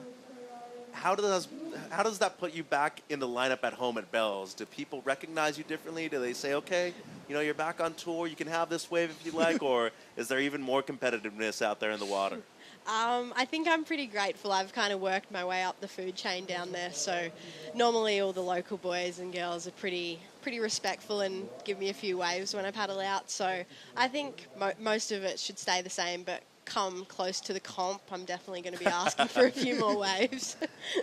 Cut me some slack, guys. Oh, hey, they should. I mean, there's few people from that area who have been on the biggest stage of surfing, so India, you're one of them. When it comes to, you know, an exclusive club, you're part of it with the coaching of Richard Dog Marsh. You've worked with some incredible people before, like Australia's J. Bottle Thompson. Talk to me about the development within Australia, too, of a lot of the coaching programs you have over there with Surfing Gauze, too. Yeah, it's honestly just been amazing. I started coaching, we might have a wave here from Tina. And she's up and riding on the forehand. Deep bottom turn draws out the carve with 8 minutes to go. Only needing a 2.18 to move up into first, and that should help. Nice finish. Manages the backwash well. And 750 now. The response by Brooks. Lip line hit, and just not able to hang on to the second one. A lot of froth on that face right there, Marcos. Amazing effort for her. I love how she's always link shot at bottom turns. And talking about, you know, Taina performance right there. A little, almost like a toilet bowl situation on the inside bowl there in Saquarema. And 7.5 now on the clock. Definitely have to respect the hustle, India, of what Brooks is doing right here. For a young surfer herself, very aware of where she is in the lineup when it comes to competing.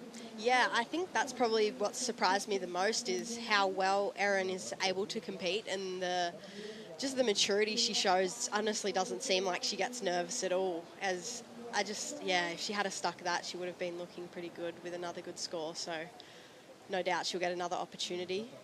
Looking good here on the replay, Marcos. Amazing lip slide. She kind of misplaced the second one. She went too far. The wave was kind of flat there. And in Taina's performance, everything on point on the closeout there. And then this one, the right, the first wave of the set, India.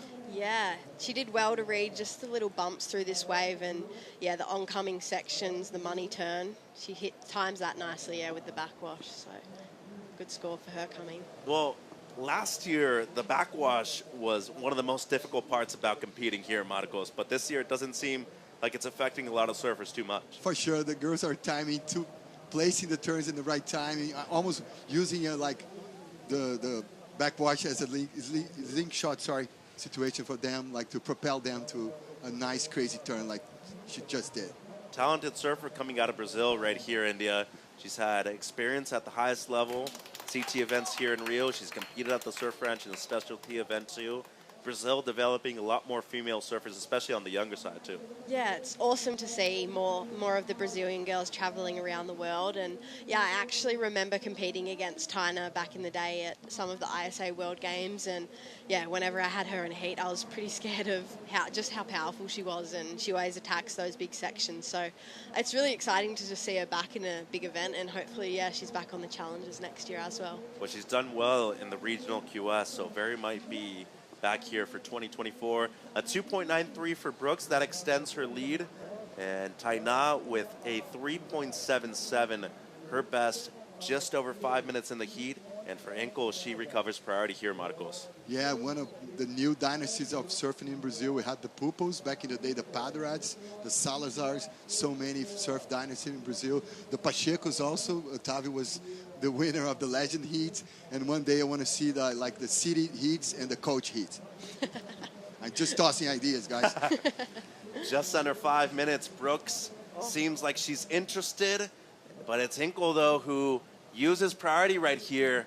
Needs a 3.84, and that's not going to cut it. Just under 5 minutes.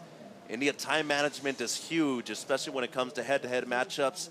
That seems like Brooks' strategy right here at the end. I think so, yeah. When it comes down to that 5 minute mark, you start to feel that extra pressure, and I think Erin honestly did a pretty good job of selling that wave, and unfortunately it didn't pan out too well for Taina, but there's still 4.5 minutes to go, so we'll see another exchange. This is Taina's father, Carlos Cachotti, pioneer of the air game in Brazil. Good shaper also. wasn't that happy with the wave selection right there, apparently.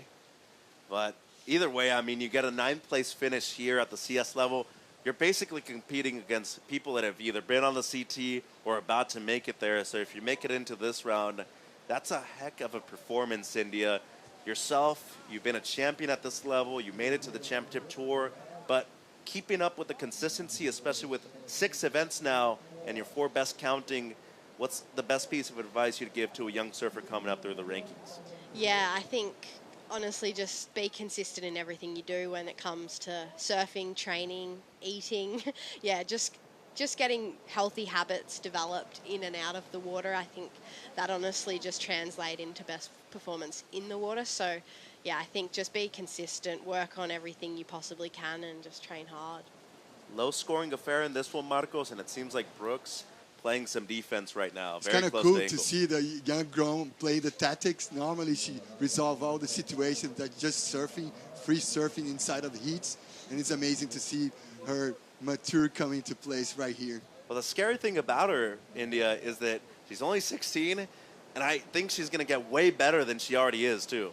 Yeah, I couldn't agree more. I think, she's still young, has so much more developing to do, and yeah, I think she's going to be amazing talent. Has a great air game, as you see the Inkle family right there.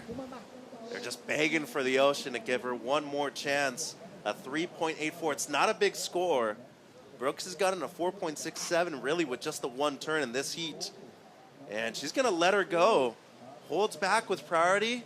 And Inkle up and riding now on the backhand. Fits in too. Wow. And she likes it. She put a question mark there, Mitch. Brooks held back, Marcos. She didn't use priority right there in that instance. This might be a good play for her, though, on the backhand. One turn, adds in a carve afterwards. This wave fizzling out, though. Wanting to improve on a 2.93, 2 minutes to go. I mean, everything that didn't happen in the first 20 minutes is happening right now, India. Yeah, this is a really exciting finish. Tina read that wave really well. She did everything she could on that left. So, but Erin also got a little right to back up her scores. So yeah, I'm excited to see where the scores go with this one. And there's a lot of crews that are going to end up Saquarema Corona Pro without nail. No nails for people here. Especially the parents. Yeah, the coach are the heavy situation. 90 seconds to go. Looking at the replay here, Marcos. Amazing setup snap, but the money turn with that, the banger in the end. Fist pump on the air, like just don't care. Yeah, she finished that wave really well. And under pressure too, India. Yeah. It was a hard decision for Erin, honestly. It was not an amazing wave, but it did allow 2 turns for Tina. So yeah, good decision for her to go that one. And she plays so well the second one. Yeah, the timing on that was impeccable. Meanwhile, on the right, Brooks looking to improve on a high 2, Marcos. I like the angle, the snap there, just a little 2-turn combo, but she's so electric and dynamic, always. It's a small wave. Let's see if she improves, though. Would only have to be around a 3, India, to better something that she has as her low score at the moment. I don't want to be a judge, India. Yeah, it's a tough call. And she does. It's a 3.37. Still looking at the replay here. I mean, that wave shouldered off, but she was in the pocket the entire time. That's what she has. She's so small that she can fit in those pockets right there on those waves. And the score's in for Inkle. It's a 3.8, so her best. But Brooks recovers priority. And with 10 seconds to go, it seems like this battle will be going to the Canadian, young Erin Brooks. As a great performance by Dinah Inkle. Marco, she has to be proud of her performance. Ends up being a wild card in the event and finishes with a 9th place finish. Kudos to Erin. Head high for Taina. Amazing tactics in the end for Erin, showing a lot of skills. She can play the cards. She shuffled the cards, and she played the tactics super well, India. Yeah, that was an exciting finish, and Tina gave it her all at the end there, but Erin played a smart game to back up her second score, so well done, Erin. Yeah, she makes it through with a 4.67 and a 3.37. She's going to match up against Sawyer Limrod in the quarterfinals, which should be an excellent heat. And Brooks, once again, just clarifying why she has become not only a social media sensation, but now also a person to look out when it comes into competitions. Saquarema, the Corona Saquarema Pro Day 4 has ended. It was a great round of 16 for the women. And Indy Robinson, you're into the quarterfinals. You re-qualify for the championship tour. Once again, big congratulations to you. And what's the best event that you're looking forward to for 2024, especially within the first 5? Yeah, thank you so much, first of all. It's really exciting, and yeah, I can't go past Bells Beach. I want to ring that bell more than anything, so I'm excited to go home and start preparing. Also, the Hawaiian season's exciting, so yeah, ready to go. And good job as a commentator, side Yeah. commentator. Thank you. Excellent work as Mitch, Marcos, and India. Was an excellent day of competition here at the Corona Saquarema Pro presented by Banco do Brasil. We got the Corona Pro Show coming up after the break. Erin Brooks moves through into the quarterfinals. She's going to match up against Sawyer Lindblad on the next day of competition.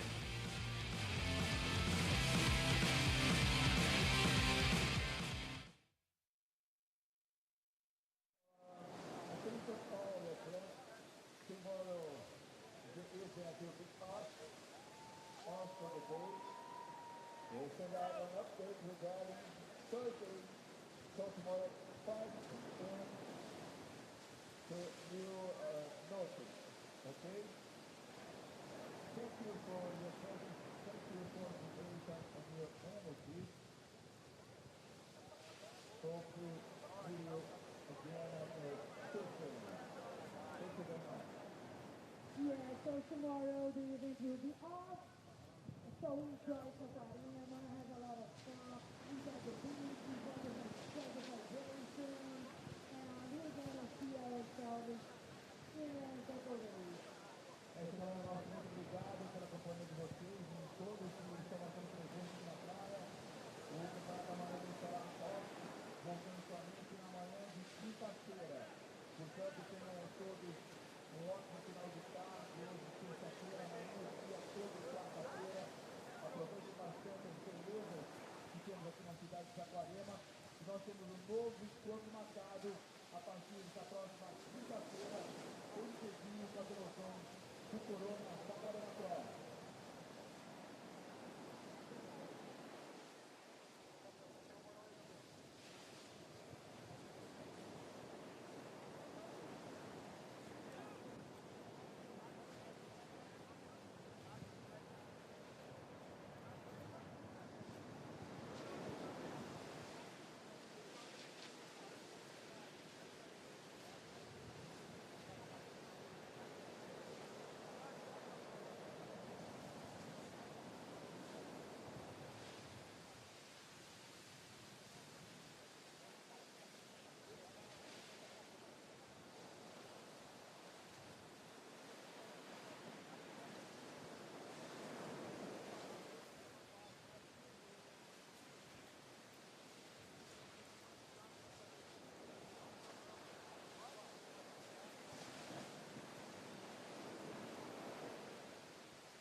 It is the Corona post-show from an exciting day number 4 at the Corona Saquarema Pro presented by Banco do Brasil.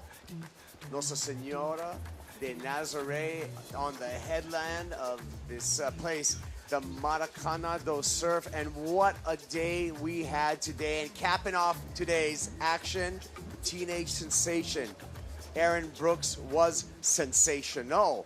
And Aaron is with Rachel right now.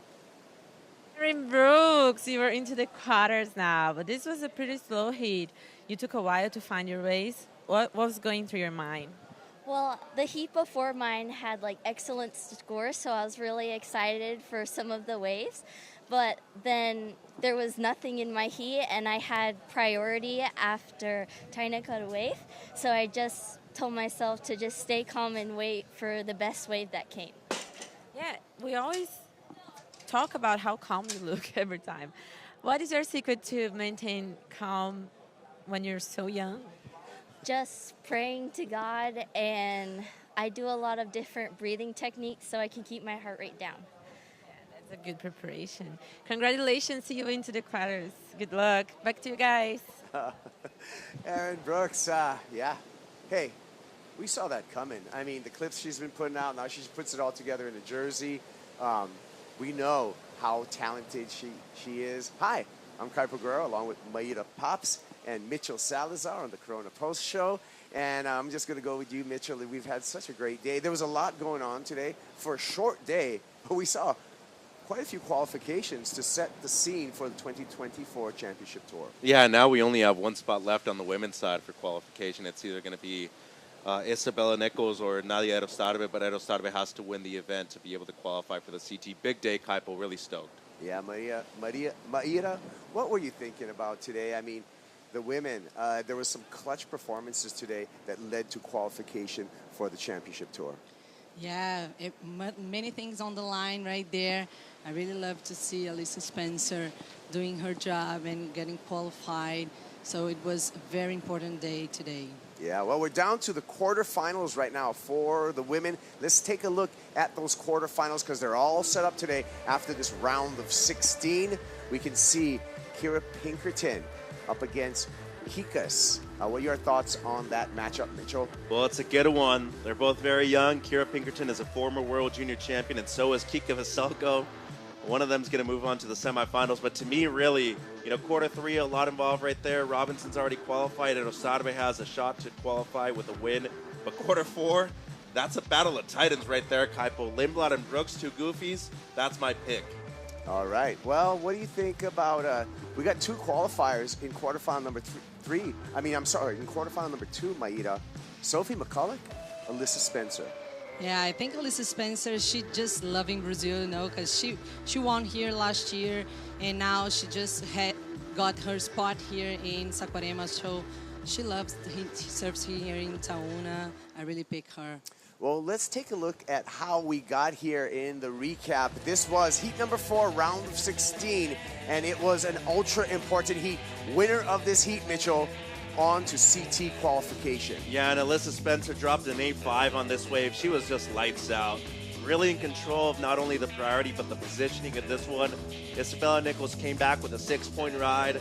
She looked good on the waves when she was up and riding, but unfortunately for her, too many lulls in this one, Kaipo. Alyssa Spencer was able to control the timing at the end and just use her positioning to her advantage.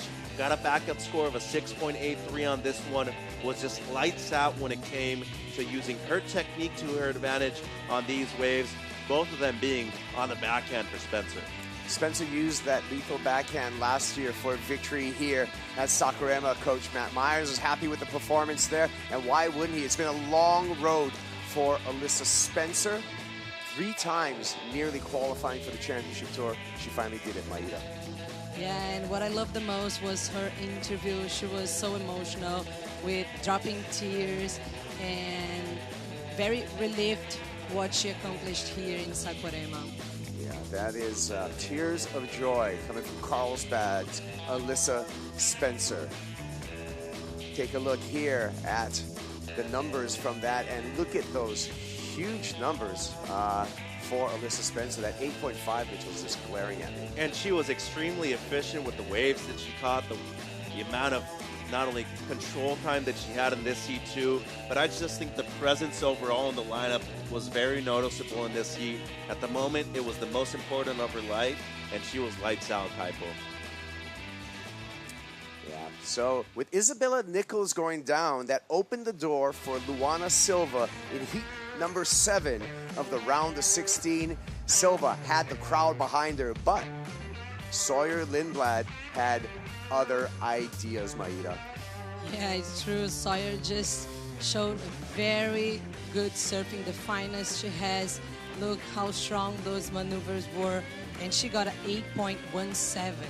And she also had an 8-point ride right there. Amazing surfer for her. Look, throwing buckets all over the place. And I mean, she's just ripping. Yeah, absolutely ripping.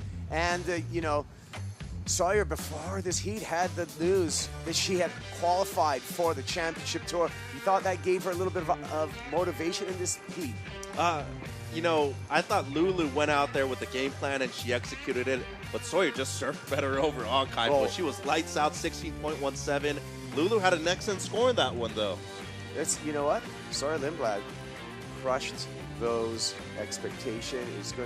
It'll be back on the Challenger Series for Luana Silva, but she has no opportunity to get into that top 5, getting consolation there on the beach. Like we said, Maida, here in Saquarema, this being the deciding event, we got tears of joy, we got tears of sadness all at the same time every day. There's numbers from the heat. Big numbers in that heat, by the way. Yeah, Kaipo, it was kind of bummer for her, actually, of course, and for Brazilians as well. She was our hopes here, but I mean, Sawyer Lindblad just smashing. Sawyer Lindblad, we'll see her on the 2024 Championship Tour. And speaking of the 2024 Championship Tour and qualifiers, let's update you on the list of surfers that have already qualified. We have 7 men out of 10 spots. We have 4 women out of 5 spots. Check out the list, Mitchell. Yeah, and a diversity of nations right there for the men, but 3 from the U.S., 2 from Hawaii, Wilcox there, and then Sally Fitzgibbon, she had already qualified at Ediseda. Robinson, Lindblad, Spencer. It's going to come down to either Nichols, who can hold on to the number 5 spot, or Nadia Erostave, but she has to win the event, Kaipo, to qualify for the championship tour. Yeah, Erostave holding that Basque flag and a hope for qualification. That's an exciting day. That's stuff that we all saw. It was a huge day here for a half a day. We got more qualification scenarios on the way. We have our natural kayak. Wait, no, we don't.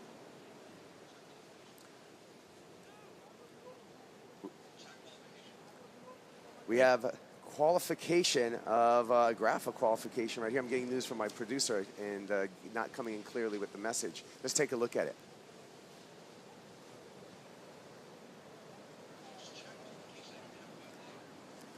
All right, well, let's move on to qualification and some of the qualification that we've seen and the rookies that we will see on the championship tour.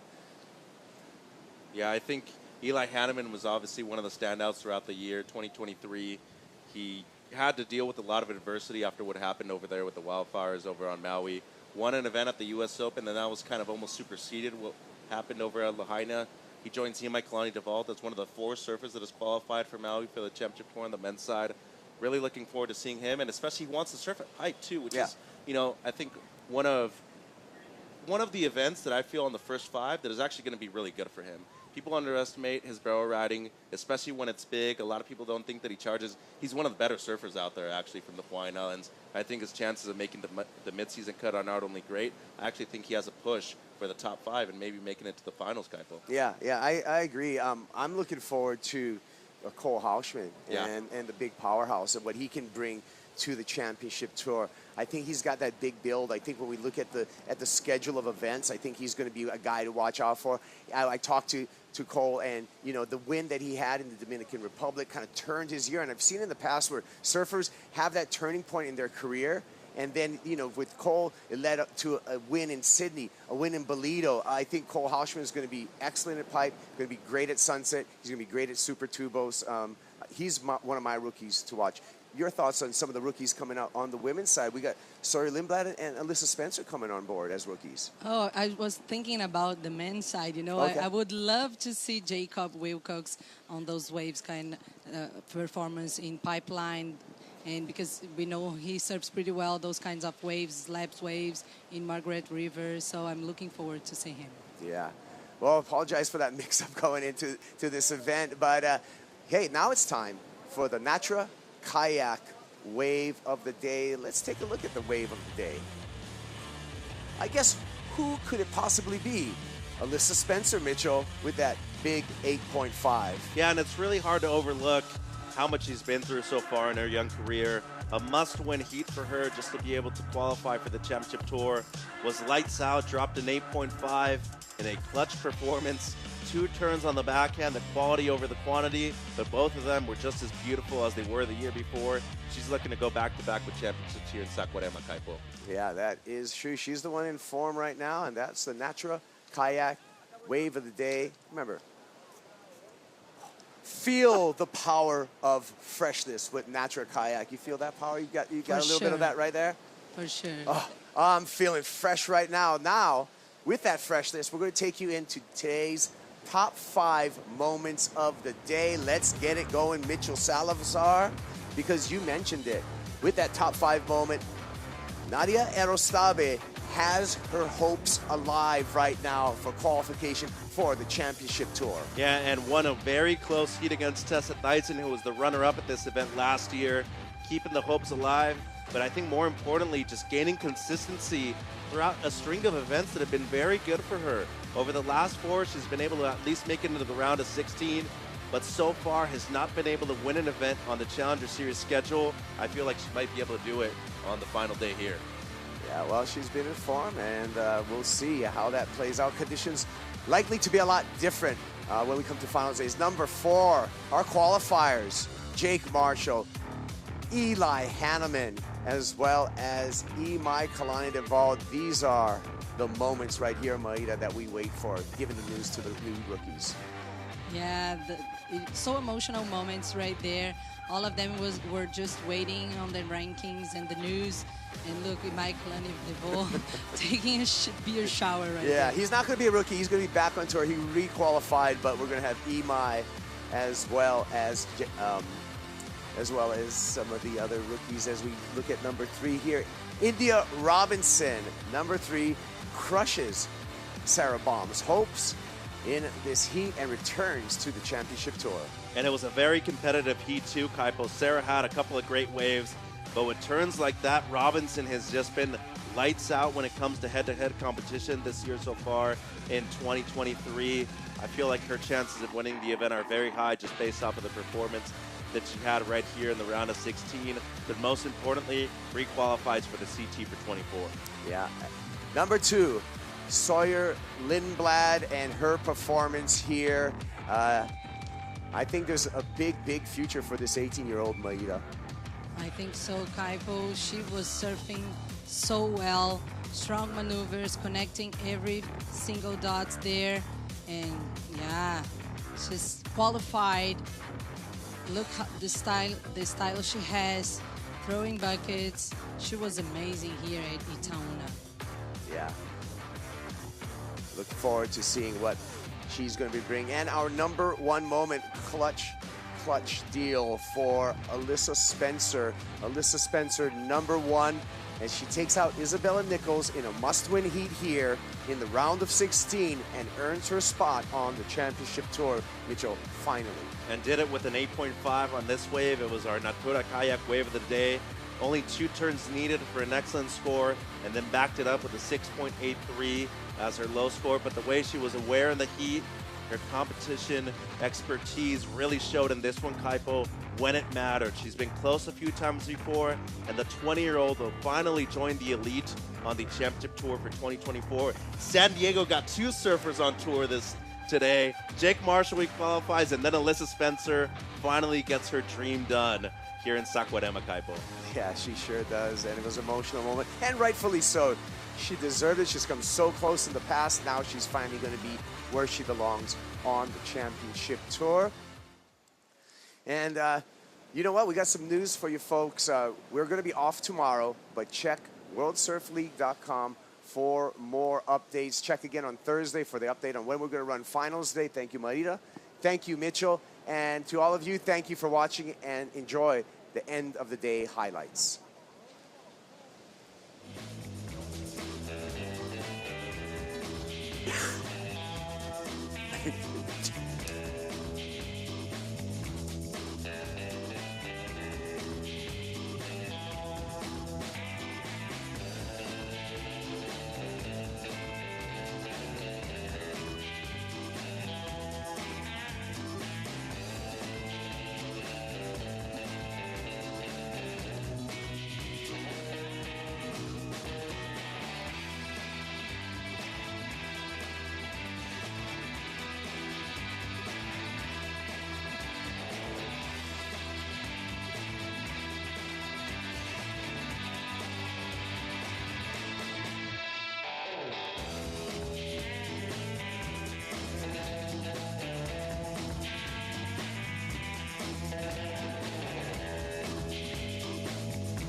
This copyrighted event broadcast is produced by the World Surf League for broadcast around the world and may not be retransmitted, reproduced, rebroadcast, or otherwise distributed or used in any form without the written consent of the World Surf League.